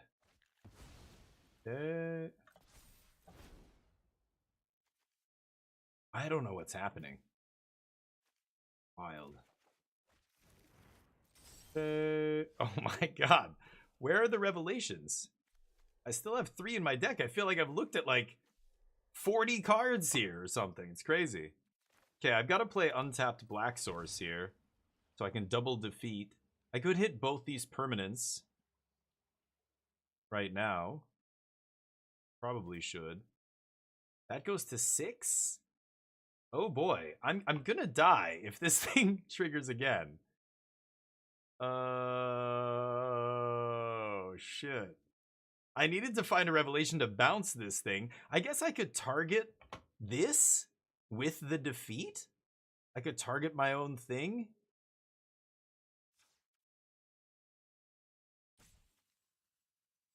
Then, if there are 7 more counters, remove those counters. It deals 20. Okay. I think I need to hit this. I need to hit it. So, I'm actually going to do this now.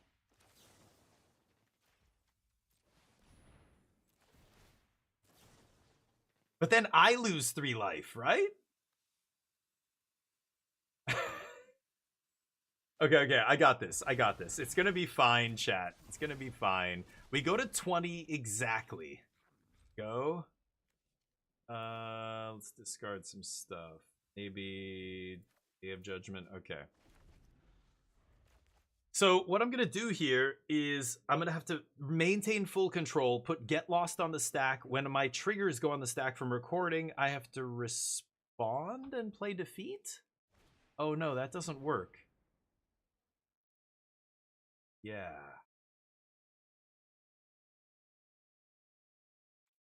Okay. Oh my god, this is insane. But the copy resolves before the trigger goes on the thing, right? Yeah, so I'll be able to get away with this. But... oh man, this is gonna be so weird. Oh, activated abilities can't be activated. Ooh, that's insane. Is this in the main deck? Oh, right, the Dragons deck. Okay. So I can't activate my recording? That means I'm actually dead. I need to be able to activate this or I'm dead. Okay, how do I can't. There's nothing I can do here. I'm taking 20 no matter what. That's hilarious. I died to my own recording. There's no way I can, because even if I respond to the trigger, anything I put on the stack is gonna kill me here. That's so funny. Yeah, let's just kill ourselves. Oh, that's hilarious. No, it doesn't matter. Even if I hold full control there, as soon as I put my next spell on the stack, it just triggers again and triggers again. The only way I'm able to not make it trigger is if I cast the copy. The copy won't trigger it, right? So if I can activate it and then put this on the stack, the copy part will go first. That'll turn into inevitable defeat before the put a counter on this part happens. So I could play the copy to exile the curse recording and it wouldn't go off. But I couldn't, they had the one card to turn off my artifact to stop that. So I was greedy. That was greedy on my part, but you know, who gives a shit? I'm playing against a random Dragons deck. I'm probably being, you know, more fast and loose than I have to be here. I didn't think they were going to actually be able to win that game, but they had the one card to stop my thing that killed me, right? It's hilarious. No more lies, 3 steps. Probably not great when they're playing all dragons and Cavern of Souls, right? Tidebinder is probably good. I could take out counter magic, but what would I bring in? Beza?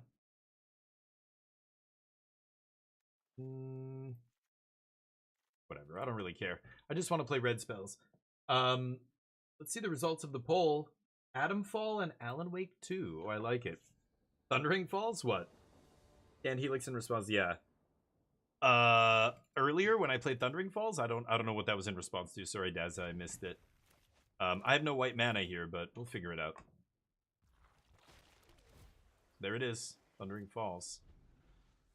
I think we'll be fine. I think I was being a little greedy there. I probably should have killed the stupid curse recording when I said, "Oh boy, this could end up with us dying to this thing."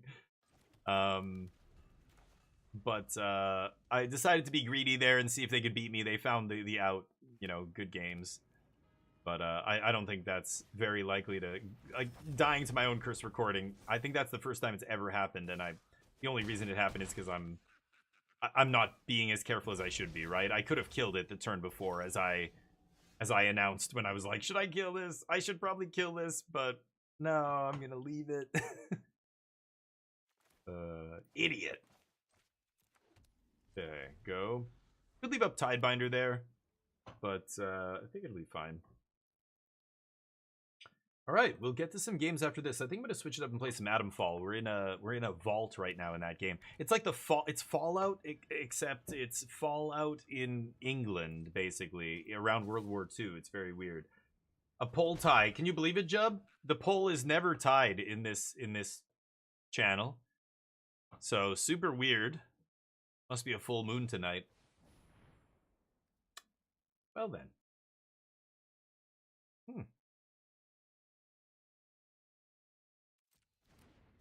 I allow it. That's all you got? There's double white. I was gonna use this, but Rather not pay the life, thank you. Leave up Tidebinder. This, I mean, they don't have Cavern yet. Love this right now.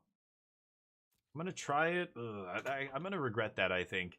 They missed the land drop, though. Wait, did they? No, I was on the play. What am I saying? They haven't missed the land drop yet. I can Tidebind the Mage Bane. Okay, I think that's fine. What? Doesn't this guy trigger? Oh, because I don't have a creature? Oh, that's so ridiculous. Okay. Well, in that case, I'm taking all of it. I was going to disable the trigger, but I thought it still went on the stack even though there's no target. If there's no target, there's no trigger, and I can't... Because I could Tidebind remove haste, right? Oops. Okay. Go to 5. All right. Another Hellkite, maybe? That's the one good card in their deck. Hellkite's a real card in Standard, but every other card I've seen out of their deck is not. Magebane, some decks are playing this, like the really low to the ground ones, but I think that's just a metagame. Oh, they're playing Lightning Helix, apparently. Okay. Sure. They have a bunch of burn spells. I guess so. Deal. Did we get our daily? Let's see. Hey, wait for fate. We're about to switch games here. Oh, you gotta be kidding me! 1 spell? Fuck's sakes. I have to play another match. God damn it.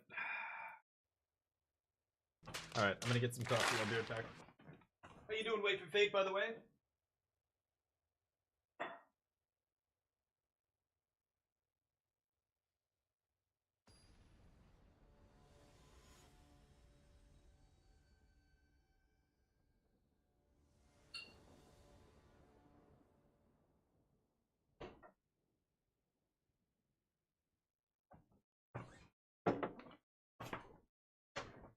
Doing well? Nice. Just beat Adamfall. Nice. 20 plus hours. Oh, really? I've already 20 plus hours and I haven't even come close. Were you playing on the hardest difficulty? Oh, you didn't... Okay, you didn't read notes, rush the game. I see, that's why. Do I give a shit? I just want to cast 1 red spell, right? I really don't care. I'm gonna keep.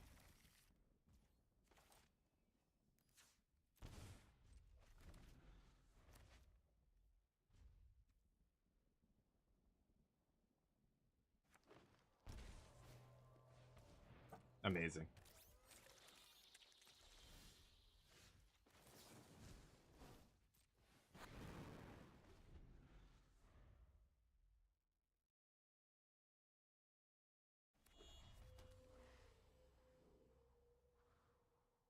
I played my 1 red spell. I'm kind of tempted to concede here. I think I will. Let's see if I'll draw a land, though.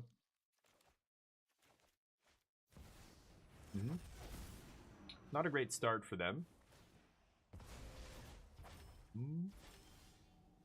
Okay. Deal. Didn't load up BO1 on ranked. I guess I could, but... Okay, I'll just give them the match. I don't really care. I just want to get my stupid daily done here so that I can bounce Bliss Madamfall. Yes, deal. Ooh, almost enough to do a cube draft. Tomorrow we're going to be playing 24 hours of Magic the Gathering, so it's all good if we shut it down a little bit early today, right? Let me shut off Steam here, because we're going to play Adamfall, which is through the Xbox Game Pass for PC. Playing on the hardest difficulty.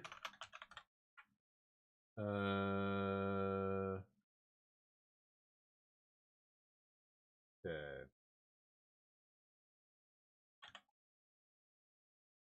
Stream title here. All right, and we'll get this game up and running. I've been enjoying this game, to be honest. It feels a little ghetto almost, like a little low budget, or kind of like rough around the edges is the expression I'm looking for, something like that. Let's go to the bottom left here. I think is probably a better place to go. Okay, here we go. So I was in a bunker. I was just about to go into this bunker with a bunch of dudes, but janky. Let's still try to track all the lines. Pretty decent item. And skill tree grind, right. It's almost good, I know. Yeah, the labs and everything, right? Which is where I am now. I'm at this, this is one of the barred doors that we just opened at the interchange. So I'm back in the interchange. This is a new door that I've never opened before. And there are mutants, ferals, who want to drink my blood. Did I even reload my handgun? Oh, I only have 4 bullets. Oh boy. This is my AR, which I also need to reload here. There we go. I have a grenade. I have a poison grenade.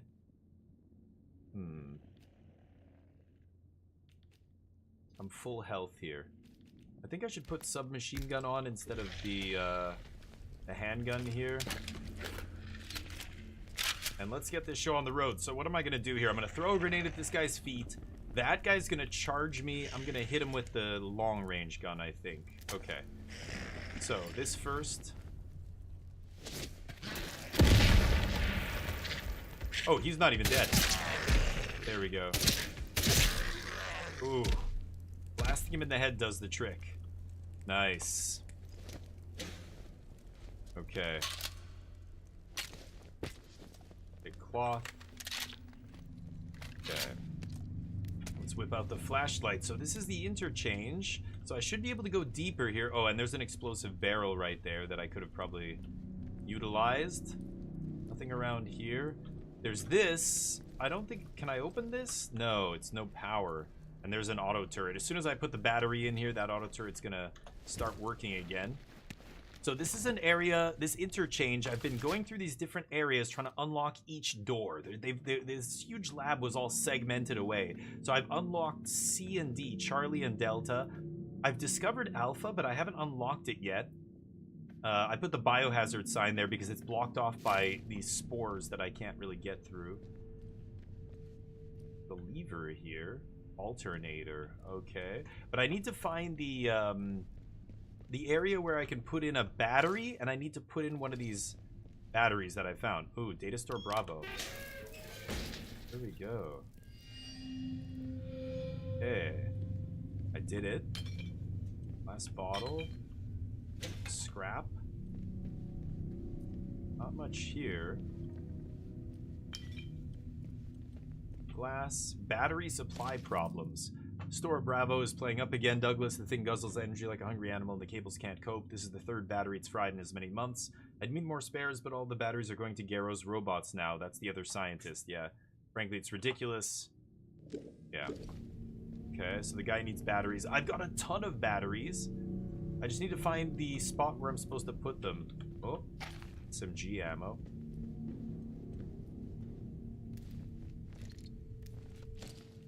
Here, let's put the poison bomb here.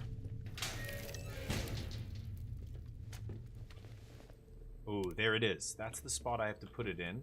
Where is the... There should be a machine here that lets me go and retrieve items. Some rifle ammo? Can't open that until we get power. There are batteries. I have a bunch of them, but I guess it was before the hardest difficulty. Okay, 20 hours per in-game time. Oh, I see. Yeah. Okay, interesting. Take the cloth. Yeah, you can definitely speed it up. So I can go down there. Oh, I see a body over there.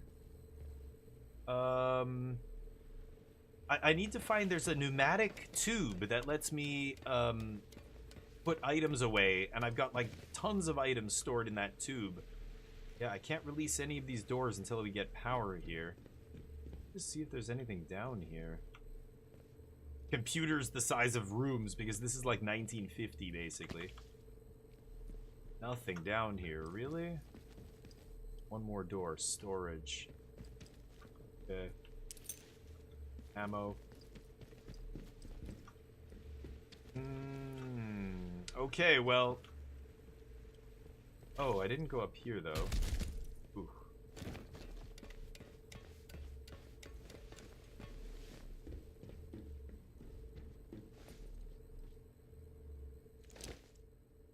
data storeroom key. Nice. Okay. That's the storeroom down there, but I can't unlock it until I get power to this place. So I need to find a pneumatic tube to get my battery from. Shouldn't be too hard. I know there's pneumatic tubes in the other parts of the interchange. I just can't believe there's not one here. Like, that would make this the only area without one that's tied to this stuff. Maybe I missed it. Let me just make sure I didn't miss the stupid tube. Oh, maybe it's down here? Takes me back to the main area. Oh, yeah. Yeah, this is the main area. Good. That lets me in. Yeah, this is the main area. Okay, so here's where the tube is. Yes. Oh my, look at my items. I dropped so many items over here in a giant pile. My tube is almost full. 97 out of 100. So let's look at all this. Crafting materials, rad, blah, blah, blah. I actually don't even need all this food. I'm going to dump some of that. And I'm going to take first aid kit. I want to take another grenade. I could take a sticky bomb and a battery. Okay, that's what I'm going to toss in the B thing. I've got all my guns and everything. Okay, here we go. Back to B. Data store Bravo. Yeah, here we go. Powered all the stuff, 20 in stash. Yeah, I got so many batteries. Like, they made it sound like this big rare thing. It's like, okay. I mean, it's like Fallout when you have like a bunch of power armor and tons of the batteries or whatever. Oh, I didn't even notice that recipe. Is this a recipe I have? I think I have that actually, but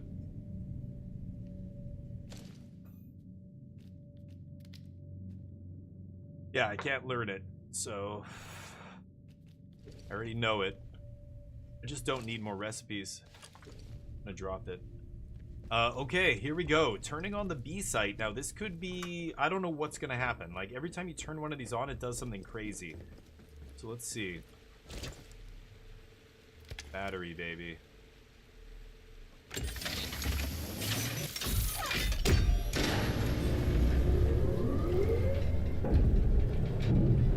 Whoa.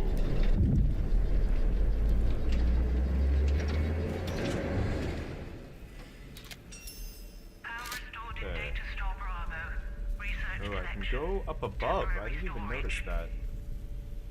Quarantine has been lifted in this sector. Oh shit. Quarantine's lifted, so now the bots are out. Oh, that's a flamethrower bot too. It's a scary one. Plus the turrets will be up and running now.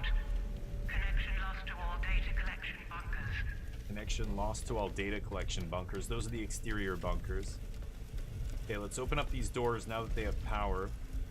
I'm gonna get the storeroom first. Now that I have the key. No power? Oh shit. Oh, I have to get that device to turn power? Oh no. I thought this would get power automatically. I've got to mess with those things, but I can't until I get this special item that I'm looking for. Shit. These things. You can mess with them and redirect the power, but I guess not. Okay, let's open this. Oh boy, this is the main room where there's bots walking around and stuff. Okay. So, the interchange. We did this. Alpha is the last one.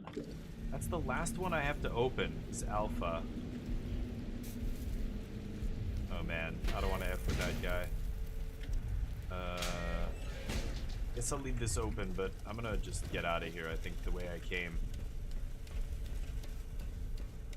Okay, let me think about this. So, I did all of them except Alpha. I thought, I don't know, maybe I can do Alpha now, but I need to take like a special medicine. Yeah, I think I have what it takes now, actually. So I could do this. But let's go to a different region here and do some quests. New entries, yeah, data store Bravo I fixed. So these are open leads. Bard serum, yeah. Search the tunnels under the medical facility for this. I could try and do that now that I'm here. The medical facility is... That's Oberon. Oberon is where I'm going to go at the end. There's the medical facility, I'm pretty sure. It's back near... over here. Yeah, near Charlie. What's the fastest way of getting there? Can I just run through here? Go to Delta? Yeah, let's just go back to that middle area. Oh. Shit. Oh, did he see me?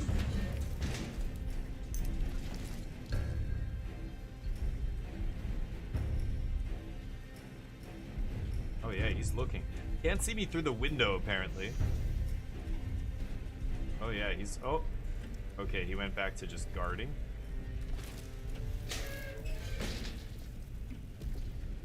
Do not really want to fight that guy. Okay, we can... what? There's someone over there. A protocol soldier. Hey, there's someone here. And this guy somehow knows I'm here. I don't know why the locals act like that. We're protecting them, the bloody ungrateful swine. Hey, Buried, what's up? I haven't played the DLCs. No, I'm enjoying it so far, you know, for what it is. I think, you know, it's not a 9 out of 10 game, but it's definitely solid. You know, you're looking for something new, something in this vein. You love these kind of games. You love Obsidian games. Like, it kind of feels like, yeah, this open world. Whoa, what the shit? I feel like if I open this, I'm gonna get blasted. Oi, you're trespassing. Watch your heads, lads! You'll die here. Intruders! Take this. Is it just 2 dudes? Oh, oh shit! Oh, what? It can shoot behind it?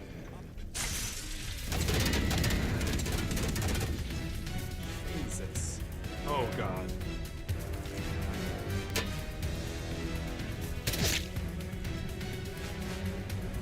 Nobody over there?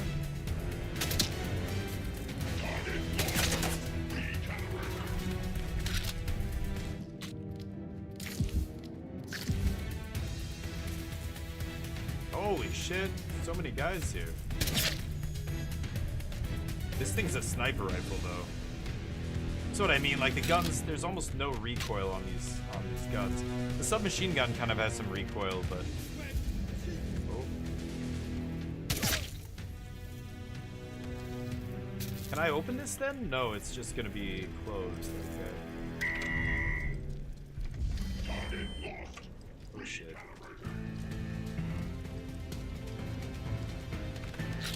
Oh, I only have 19 bullets for this thing? Oh, yeah. Okay, well, I'm gonna go up. And back to the central... oh, what the shit? Ah.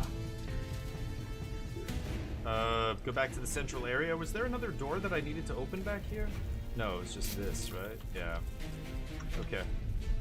Let's get out of here. Not there. This is the main area. Don't let this thing scare you. This random jump scare every time you come through here. Okay, so I'm gonna keep this. I could put away this grenade. Don't really need that. I wouldn't mind taking a little bit more meds here. I can also craft meds if I want. Let's take painkillers. Combat stims are useless. I could take another first aid. I can make bandages, so maybe I'll take another first aid here. And a nail bomb, a molly. I can make mollies.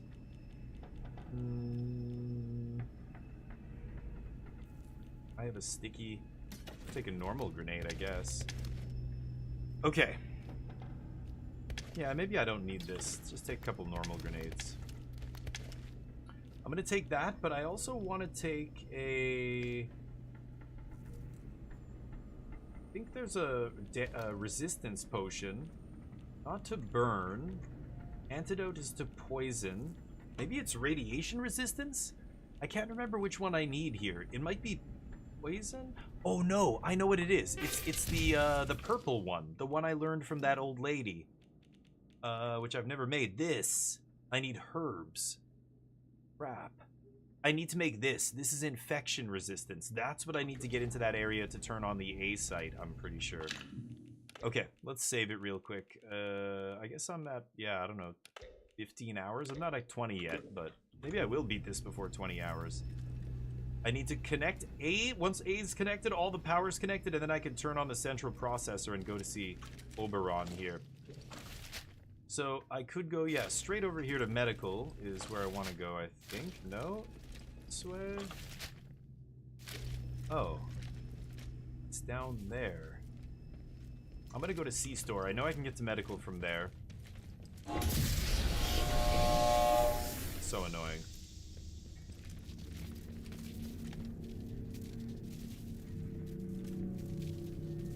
Oh shit. Apparently there are dudes here, so let's just oh, I've got an LMG as well that I'm not even using. Oops, I mean like this. I only have 7 pistol ammo?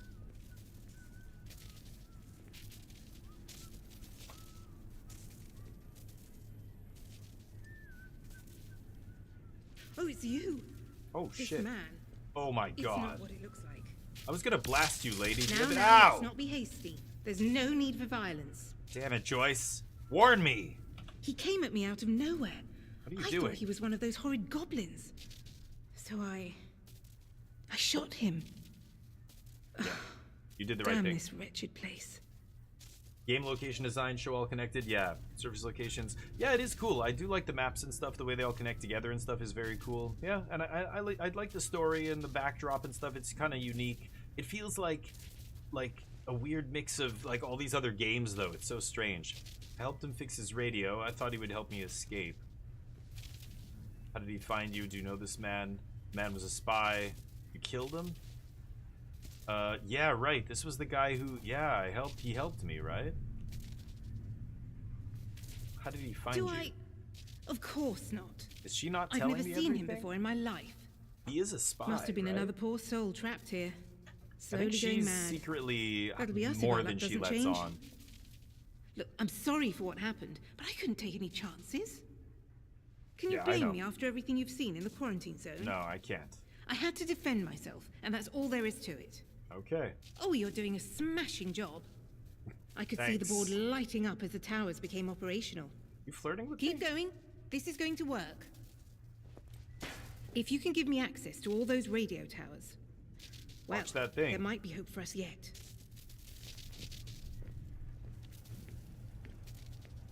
Ilya, she killed him. Wow.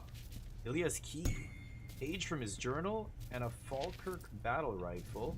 What do I currently have? I have a JM3. Ooh. Maybe I dump this.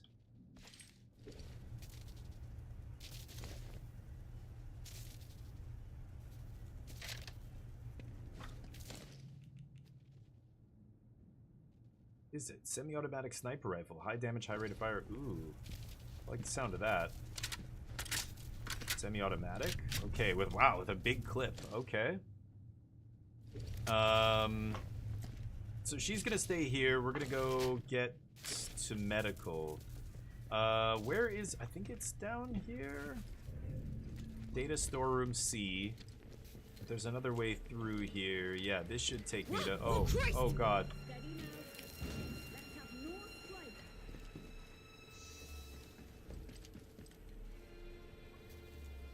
That guy's gonna come in here, right?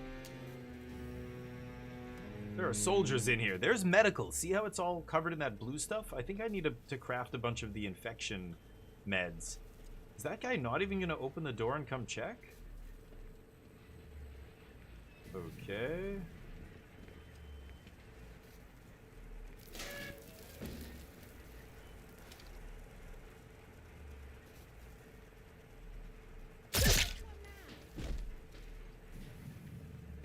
Some off with Oh. you. Don't make us hurt you. That's good. You'll be dead. Ah, damn it. Oh, he got me too. Ow. Bitch. I have 1 bullet left. This is not ideal. I think they've gone. This guy's seriously not able to hear me? Okay. Last time it was mutants in here, now it's, oh my god. Oh god. You're for it now. It was another dude, right? I heard another voice.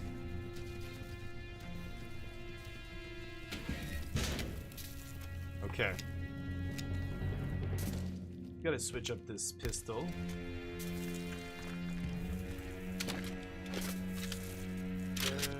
Search.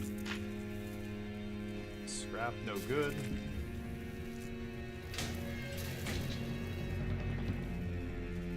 Yeah, I don't think there's anybody here.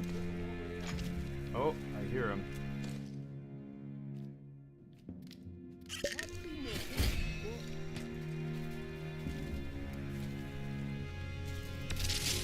Ah!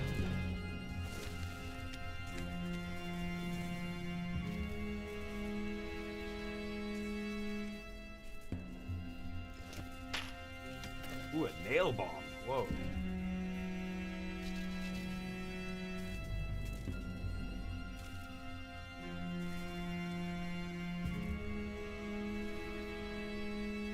Who am I hearing? I'm hearing somebody whistling. Is he above me? He must be above me, right?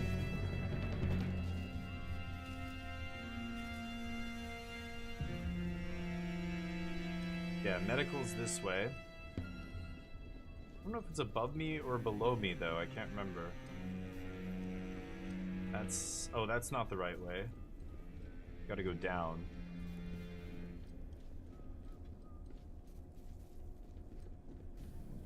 Outlaw. These are outlaws? The guys upstairs were protocol soldiers.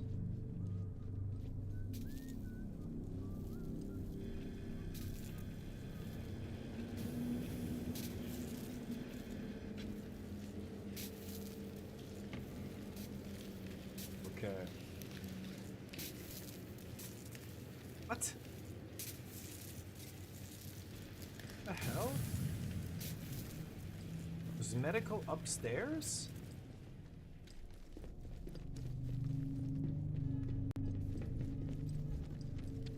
Maybe they're both up here. Oh, there's a guy.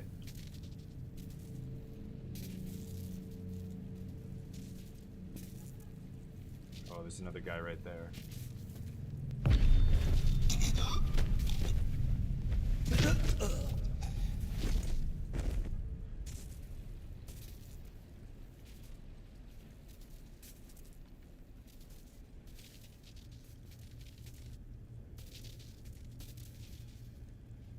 Don't see anybody else in here.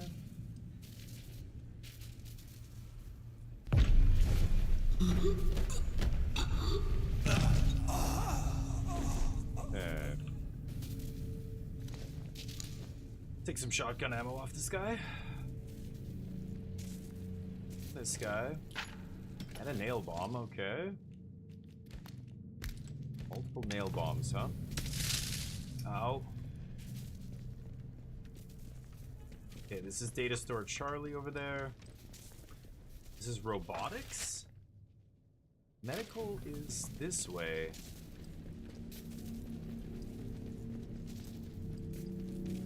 Okay. Here we go. There's a serum in here that I have to find. I don't remember what's here, though. Ooh, there's a pneumatic tube. Nice. Let's drop some stuff off here. I have too many grenades and stuff. And I think that's fine. Mother Jaga wants me to search the tunnels under the medical facility in the interchange. Right. This place went all the way down, if I'm not mistaken. I vaguely remember. Okay, I'm actually going to go back to stealth handgun here. How many bullets do I have? 4. Not amazing. I don't think I can craft ammo in this game. I'm sure I can't. Okay, I've got to find a way down.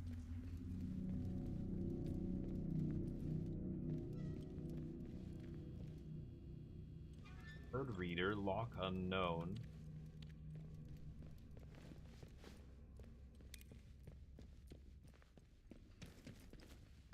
The tunnels under the medical area. Unoil. I've got to find a way down. Do the items like respawn? I thought once you got items in a certain location, that's it. You can't get them. I'm going up here, not down. Triage.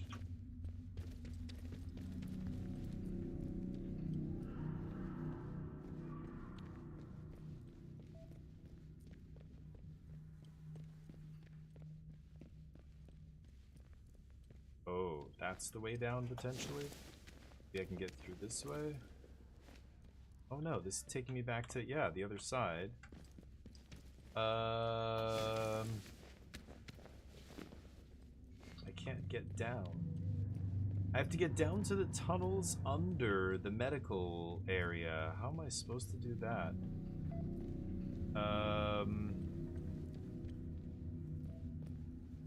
There's no other way to go here.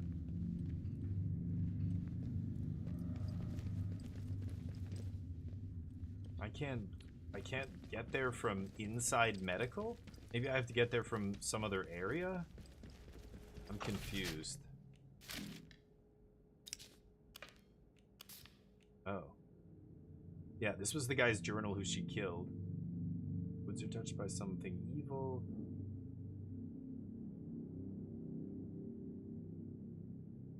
Oh.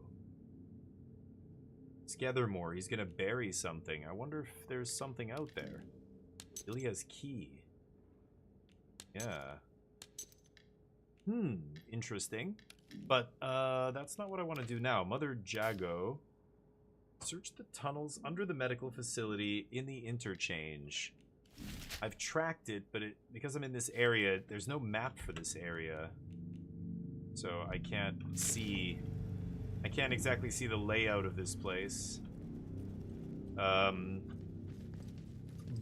I do know that there is no... Yeah, this is all empty. There is no way down from in here, it feels like. It's weird. I need the key, I think.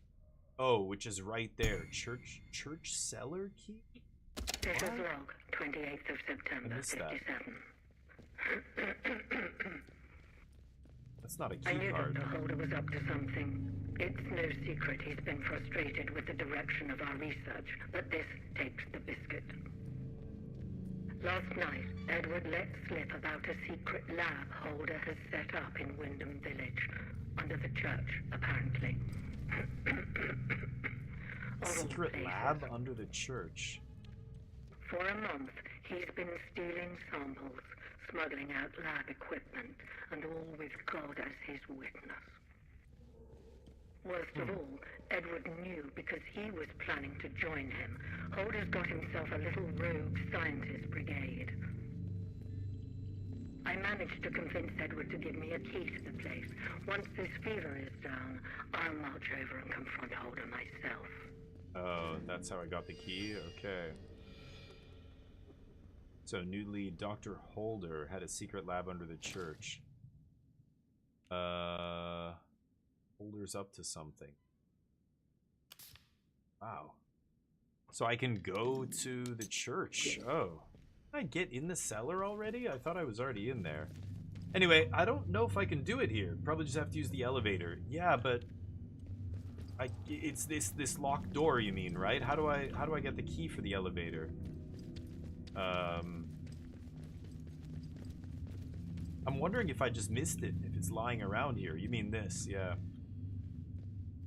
I need to find the key somewhere. But I don't know. Every time we turn on power, it gets crazy. Yes, that is true. I don't see, like, I don't think I missed it. But I did just find another thing that I missed, so I don't know. Maybe I did miss something? Maybe there's a key card sitting around here somewhere. But...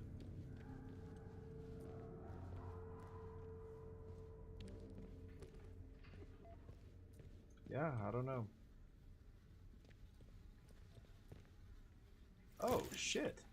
Did not even see that first aid sitting on the wall. Too busy looking at all the nooks and crannies for this key card that might be... oh, it's Oars in the sink?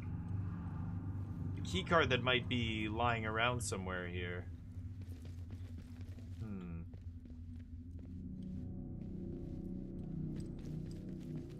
Just gonna do a thorough sweep. Because that kind of thing would drive me crazy if it was in here and I just, like, didn't see it randomly. Like this kind of, you know, prominent room. It's sitting on something and I just didn't notice. No. Rifle ammo.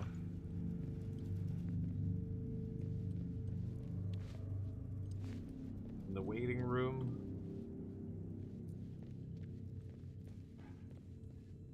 All these drawers.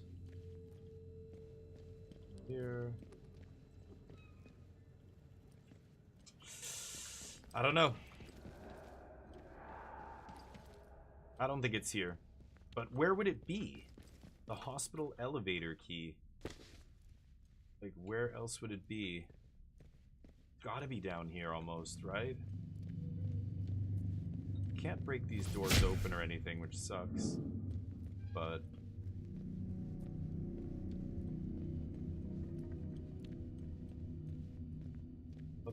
like, that's the exit. No other room where I could go here and check. I've looked in everything, I'm pretty sure. Main room, the waiting room. I came from that side.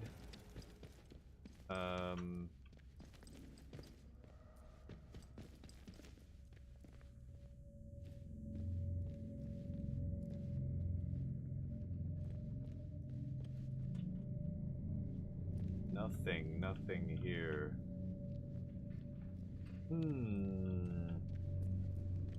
Darn. Wondering where it could be. I feel like it has to be here, right? The bodies from the beds? I don't think so. Let me go try real quick here. No, you can't. They don't prompt you. Anything. Paraffin. Paraffin wax?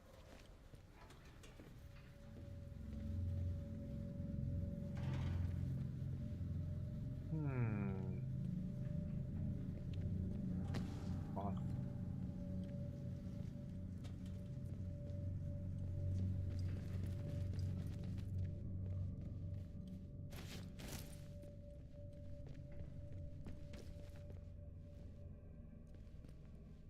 Yeah.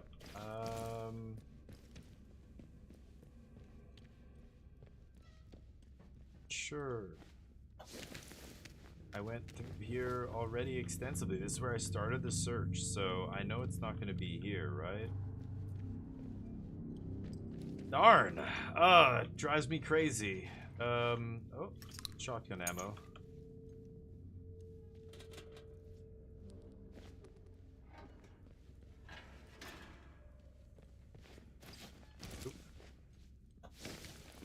Yeah, I don't know. Where else would it be? So maybe, honestly, maybe it's in the church basement. Maybe that clue I picked up, I have to go all the way to the church and then find out what's under the church and then come back. Let's do it. I don't need all this stuff, so let's drop, like, a med kit and, I don't know, a sticky grenade. Sure. Let's book it. Yeah, you would think it would be on a body or something, but... I did pick up a lead to... Oh yeah, I'm in the interchange. I did pick up a lead to go take me to the, no power, right? No power. To the church, so let's just do that, I guess. Slattendale? I don't really want to go to Slattendale.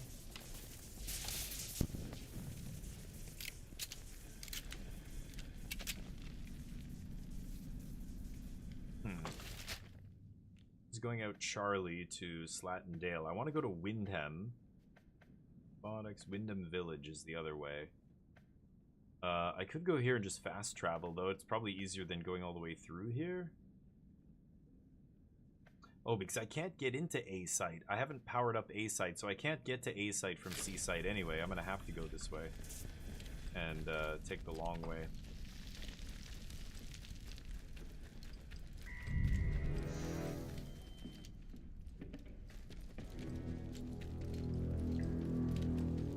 like getting spotted by turrets. Okay. It could be Charlie. Let me exhaust this lead. I think that's one of the things that kind of frustrated me earlier about this game, where I also can't seem to put my weapon away. Why can I not put my weapon away suddenly? It's weird. Okay.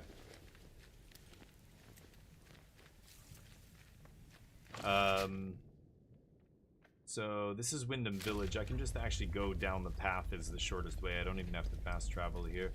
So these different areas are pretty big. This is the... Yeah, there's going to be bandits back here. I cleared them all, but now they've respawned.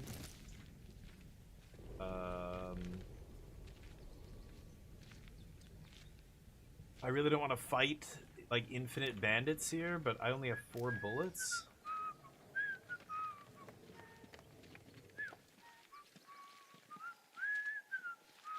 This place is crawling with guys. Oh my god. They're very random. In their patrol patterns and stuff, they're very, very random. Oh, another dude. Okay, that's the last one up the stairs. Okay, go, go, go, go, go. I can't even, like, slide down the stairs here. Down the ladder.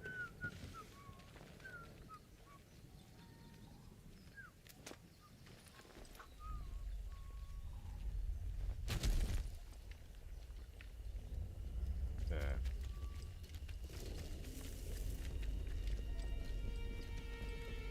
Attention! Windham Village is under the... Okay, here we go. Is to have one of the weapon slots empty in quick menu. I usually just hold X. That's what I was doing before, but it's not working now for some reason. Anyway, it doesn't matter. The army is here to help and protect you. Where's the church? The church is... That's the garage. Wait, where's Windham Church? Oh, up here, right? No? Up here? Here. I'm here. Just have to go around the corner to the right. There's the power plant in the distance that melted down and caused this entire area to be quarantined. These guys boarding up houses, kicking people out. Not sure I like the look of it. Excuse me, coming through.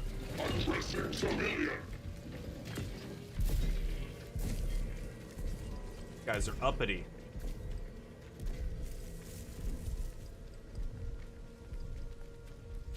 Okay, so they said there's a secret lab under the church.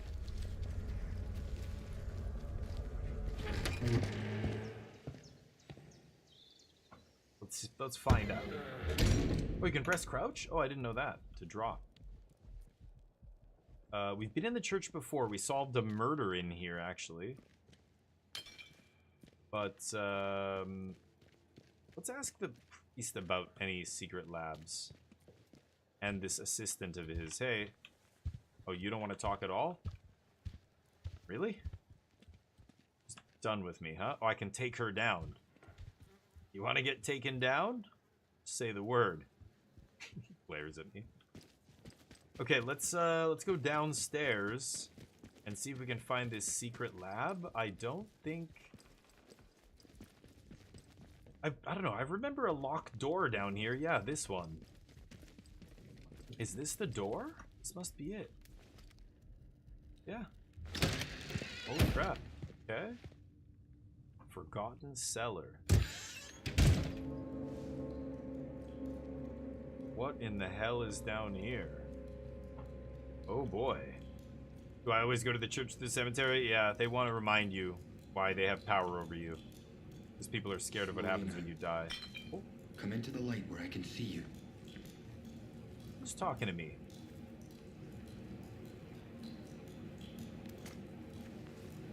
Wait. You're not one of the scientific staff. Wow, look at this guy. Dr. Holder.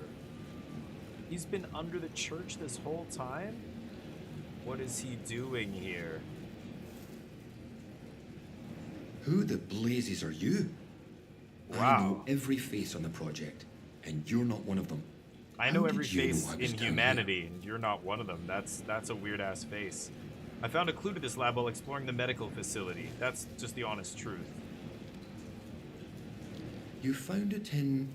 You mean to say you were inside the interchange? I was. Just how did you get in there?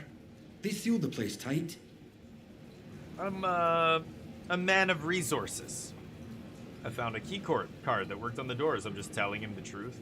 You found one? Yep. Just found a key Moonshine Lab. He's making the good shit down there. Look at that. It's believe moonshine mixed with meth. It's so ludicrous that I searched to no avail. Will you just find one? Too ludicrous to be untrue. The interchange. Open again after all this time. Astonishing. I thought it was sealed for good, and its contents forever out of reach. No. But look, I've been there. do you realize what this means? If you have access to the means I'm interchange, rich. then we might be able to stop this nightmare before it spreads beyond the wall. Fine. Steady on. I've only just walked in here. Spread? Spread of what, Dr. Holder? Beyond the wall into the country at large? Then hurry, just tell me what I need to do. Spread You what? must have seen it. In the interchange. Yeah, in medical. Damned infestation. We first Or in discovered the growth A at the site. Oberon site. I was one of the team assigned to study it. Oberon's where it all first we started, thought it huh? was benign. Beneficial even, according to the early results. Go on. Beneficial? You tested it on humans? To our eternal shame, we did. Oh yeah, In your eternal hindsight, it shame was my too ass. soon. But science moves quickly here. In our experiments, small doses of the growth in a purified form showed the most astonishing effect on cognitive capability. Is that But why it was your not eyes look... purified nearly enough, as it transpired. Its active agent was much more active than we realized. What it was doing to both our bodies and our minds all the while, it beggars imagination. We thought we held the future in a test tube. But all we had isolated was evil in its purest form. He looks like he's been taking it. Are your eyes, are you infected? You can see why I must keep myself hidden away down here. Yes, it's under control, but I'll never be entirely free of it. Thanks to Idiot. this apparatus, I found a way to inoculate myself, halting the infection before it could fully establish itself. If my colleagues had shown more faith in my line of experimentations, well, we wouldn't be where and what we are now. But look, we Yeah, have why so would little you time. inject yourself I with it? desperately That's need your help. maniacal. Okay, what can I do to help? I need you to go back to the medical facility, and this time go deeper. Funny you all mentioned the going way deeper. down to the quarantine level. Love it. Somewhere Love in going there deep. is a sealed cylinder. It's labeled Sample 1. Find it and bring it here to me. Is that Do the that, serum? and I can promise answers. Answers and a way out of here. Here's my keycard.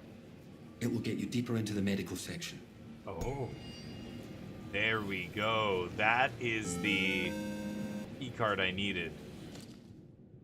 So, Holder wants a sample. I met Dr. Holder. He's a former Bard scientist. He survived infection from the organism they were researching. He's in the secret lab because he looks like a freak.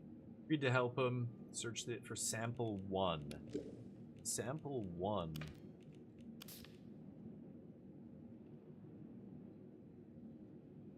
Help Oberon to grow? Serum. Hidden deep in the wind scale plant? The tunnels under the medical facility. Is this the same thing? Are they both talking about the same serum? Maybe. I got his key card, which will let me use that elevator, I imagine. What is It was the the sample? first sample of the growth that was extracted. We So took it it to is the part lab of to test it. Oberon. That was a few months before the disaster. It's a pure sample, and that's what makes it so important. Before you go, you should help yourself to a dose of my inoculant. There's one lying around here somewhere. If you ever encounter a thick area of growth, or are suffering from a potent strain of the infection, Yeah, I know how to that make stuff it will now. ease the burden. Yeah. It should give you a better chance of surviving infested areas. And with any luck, it will silence the voices in your head. Best of luck.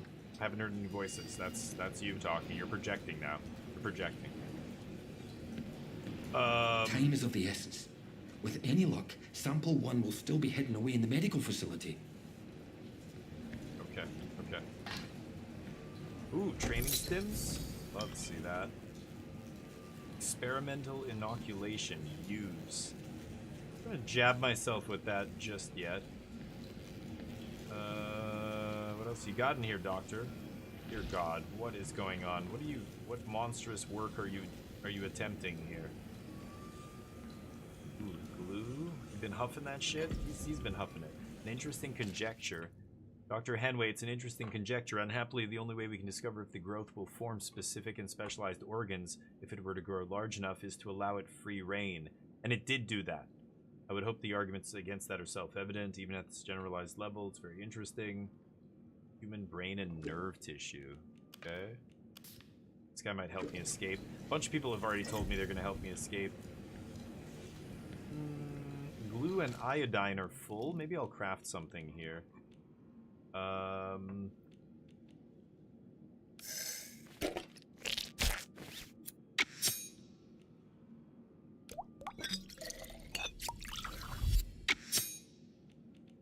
want to craft these. I need herbs. Anyway, now I can take that stuff.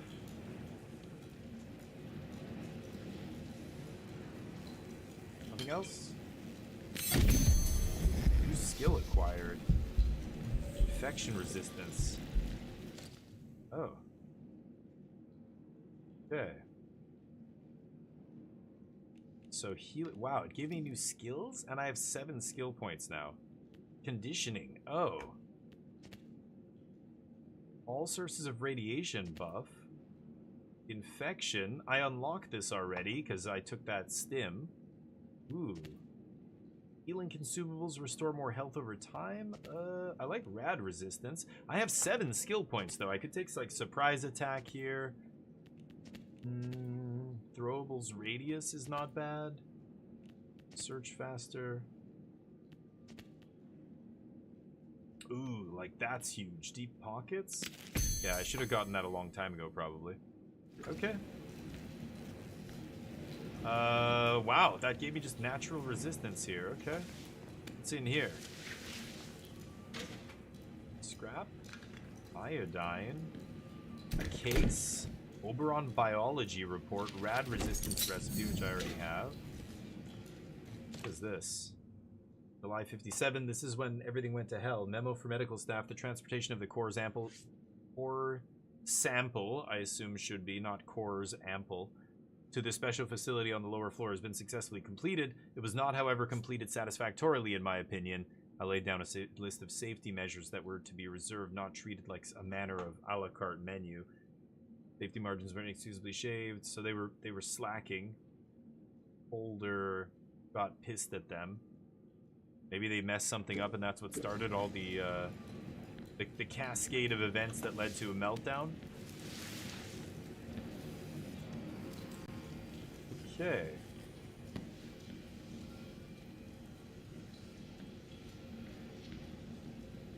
Oh, that just goes around the back? It's so weird. Okay. Okay, carry on. Wow, okay. So that's exactly what we needed, and that's why we went to this location, and we end up getting what we need to go back now, instead of banging our heads on the wall there. I want to find the stupid exit. Oh. Where's the... Get out of this basement. Hey! Father. You're not my dad. There's a guy living in your basement. He's a secret lab. He's brewing up all kinds of shit. He's got blue eyes. He's been smoking the devil's cabbage. Should go check on him. Alright. See if he does anything with that. It's the devil's lettuce, isn't it? Not the devil's cabbage. Reefer madness.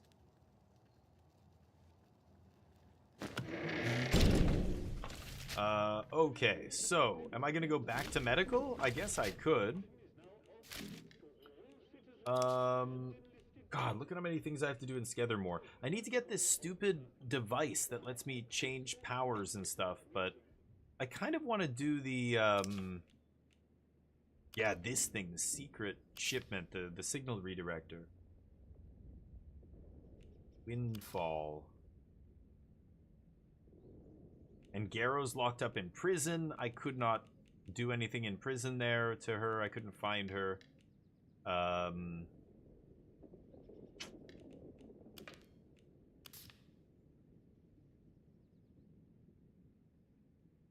Wind scale. South of Skethermore at the greenhouses. Oh. Where's this? Okay, let me go to Skethermore then. Hold on. Is there... Where's the fast travel is very close. It's just on the other side here. I'm gonna cut through here. This guy's gonna be mad. There we go. Alright, Skethermore. Train arrives. This is the fast travel network. Yeah, I know, more good. I just inject myself randomly. I think I left... Yeah, I left a bunch of stuff in here. I don't need food, do I? I guess I could eat. I already know this, so I should have dumped a bunch of stuff off, but we can do that later. Let's go to Skethermore. This is gonna close up. Off we go.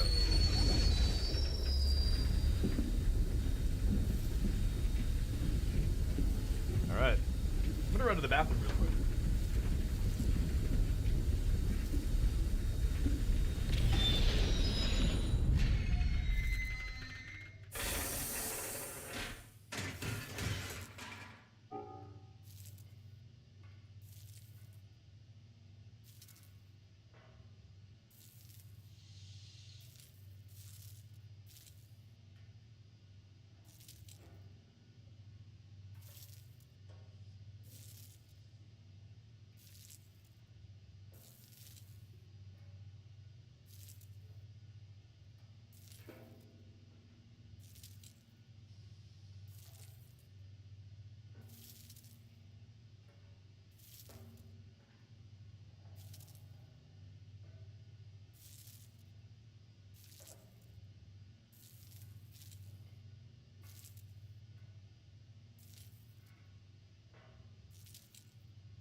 Alright, sorry about that. Okay, we're there. Get out of here. There's a bunch of stuff I want to do, but I could go to the medical section. South of the greenhouses. So the greenhouses are right here. Maybe down here?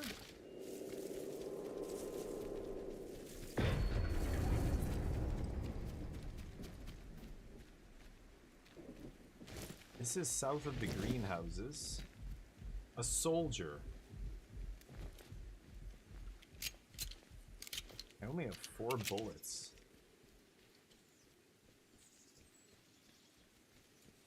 Let's see.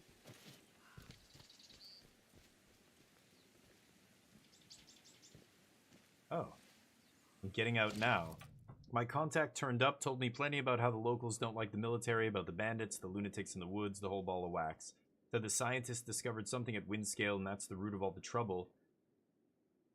Didn't like this from the moment I set up camp by the village stream. My gut was right. I found all I can, and my supplies are almost gone. Meant to meet my contact here again, but I'm getting out now. I'm out of ammo, and my rifle's dead weight. I'll leave it for my contact as payment. My worry is nobody's going to believe a word I say in the debrief. It's too wild. I can hardly believe myself. Yeah. KF. Oh. Okay. Lead. Red Fox. Oh. I have this guy's, Damn it. I'm gonna have to drop one of my guns. I didn't know... Elite grade rifle. And that's this. It's the sniper rifle I should be dropping. Sniper rifle's really nice, though.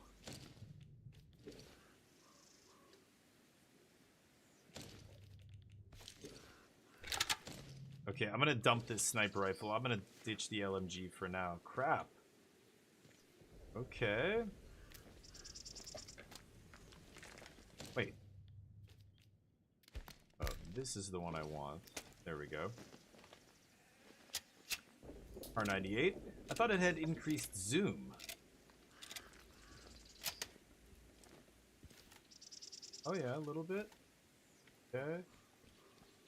ADS speed pretty good. Don't see anything else here. So did I do it? I think I got, yeah, I did that investigation now, right? Familiar stranger, getting out now. Okay.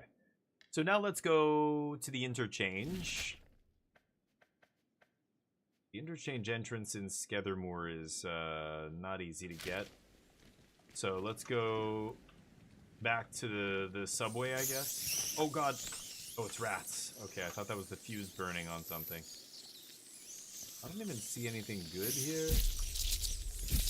Oh, there's a crate. No, I gotta kill the rats first. Fine.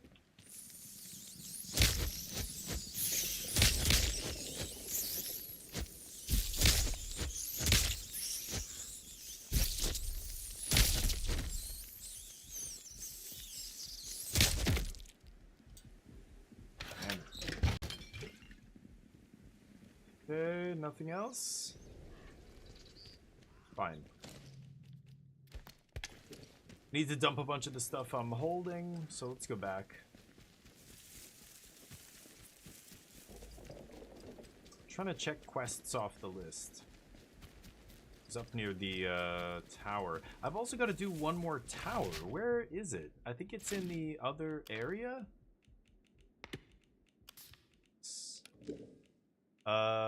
It's in Slatten Dale, this thing. Yeah, the radio tower. I could go do that as well. Why don't I go do that? Where's the stupid fast travel? Oh, it's over here.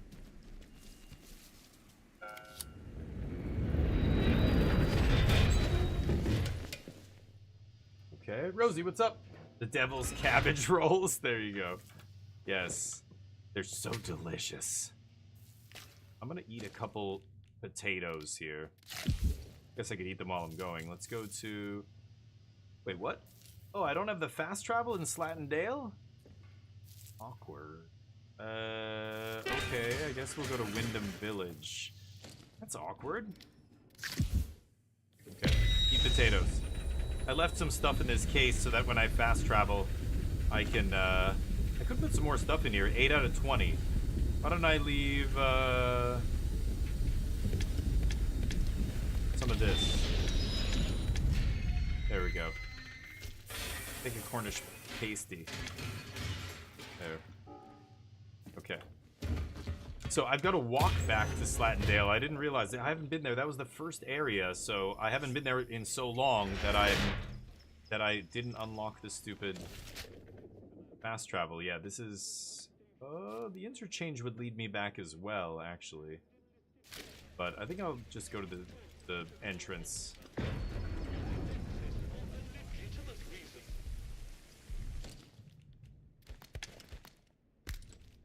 I'm full health? I'm missing a tiny bit of health. Alright, here we go. How's the week going, Rosie? We're going to be doing a 24-hour stream tomorrow, so tune in. It's going to be great. 24 hours of Lorwyn. Lorwyn's awesome. I'm going to go to the vendor today and get a couple beer. Oh. Guy wants to talk to me? Probably because I helped Miss Jago, right? He doesn't like Miss Jago. The outcome of Dr. Holder's plan is uncertain. Poison is not a reliable weapon. Let's see.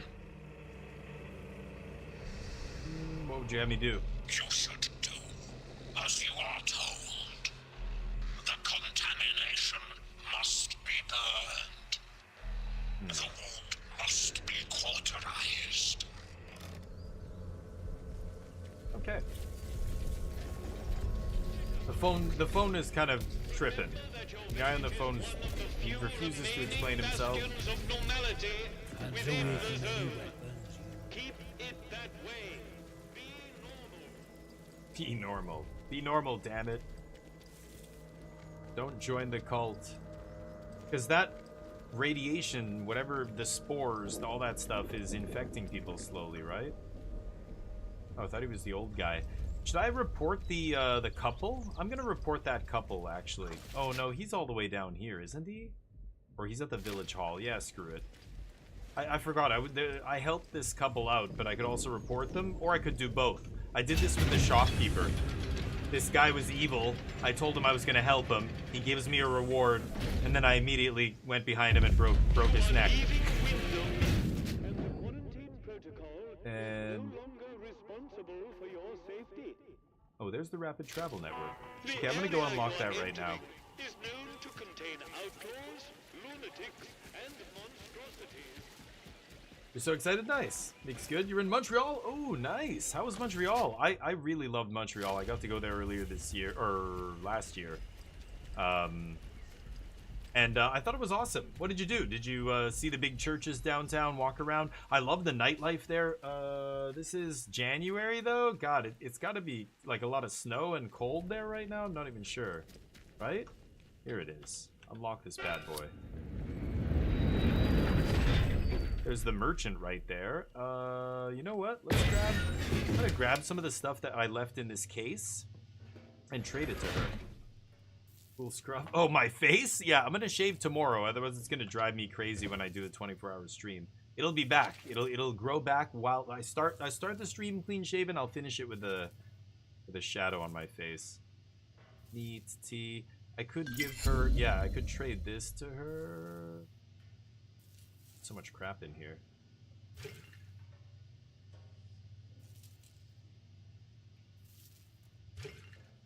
Okay, something like that. Let's see if I can trade a bunch of stuff to her. But this little fast travel area acts as a storage area, kind of makeshift storage area to just drop stuff off. And it's useful because it's a storage area that is available in every region because it's tied to the fast travel, right? Trade me. You have nothing. Absolutely nothing. Take those rifle bullets. I'd rather have first aid than some of this stuff, so take this.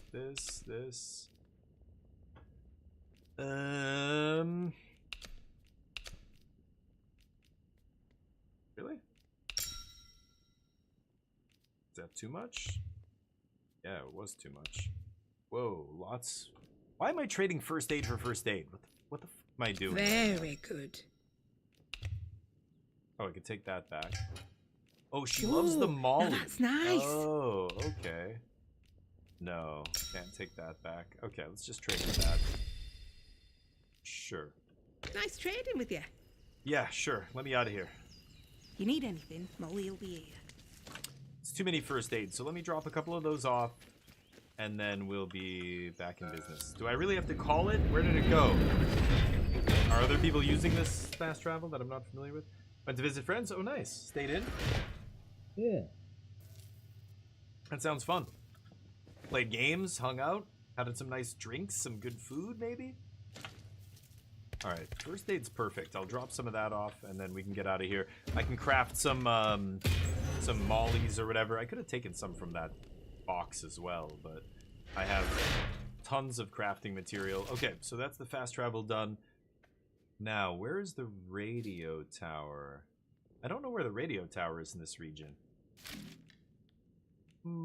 Slatin Dale. So let's go to Joyce Tanner, radio tower.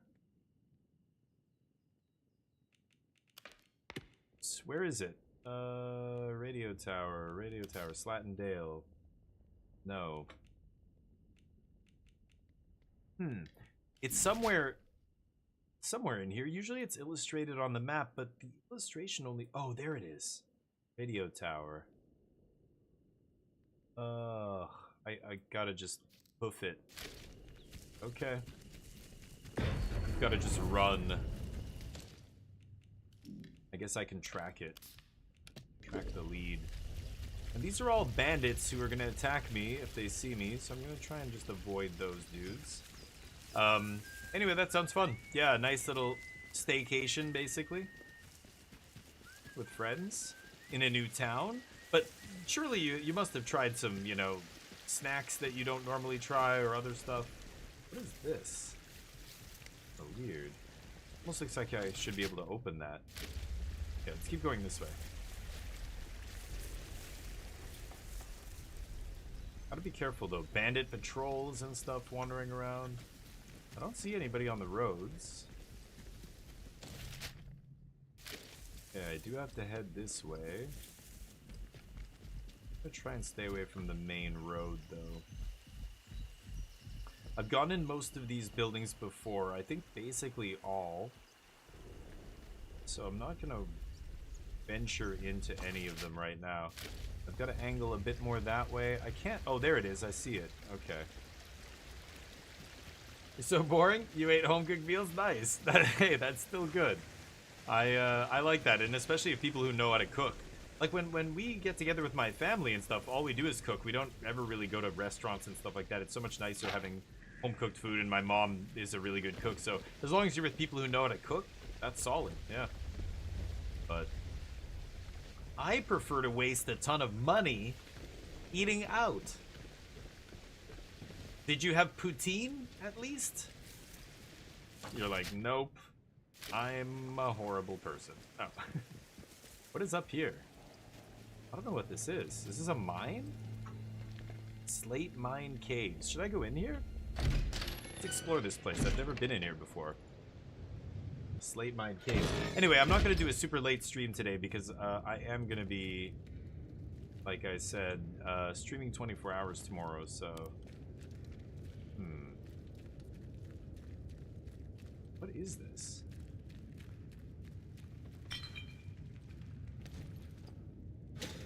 Scrap?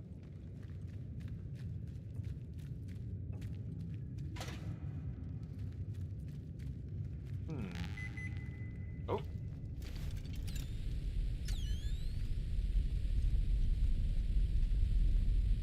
Wow. Taverns are echoing.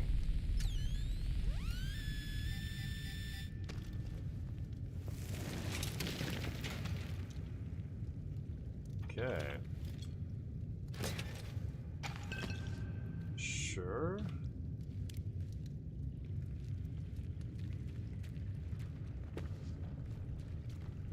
See anything else? What's that rumbling? Who the fuck is that? Hello? Reg Stansfield? Bro, do you know what's happening Stay outside? back. What are you doing in here? Who knows what might have followed you in? What are you so frightened of? How do you know? How do I know you're not the real danger here? Relax. Well, you haven't attacked me, so that's right. something, I suppose. Exactly. Look, if you've a question about these caves, I can help. I don't know much about how else, though. Poutine and cats? Supplies I could trade. If that's Sounds like somebody with excellent taste, if you ask me. Can you tell me more about what went on in the zone? I could tell you my story, I suppose. I'm gonna get more I used to work this mine. Now, but your run-of-the-mill slate mine. Until they found summer in one of the workings. Next thing we know, we're up to our necks in white coats and khaki, made to sign the Official Secrets Act. Even though we know now and been told less. A few years later, something goes properly wrong at that factory thing they built across the mere. And now, here I am living in a hole.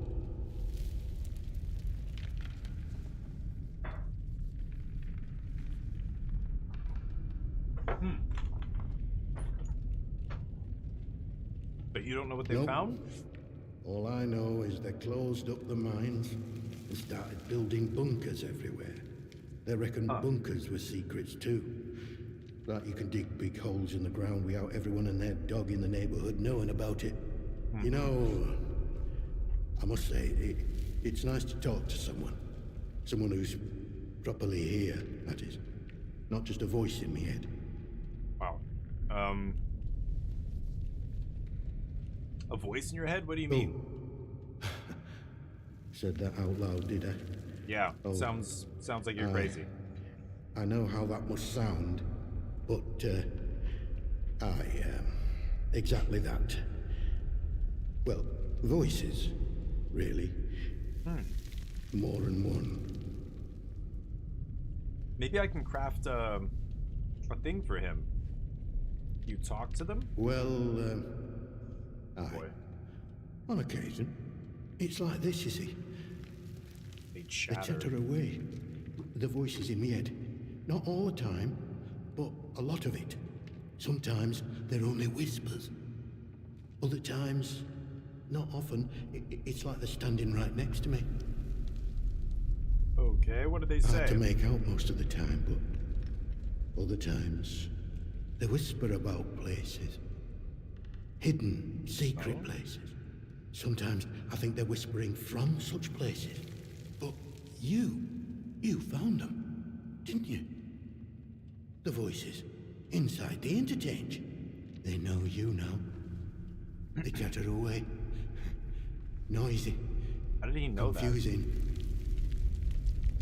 Where does this cave lead? Well, this tunnel's part of the old cart route. What's left of it, any road. It's like a loop, takes you in and out of Slatton Dale. The Dale's busy with outlaws, so watch yourself if you go that way.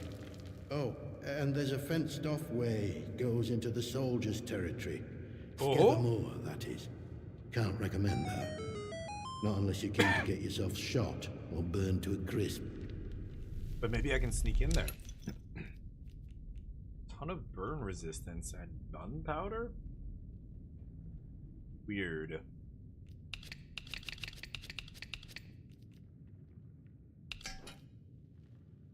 Not enough? Oh, good. Come back if you're around. Might have something new I can trade with you. Bye. You be careful out there.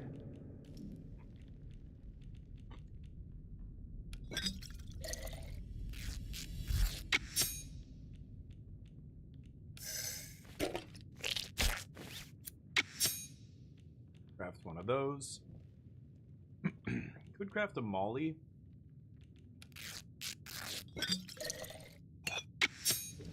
Sure. Reg Stanfield. Wow. So what else was over here?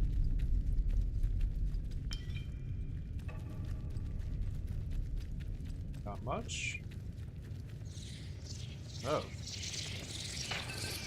Ah!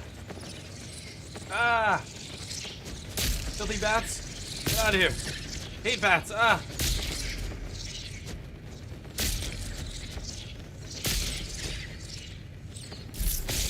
Ah!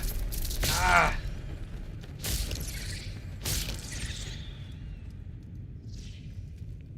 Oh, there's one more stuck on the door.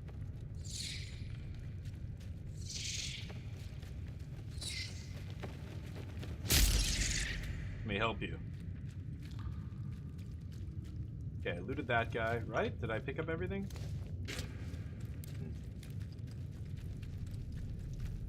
Ooh, alcohol. Take that. Whiskey. Scrap. Let's see what else is down here. Scrap. Bottle. Whiskey. Okay, so where does this take me? Slatton Dale? Yeah, somewhere else in Slatton Dale than the entrance I came in. But I want to see what this is. This goes to where did he say? The interchange? No, right?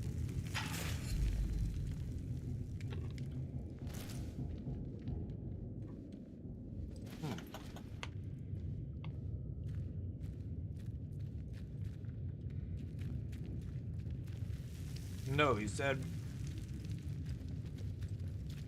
he went to the base. He went to those guys' base. I didn't go up this way.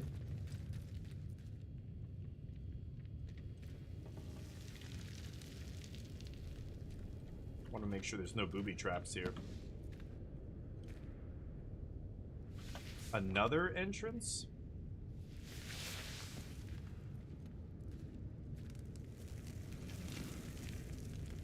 I can pick up here. Skethermoor. Oh, this might be the entrance behind the soldier's base. That would be amazing. Route. Yeah. Route. Yeah, route is a different thing. A route is like the path that you're taking. Route, I don't know. You know, I think it's British English. That's why Canadians say it like that.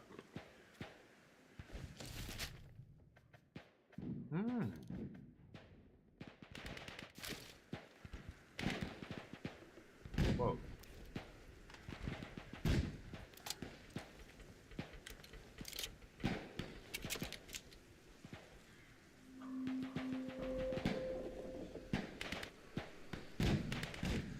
Mayan ruins.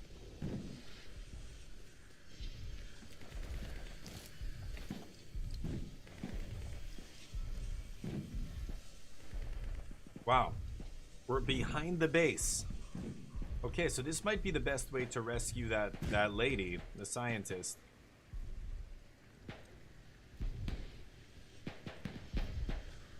Fuck. That thing's helmet is gonna make it very hard to kill.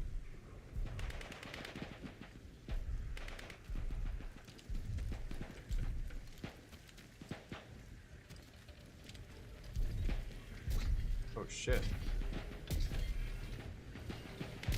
Coming all the way up here? God damn. Okay. What is it doing?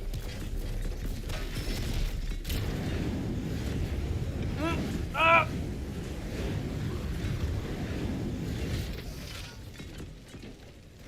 Did it see me? No. Is it just randomly? What the shit? It's randomly torching. What is this guy doing? Oh! Oh, he got a glimpse of me there. Oh boy.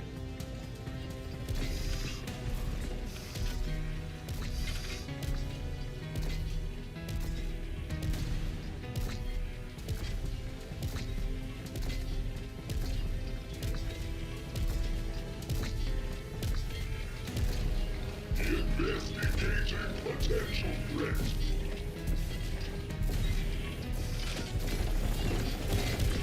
Intruder has evaded capture. Returning to patrol. Investigating potential I'm gonna blow up those tanks, obviously. Investigating potential threat. I think if I shoot his arm. Investigating potential threat. Like that tank on his arm, I could probably blow his arm off.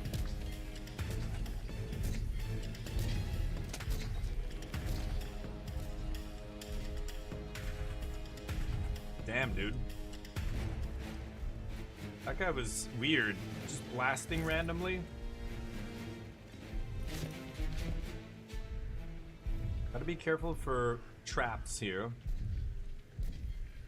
Oh, you gotta be kidding me. Oh, he caught a glimpse. He caught a goddamn glimpse of me. You gotta be kidding me.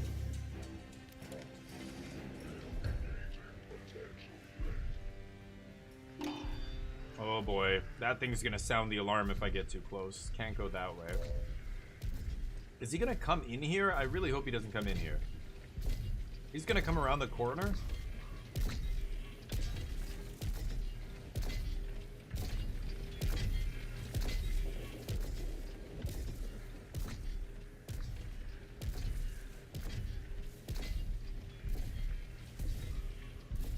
Keep it up.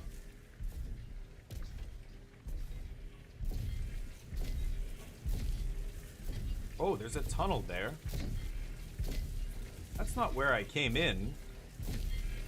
What is this? Unexplored cellar. Whoa. Go check this out. Cottage cellar.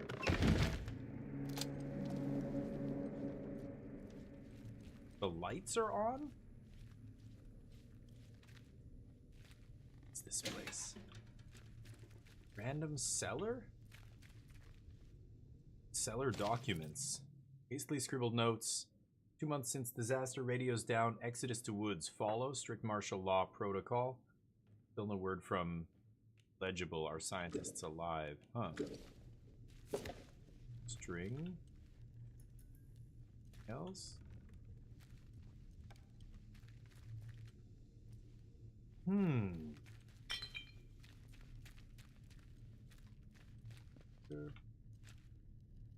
Push this button. No idea what that's gonna do. Let's not push the button just yet. We take a look around here first.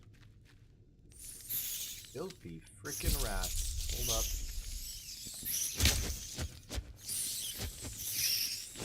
Is there a nest back here or something?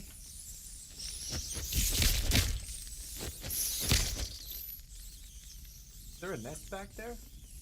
Can't tell. That blue thing? No. That's an identical painting to the one over there. Oh. Another painting. Ooh, a rusty revolver. Ooh, a barred supply box. Nothing else? Okay. Training stim. Gives us 4 skill points. Get rad resistance? Sure. Oh, that thing probably just opens the door, right? Let's find out.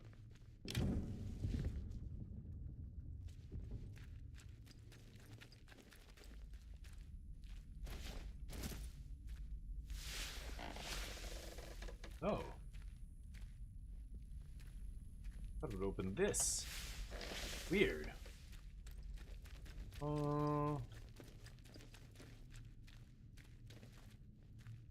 What did that do? Nothing down here? It's pushed. I can't push it again. Must be outside, right? Oh, there it is. I was gonna say, that painting is exactly the same. Yeah. Oh, there it is. Nice. Okay. In that concrete monstrosity of an outpost. It's hiding in some bushes to dodge a patrol as one does, and got lucky for once. Didn't seem that way at first, mind you. The great oafs threw down their kit and awarded themselves a sly breather right by my hiding place.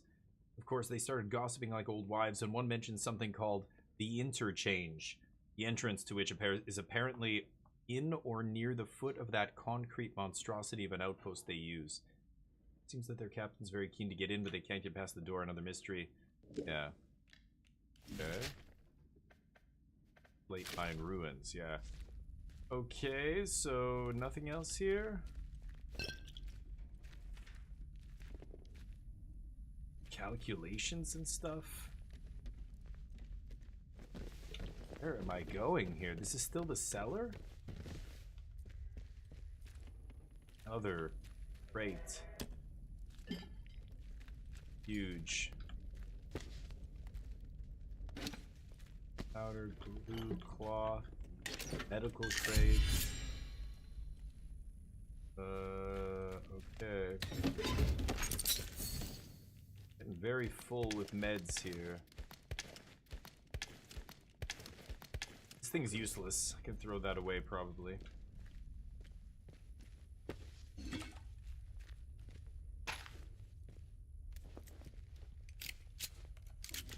Oh, it can only take 7 in the clip, okay. Okay, nothing else here.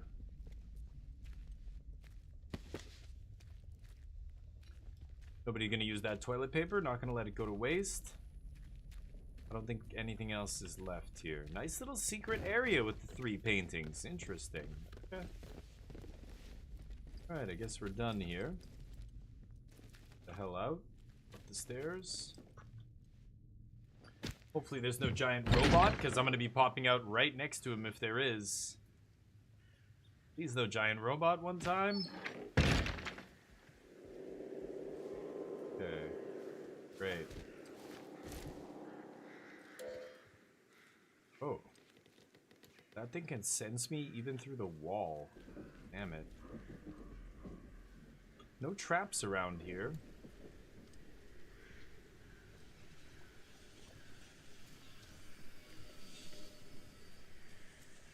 Robot's gone. There's a soldier. So what am I doing here? Should I try and do this mission? It's gonna be tough. I have to rescue the lady. She's over here. Gathermore Prison. That's the interchange. I unlocked the door too, so I could go back into the interchange here. I need to find the stupid... It must be here. I need to find that device that lets me redirect power. Yeah, that's the prison up there. Shit.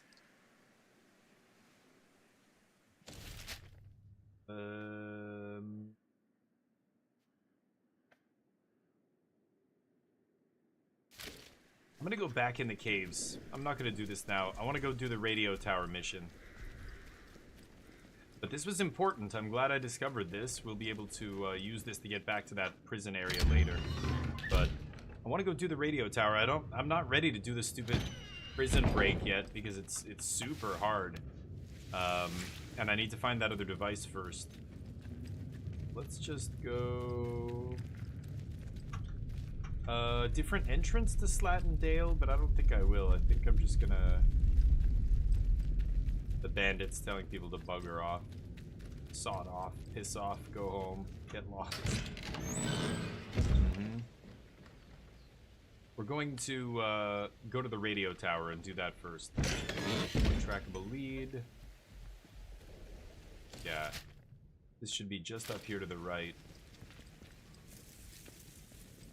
Get up there. No traps. I'll watch out for traps here. And again, there's... Oh! Oh no, I thought I saw somebody on the other side there. Yeah, now I'm in trespassing area here. I killed most of these bandits, but I'm assuming they respawn? Oh shit! Traps are back, so I guess that answers that. I assume the bandits are back too. Alright, here's the radio tower I can open now.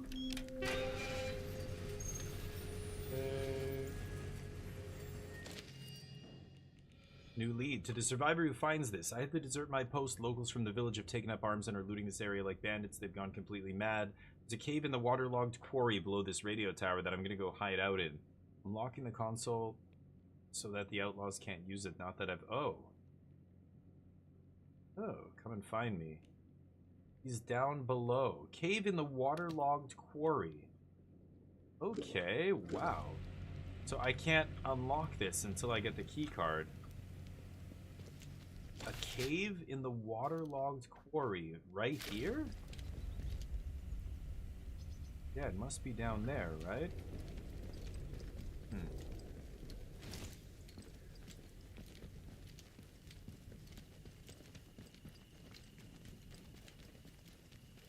Killed most of the soldiers here. This must be the waterlogged quarry cave he's talking about, right? Oh shit. Oi, you're trespassing. Okay, let's just hide in the grass here and wait. Better check it out. Wait for this idiot to leave. Hopefully he doesn't come all the way over here.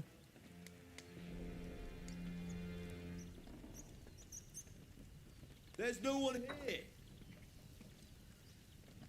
They're both coming over here.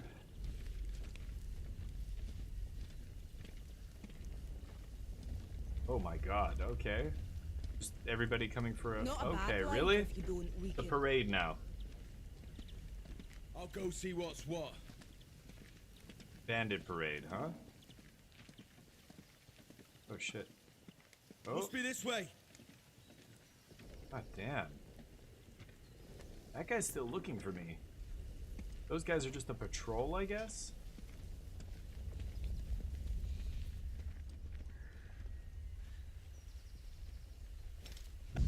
Proper bastard you are. God damn it. Oh, I wasted too much ammo and he got a shot off. That's atrocious. Oh shit. Saw me. Okay. Not amazing. They come up here, I'll get them.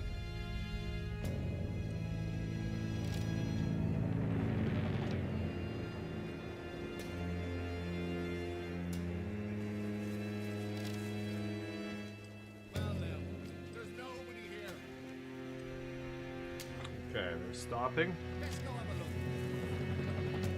I'm gonna go try and find that waterlogged quarry. It's just here, right?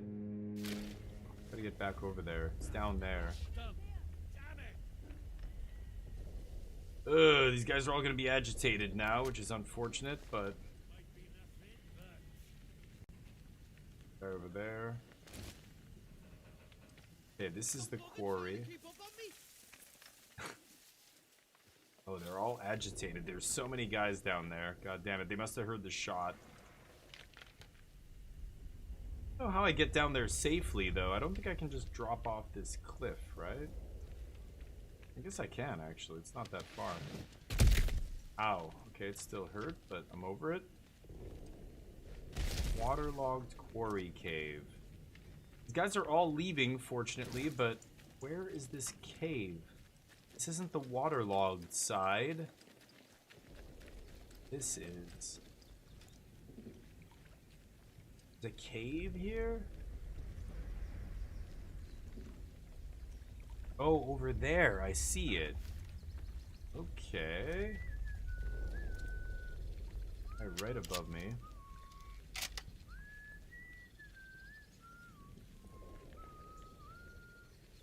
If I go for that cave, I think that guy's gonna hit me, right? Oh, really? Oh shit, there's leeches here. Oh my god. Crap. And it looks like there's something in the water too. What I could do is craft damage resistance? Combat stim? No, can I not? Painkillers, I need herbs. Yeah, never mind. Oh,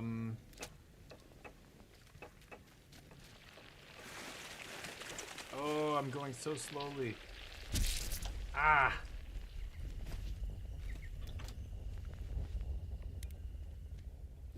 Okay.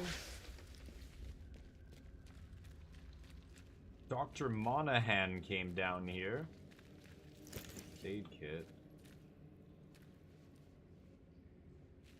I'm up through there.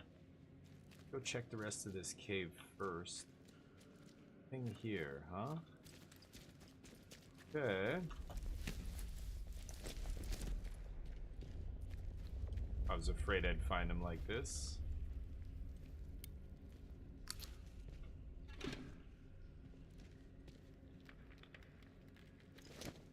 Slatendale radio tower keycard. That's what I was looking for. Don't want that knife. Okay.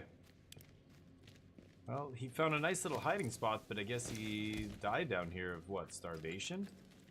Thirst? Now, I want to get that body. I also want to find the hidden item that's, that the metal detector is telling me is here. Hurry. Okay. Yeah, it's over here. Let me get out of the water first. Ah! Okay. Yeah, there we go. Nice! Steel Commando. Ooh. Jesus. Full Metal Warfare. The story of how British scientists create the Mark I indestructible robot to battle the Germans during World War II. Yeah, I got the radio tower keycard is what I came for, though. I don't think there's anything else down here. Oh, there's a crate over there. Okay, okay. Just gotta stay out of the water. These filthy leeches are gonna get me. I want to get up there on those rocks, and then I'll be safe.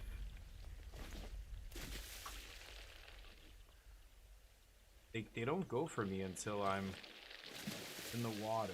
Oh, I can't jump. Can't jump. Get up. Oh, there we go. What? Get up there. Okay, huge. Yes, painkillers. Amazing. Alright, let's get out of here. I have to go the long way.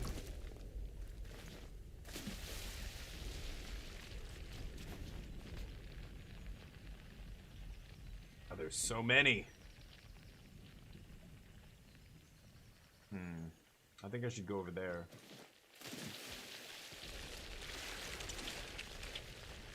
Oof. Thing here. I am full of loots.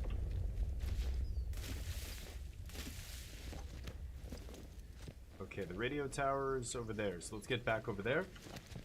Which, yeah, based on real events. Yeah, I mean, it's an alternate history almost, right? It's, yeah, as if after World War II, the Britons made this atom power that was super, you know, powerful.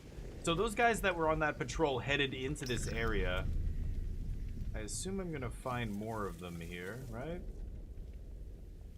Or did they leave? See them.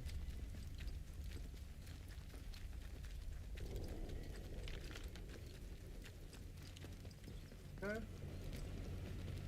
Fine. Got his key card. There. The last radio tower.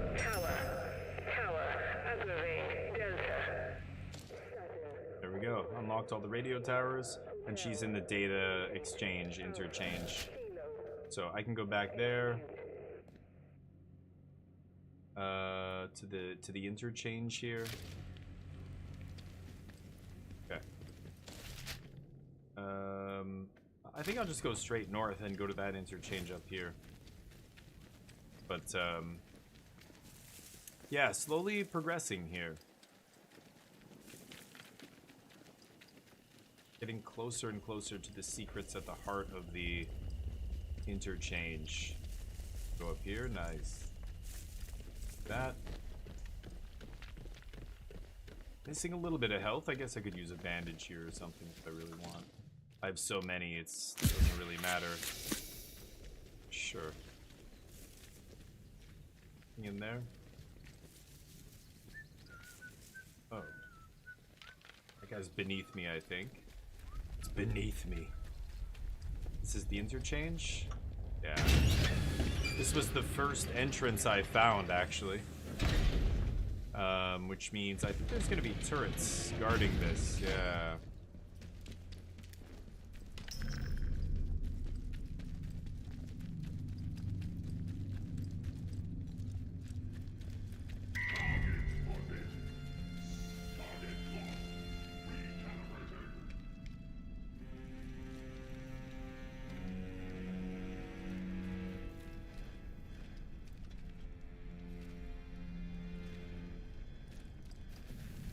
Oh shit. That's not my friend.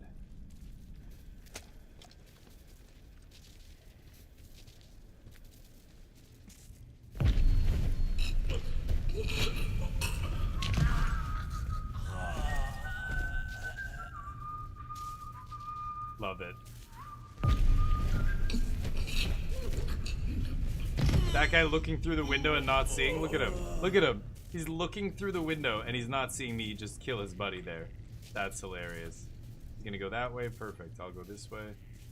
He's gonna see those bodies and freak out. Nope. Game's over you, mate. Oh, who's he shooting at? He was shooting at the turret. Jesus, man. I guess you can't close these doors. He freaked out when he saw the turret. That's hilarious. Oh, I wanted to loot him. Oh boy. Okay.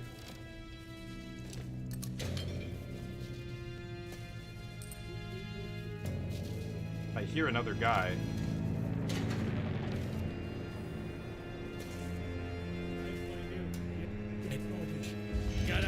Oh shit! God damn it! He hit me with the axe. Oh, fucking shit! And you'll die here, you ass.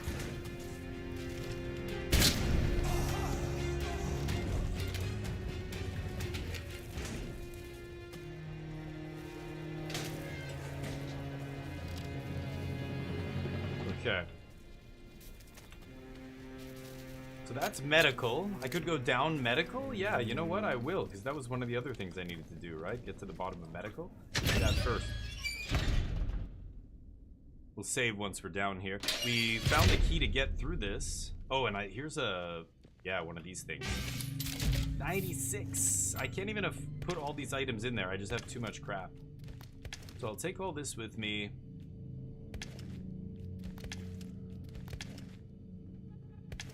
I'll ditch a bandage. I'm missing a gun slot here?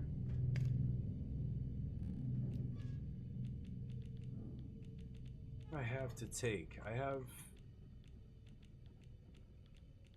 Where's the order on this thing all switched around? It's so weird. I had a gun in here, I thought, or a couple guns. Crazy. A lot of batteries, food. Yeah, I have one of these. Okay, never mind. So I'll have a slot open here. Okay. I can ditch recipes, but I trade them. I trade them off. But anyway, you're right. I'm gonna take this though. And actually, I'm not gonna use that yet.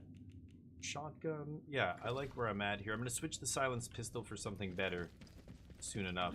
I hope nobody's down here. There wasn't anybody here last time I came through. Alright, here we go. Let's save the game here. Sure.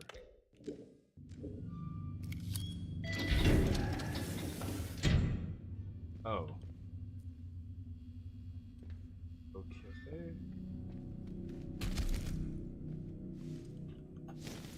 Wow, what broke open the elevator like that? That is pretty insane.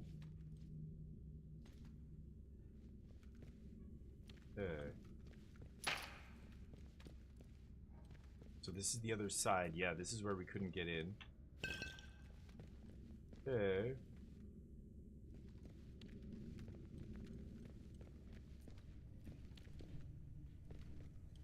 Nobody's been down here for a long time. So I assume I'm the only one down here, but I shouldn't assume anything, of course. That's toxic. That radiation? Oh yeah, that's poison. Poison. So I need antidote to cure myself of that. I could craft... I can't craft antidote, can I? Need herbs. Decontamination controls. Oh. Log. Hello? Whoa. Anyone receiving this? What the blue blazes happened just now? Who declared quarantine? Dr. Holder. Dr. Garrow? Is that you? Where are you? Alan, listen to me. Diane, where are you? Is this your doing? We're locked in. There was an explosion. We had to... Had to what? Where are you, Diane? I'm on the evacuation convoy. I'm sorry, Alan. There was no time. Wow, she leaves him.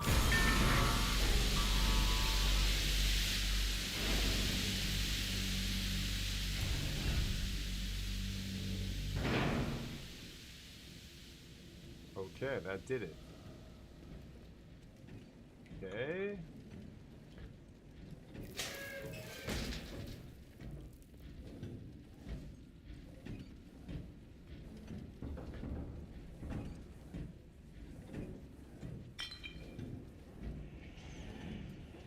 Why does that thing looks like it's glowing or something? Spores. Experimental training stimulant. This is how they created the stimulants. Yeah, the increases in the subject's level of cognition and awareness are astounding.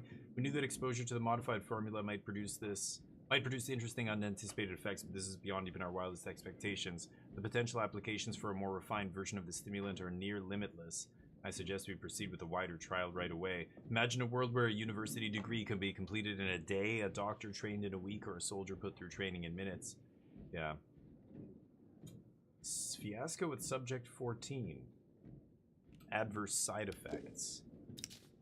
Interesting.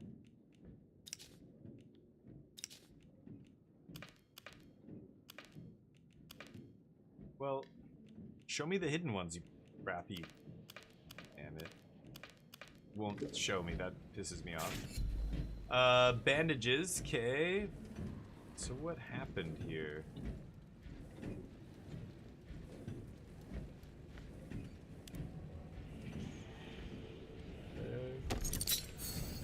Lots of stims around. Oh shit. Oh my god. Okay. Well, you know what? It's gonna be shotgun time. Shit. Oh god. Oh. Took like 5 shotgun blasts to the face. Oh shit. Oh, that guy's got armor.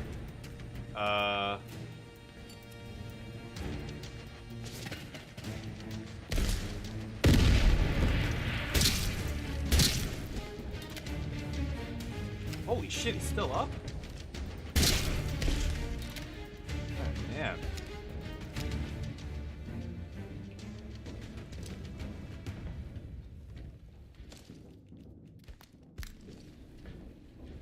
I have lots of nades, so I don't mind using one there, but these guys take hits. I threw that right at his feet, and it did not kill him, and then I still took like 3 shots to kill him.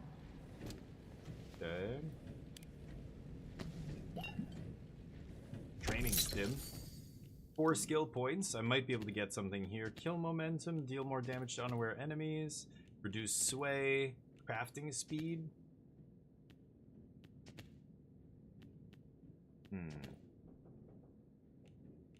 I should probably just get this. Increase max health.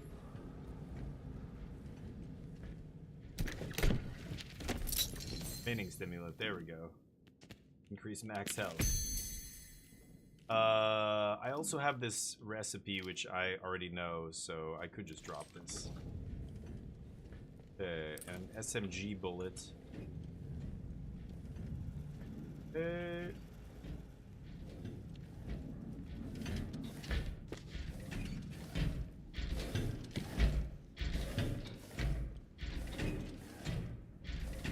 Systems power, huh? Let's take a look in here before I make all systems go here. Chemicals, spores, owl. Okay, and this is the other side. Okay, so we've come all the way around here.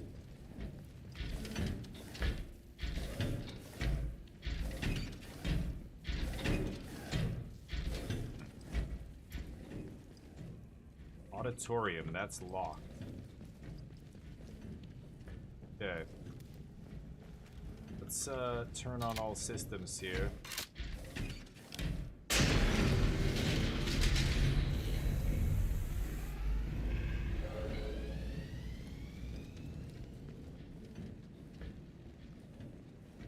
Okay, systems online.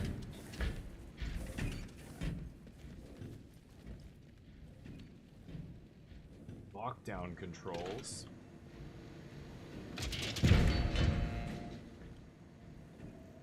Oh, there's dudes down there. Okay, that opened the auditorium doors. A little quick save here. I'm gonna try sniping them in the head and see if I can finish them here.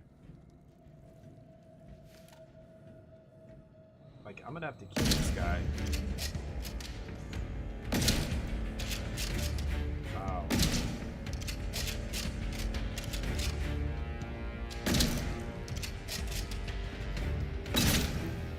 God damn it. 5 bullets. Maybe if I light him on fire. I don't know. I'll try a molly next time. They have hazmat suits. I figured Left 4 Dead style I wasn't gonna hurt them with poison or whatever. God, if I go in there, I'm gonna take damage. Oh, there's nothing up here. I really need herbs so that I can craft one of those things. Alright, let me see if I can get through here. Can't vault over this, of course.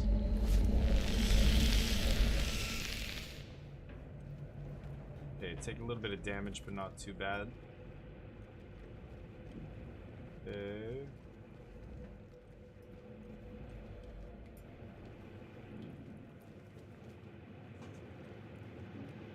This looks almost like that guy's lab.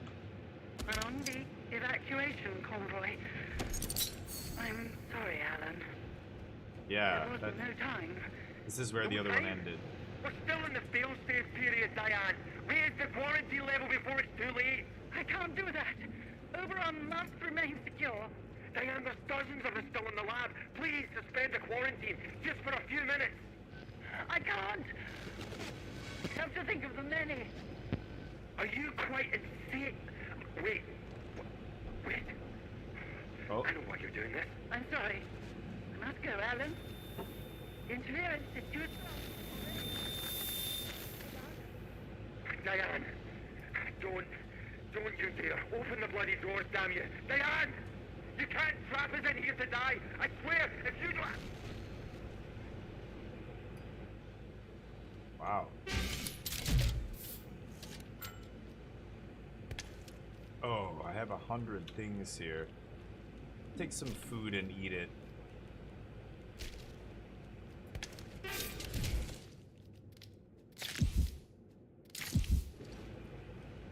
Okay. Yeah, so she's the one who's in prison. I'm gonna get her out and get some answers. Looks like they smashed some of these things. Also get this. Nice. Still can't craft one of these things. I need herbs. 2 skill points. Yeah, I don't know where the thing is that they want me to do there. Resistances manual? I think I already have that. No! Nice. Burn. Okay, burn resistance. Resistant to bleed. Resistance to poison. Nice. Can't get any of it yet, but take a look around here. I don't see anything else. Medical tunnels. Oh, this is the tunnels underneath, right? Yeah, this is what, where she said we should go. Where the serum is.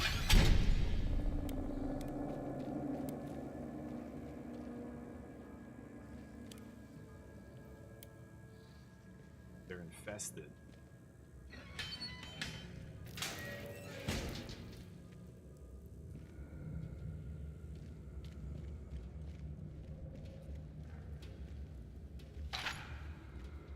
Shotgun and pistol. I go with shotgun out here. Jeez. It's gonna be all sorts of nasty stuff here, I'm sure. My hearing.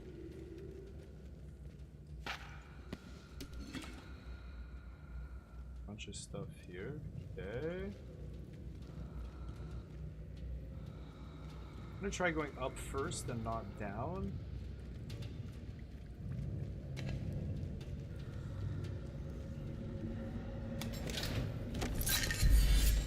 Another one of these skill points, but still nothing I really want. Yeah, I need that kind of stuff. Endurance training. I'm gonna wait till I have a couple more skill points. Can I open this? No. Okay, so now let's go down. That looks like a way into the interchange there. And what am I hearing? Is something down here? Oh shit, there's a guy right there. Oh. Wait, I don't know if I can actually stealth kill these guys. They are so tough. I don't think I can, right? Crap, I can't get behind this guy. Should I try a molly?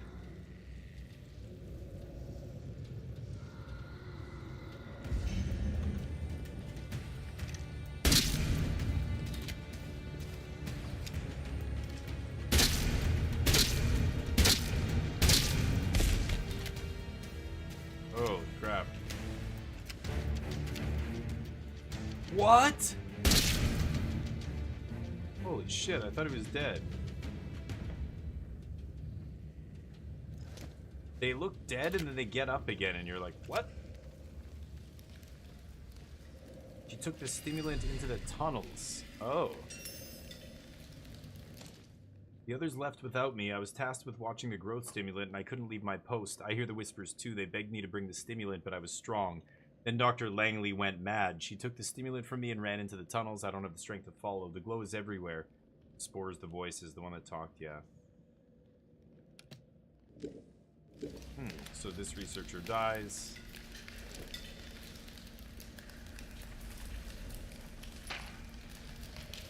Don't see anything else of interest here.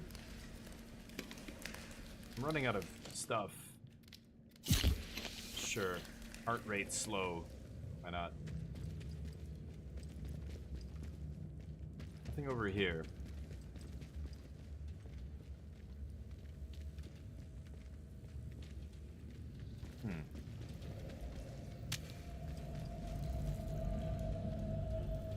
Whoa. They want me to go through there? This must be the interchange, right? Yeah. Let me just see if I can unlock this. Because I definitely haven't been through the other way in the interchange. Oh boy. As soon as I walk in here, I'm gonna get infected, right? Yeah, I can't. I'm not gonna go that way.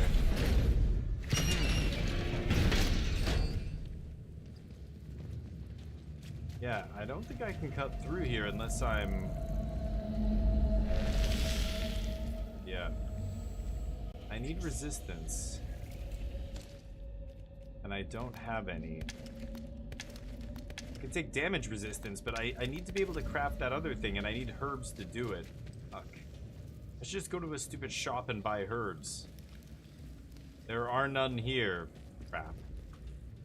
Yeah, I can't proceed. I'm gonna die if I try and go in there without protection. So let's get out of here, I guess. Ay. Where am I gonna get herbs? I need to go find a random trader, right? Oh, this is so annoying. I have to go back through all this again. Yeah, even for 1 second there, you can see the damage it does.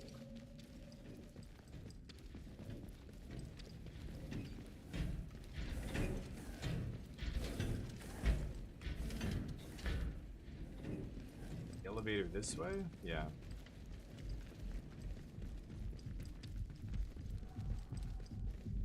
Ugh.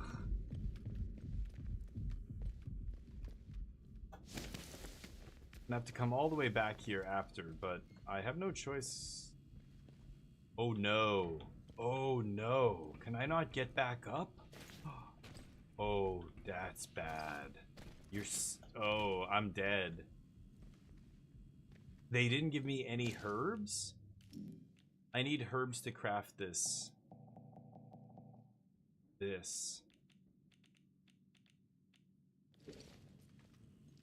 Oh, wow. I'm actually... I shouldn't have gone here until I had some of those things. Those potions. Really? I can't get back up.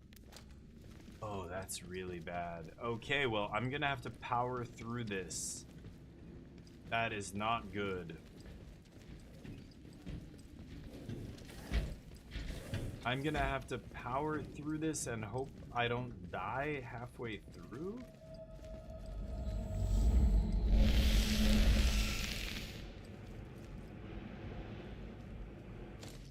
I can take painkillers. I don't think this is gonna matter much.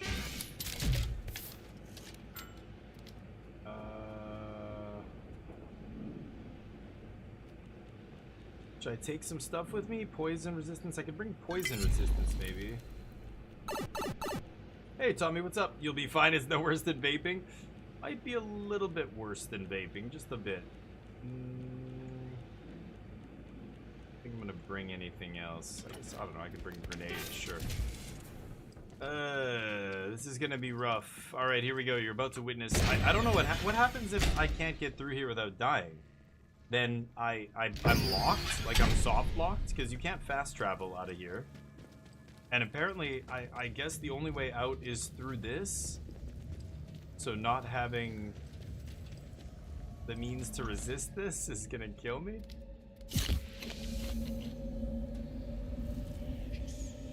Here I go. Save. You know what, Tommy? That wasn't so bad. That wasn't so bad. Thank you, buddy. I put my head underwater. It wasn't so bad. Oh, God. Molly time?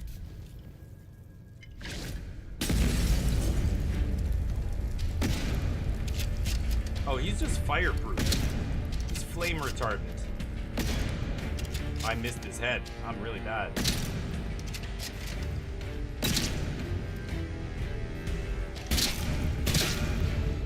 Jesus. And they drop no loot. Believe that? Nothing over there. Okay. Holy cow.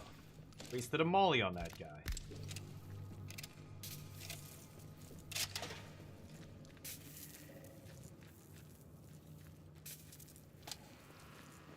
Have you ever played this, Tommy? This is all kind of, it's UK Fallout, basically. Hey, thank you for the sub, dude. 27 months. Come on. Get out of here. 27 months. Tommy CFC number 1. Legend. 27 months. Thank you, dude. I appreciate it. It's a ham hawks. Nice. Old Hamathy J. Hawks III, Esquire. A gentleman and a scholar. Pistol ammo. Okay, there was nothing else in here. I can go down there. I can't... Can I go through here?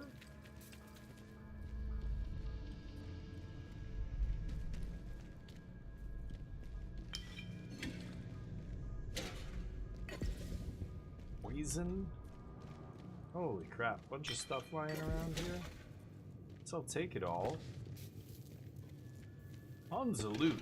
They must be, you know, encouraging me to craft here, which means something scary is coming. Can't go through there. Inventory full.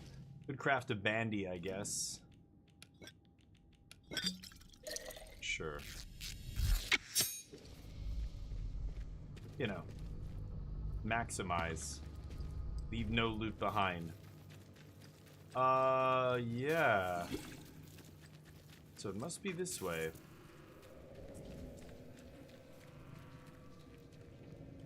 Where am I going here?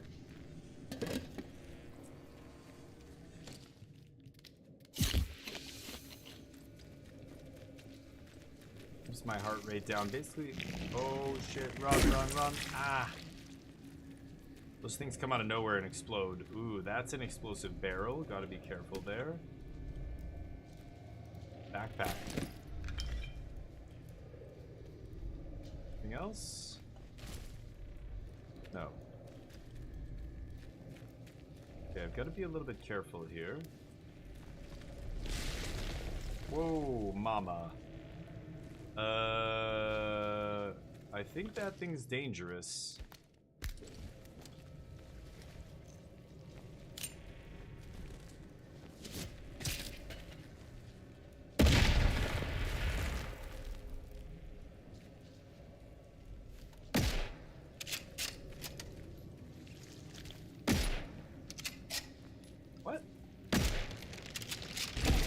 There we go.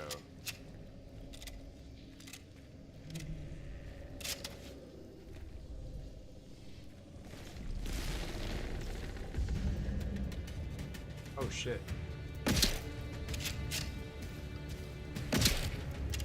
Does that thing alert them or something? Oh. Oh, there we go.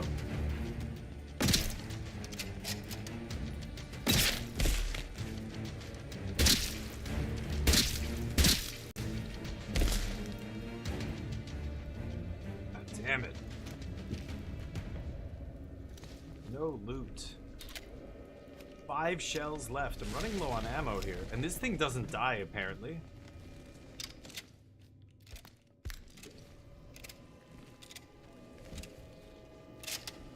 Is it gonna F with me if I get closer? What's it doing? I don't want to waste ammo on this thing. I'm just wondering if I can get by without it attacking me.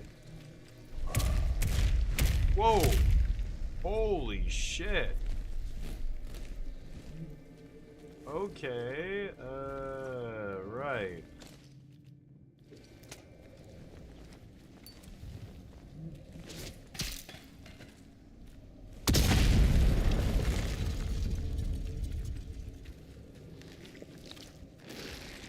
Ah! Ah!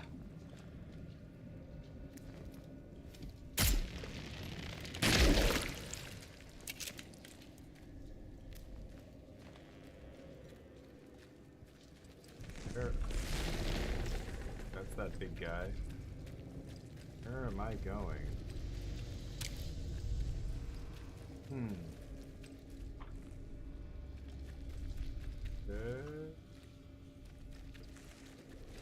weird stuff on the ground here. Several walking wounded. For anyone reading this, myself and several other surviving members of the science team have managed to escape via a breach in medical. Are attempting to make our way above ground through a cave network. Several walking wounded, and Dr. Fisher is exhibiting the early stages of a nasty strain of the infection. Perhaps this breaks protocol, but we couldn't stay locked in there. Langley and the rest are all dead or gone mad. Alan disappeared days ago, and we haven't heard from him since. We'll worry about what happens next when we find somewhere safe to rest. That's crazy, because that implies that people got out of the quarantine zone who were infected. Which is not amazing. Okay, this thing's driving me crazy. Let me see if I can find this stupid... Which one is it? Something that I did not look at. Is it in one of these?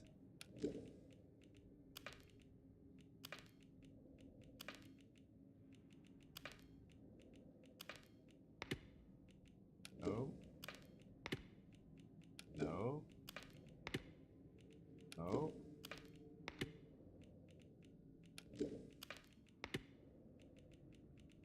Maybe it was one of these. No.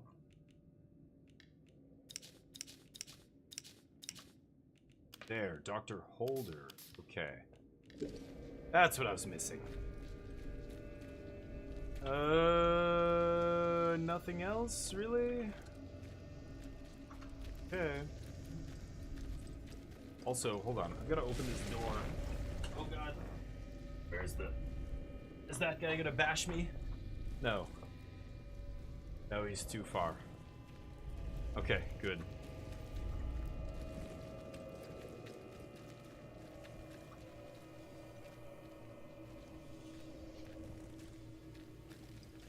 Nothing here? Okay. That's where that dude is. The only other way to go is this way. Oh boy.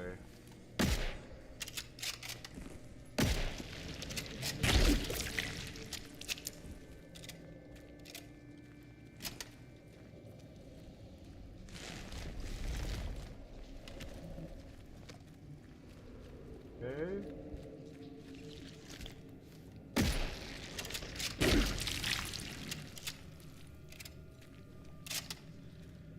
Looks good.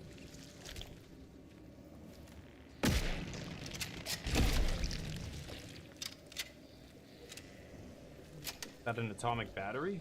Growth stimulant. Dr. Langley. Backpack.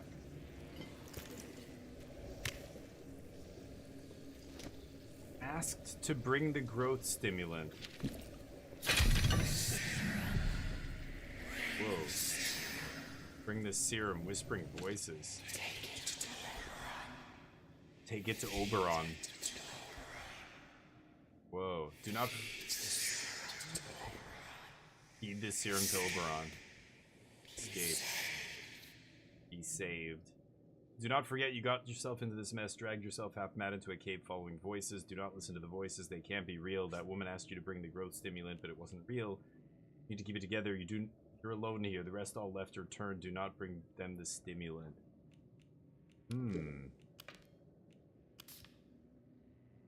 Found the serum. The voice in the soil spoke to me, asking me to feed the serum to Oberon.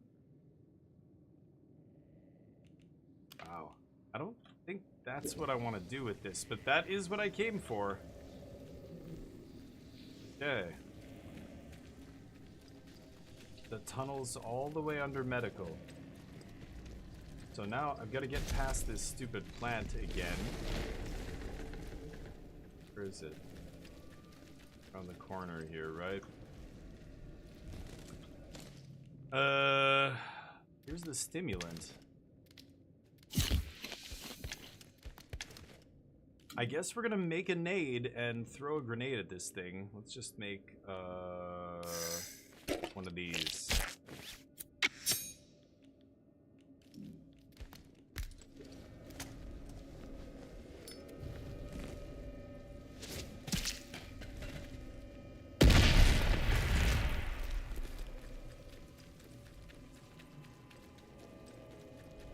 Okay.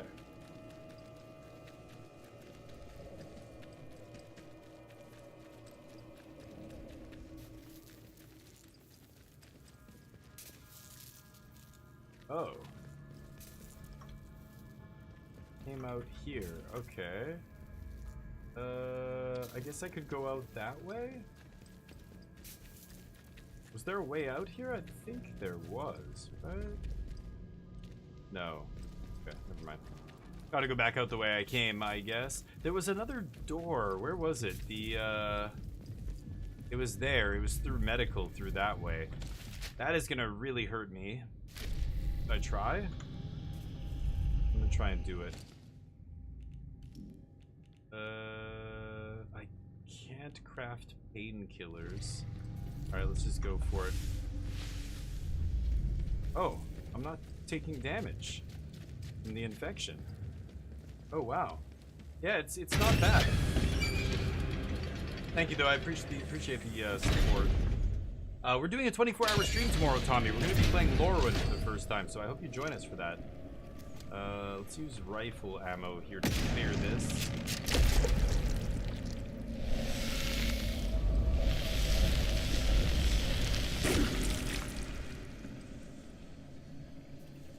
Shit, I don't want to get spotted by that.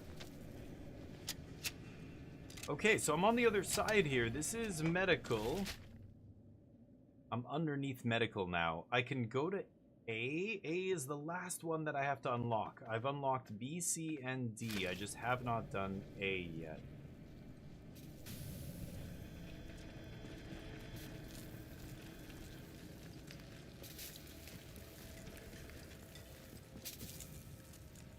Barred from the other side. So weird. In Slatin Dale? Well, I'm going into C now. Because I think I have to come into A from this side. Winterfell Village or Wyndham Village or Casterfell Woods.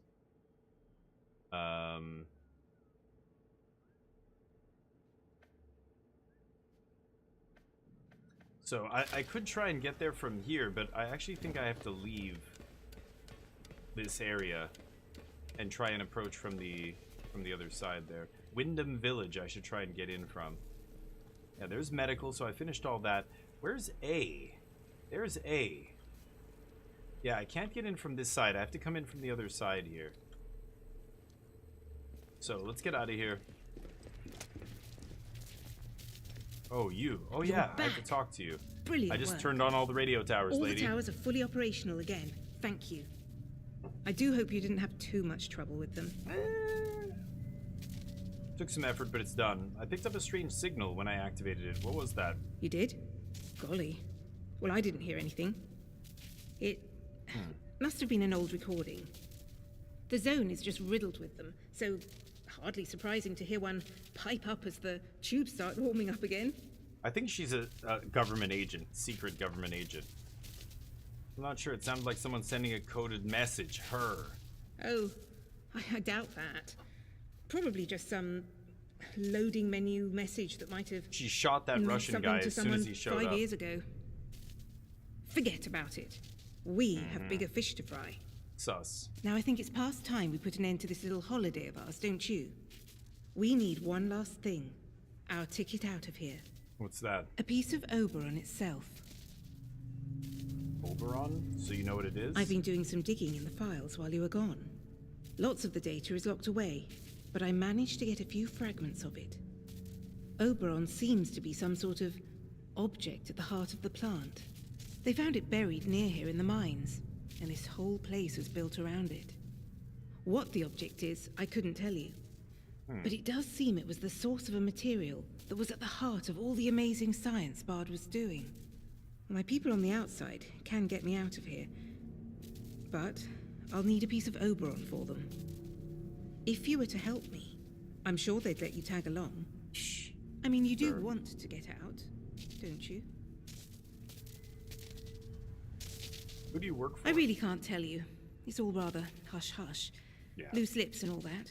She's sus. That's But why look, she shot that dude. I'm a right? decently principled girl, aren't I? Got Sunday school prizes and all that. Okay. Help me with this, and you can leave with me. You have my word. You need to get to the Oberon Doesn't site. mean shit. Once the interchange is fully powered up, you should be able to regain access to it. They were mining something there. It's worth seeing if the old equipment will extract a core of it. Then, well, you see, then you need to burn it. Burn it? You mean destroy it? I do. Whatever is there is causing the interference field. Destroying it is our best shot at stopping the interference. And then the door is open for us to be picked up and escape. In any case, it's best that what caused all this mess is finally dealt with, wouldn't you say?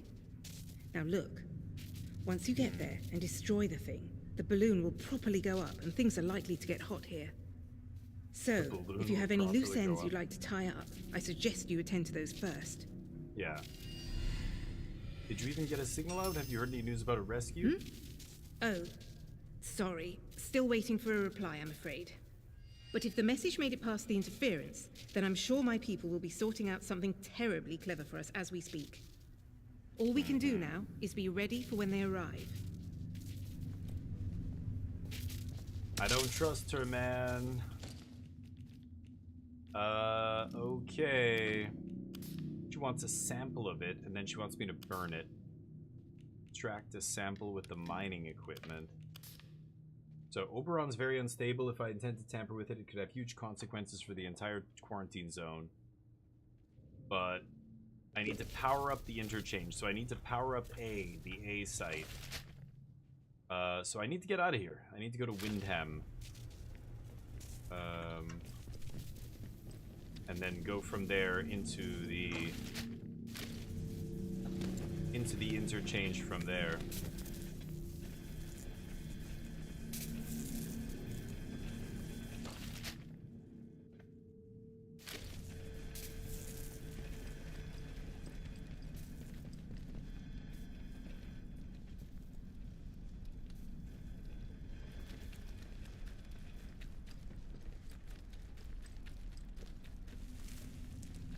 Oh, I never tried to open that door. I wonder if I have a key. Whoa. I wonder if I have a key for that. I'm gonna have to destroy those turrets, though, to find out.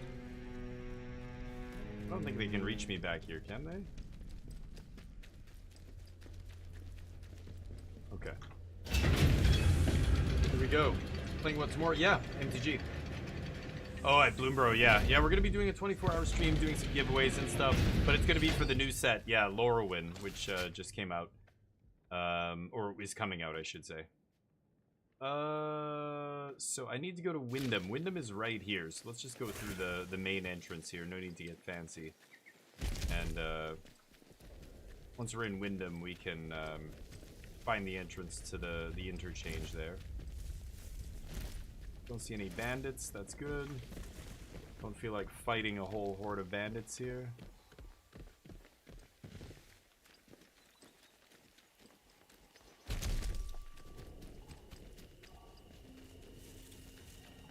Bandits hanging around, there's Windham Village. Attention! Windham Village is under...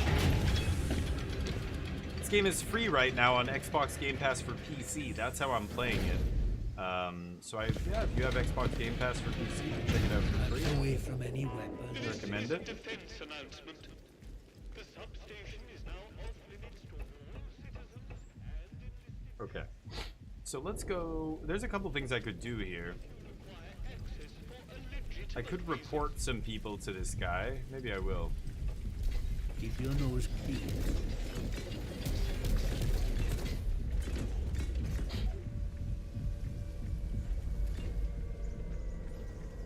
They've boarded up most of the town, these soldiers, then taken over.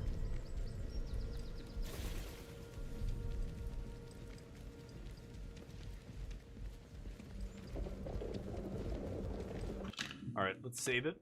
And let's see here, sure.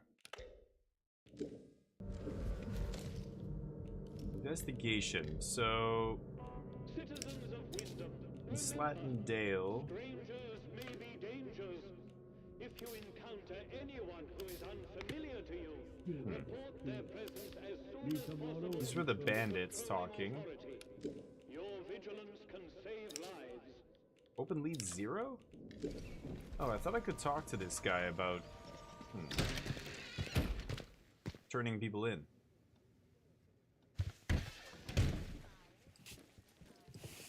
guy's the chief of the captain of What's the your soldiers. step? Report anything suspicious you find. Yeah, I have something to report. Yes, what is it? You need to send someone to the church. There's been a murder. There's a secret lab under the church. I don't want them to find it, right?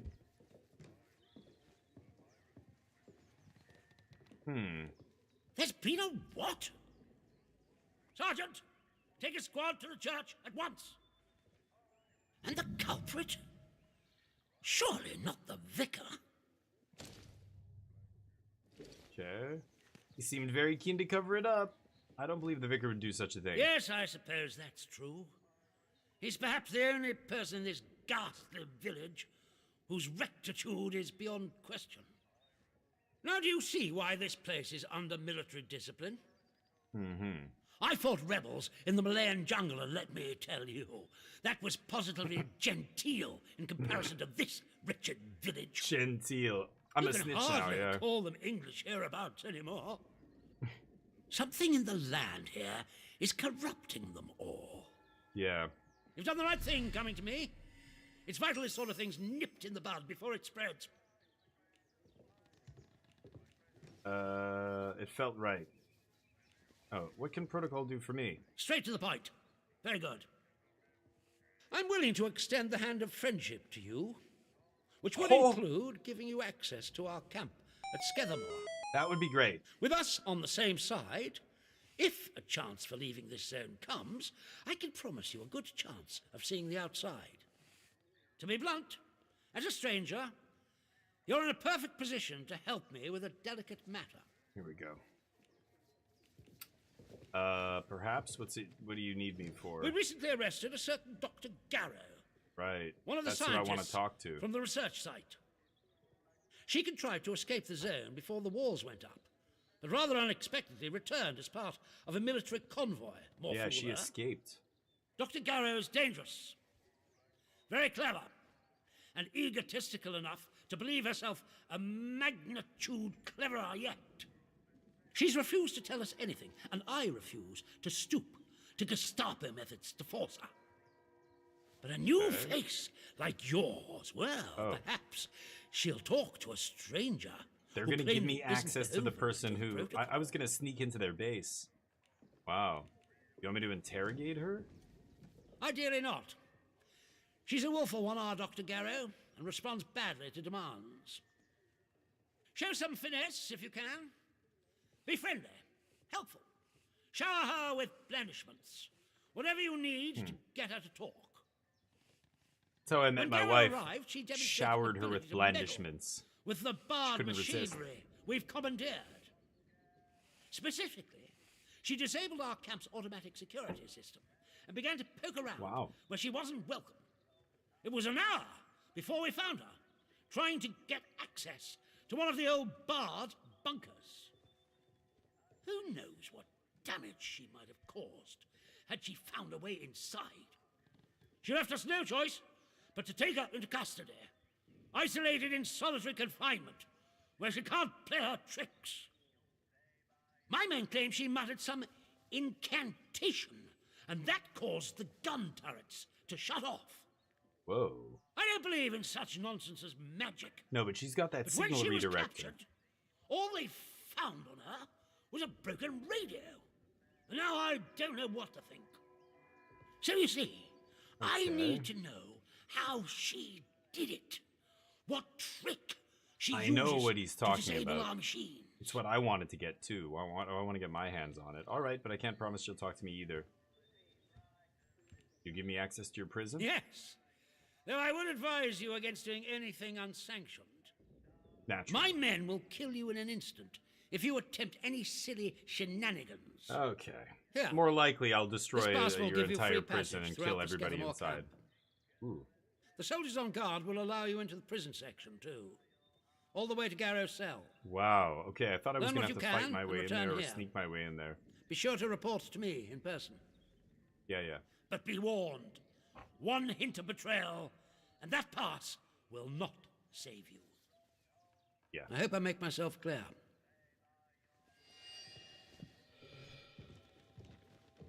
Okay. Yeah. Sims wants me to question Dr. Garrow. That is kind of exactly what I wanted to do, but yeah, this is gonna be much easier. All regions might help me escape by make myself useful to him. Everybody keeps promising me they're gonna help me escape. I imagine this means I can go into this restricted area now without getting in trouble, right? Let's see.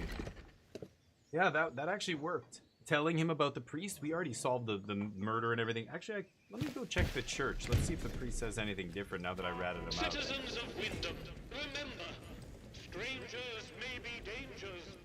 If you encounter anyone who is unfamiliar to you, report their presence.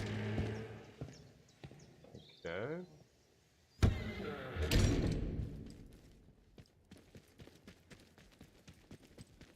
An actual murder. About time something instant happened around here. I feel like I'm a detective in an Agatha Christie. What? The acid bath killer? You what? Those A stranger, eh? Hi. Can I help you? Okay. Anyway, never mind. The priest doesn't say anything. So I did the priest's quest. I did all that. He likes me. And then I just betray him after and nothing changes. I get both, basically. I got both quest rewards there. I didn't betray him. I got all the rewards. And then I just betrayed him after and got all the rewards. What was that? Oh, you gotta be kidding me. I'm not allowed in here still? Fuck's sake. Go. Go. Doesn't matter who I am. David Blaine, street magic. I'm gone. Alright, here we go. Okay, this is the A side of the interchange. Let me just pop up here. I think there's a tube up here. Yeah, here we go. Put some of these, oh god. Okay, put that back. Let me grab some stuff here. Maybe I'll take... This serum I'm gonna use later. I don't need that, but let me grab some nades. I want to try and put a battery in the A site here.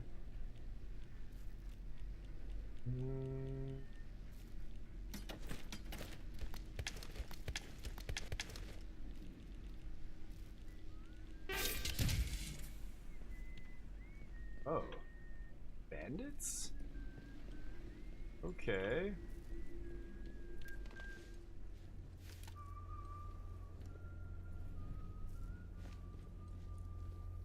If I go over there and stealth them.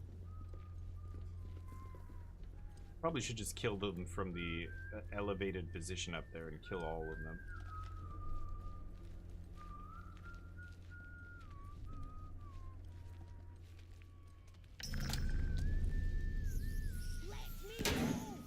Hell and damnation. Oh, they're getting attacked by the rats.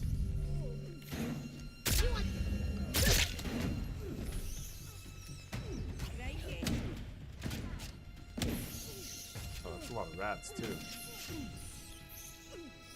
This guy's gonna die? Oh, that guy's down. Shit. Okay. Well, that's pretty easy. We go back up here, and we take one of those lure grenades. These things. Do we have any food left in here? Let me take the stupid gun out of here. I don't need to save these guns. I have a bow in here. We keep the bow, I guess. Okay.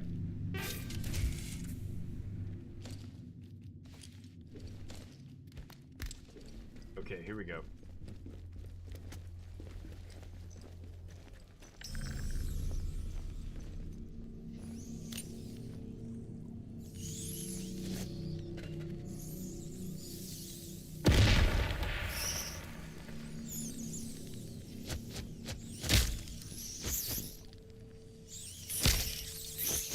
Oh, they're on his body? Nasty. They're like eating his body. Oh my god.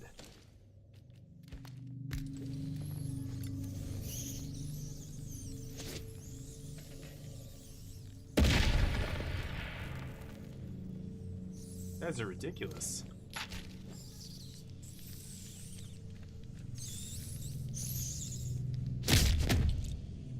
Okay.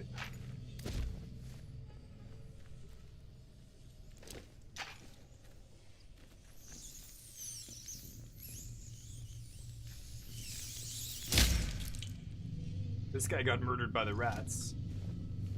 And he had a melee weapon too, and he still died? Come on, dude. Yeah, I've been down here. I searched this scientist. Okay. Oh, there's the flaming barrel there too. Okay. So, quarantine. None of this is powered up. I've got to power up the A site before this can be powered. So let's go here. Wait. Casterfell Woods. Wait, where's the A site door? That goes into medical. Wyndham Village. This is Data Store Alpha. Okay.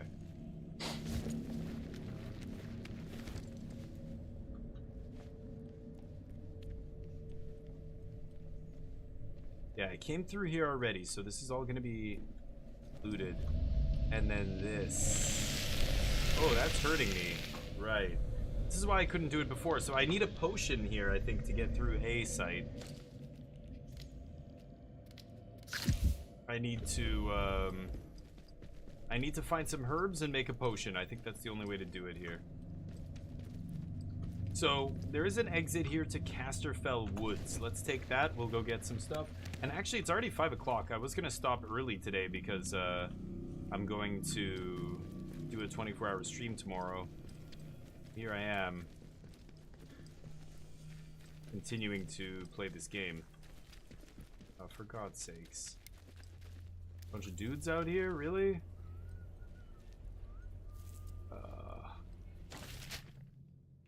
It's Casterfell Woods. That's where I'll find a ton of that stuff.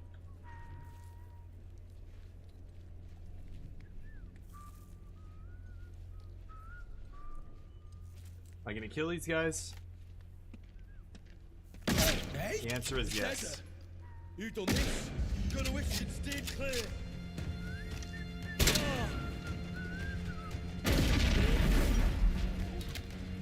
Oh, I only have 3 shots with this?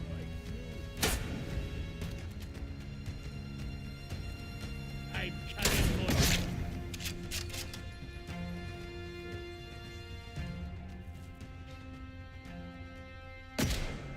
Oh. Too late, sir. There we go.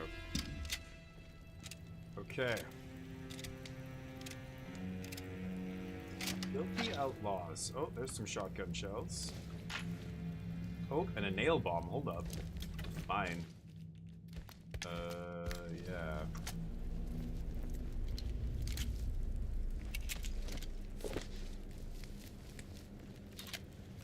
Okay. Go out to Casterly Woods, Casterfell Woods. And then I think I'm going to save it here. So next time I'm just going to go collect some herbs, make one of those potions, then go turn on the A site there. I should also go to the prison. Yeah, see? There are the herbs. Bam. Should be all over the place here. Except not exactly here, apparently. Anyway, let's leave it here, and then I will pick this up maybe next time. Almost done, I think, with this game. I'm getting very close to the end, but that is Atomfall. Again, free on Xbox Game Pass, so if you're interested in a game like that, essentially like Fallout, but in World War II England, then go give it a look. But I'm going to give somebody some love. Let's find somebody who's playing Atomfall. There are not many people playing this game. Oh, it's me and then a bunch of people with just a couple viewers here. So, making England exponentially worse. No cam. Looking for someone with a cam here. Console Quencher. Let's give Console Quencher some love. Give them a follow. And I'll be back very soon for some more for some MTG. We're gonna be doing a 24-hour stream tomorrow, so join us for that. It's gonna be great. GG's. Morgo, thank you for hanging out with me while I play. It's fun watching somebody else play the kind of like a game that you just beat or whatever, because you know, I assume I'm not doing it exactly the same way you did.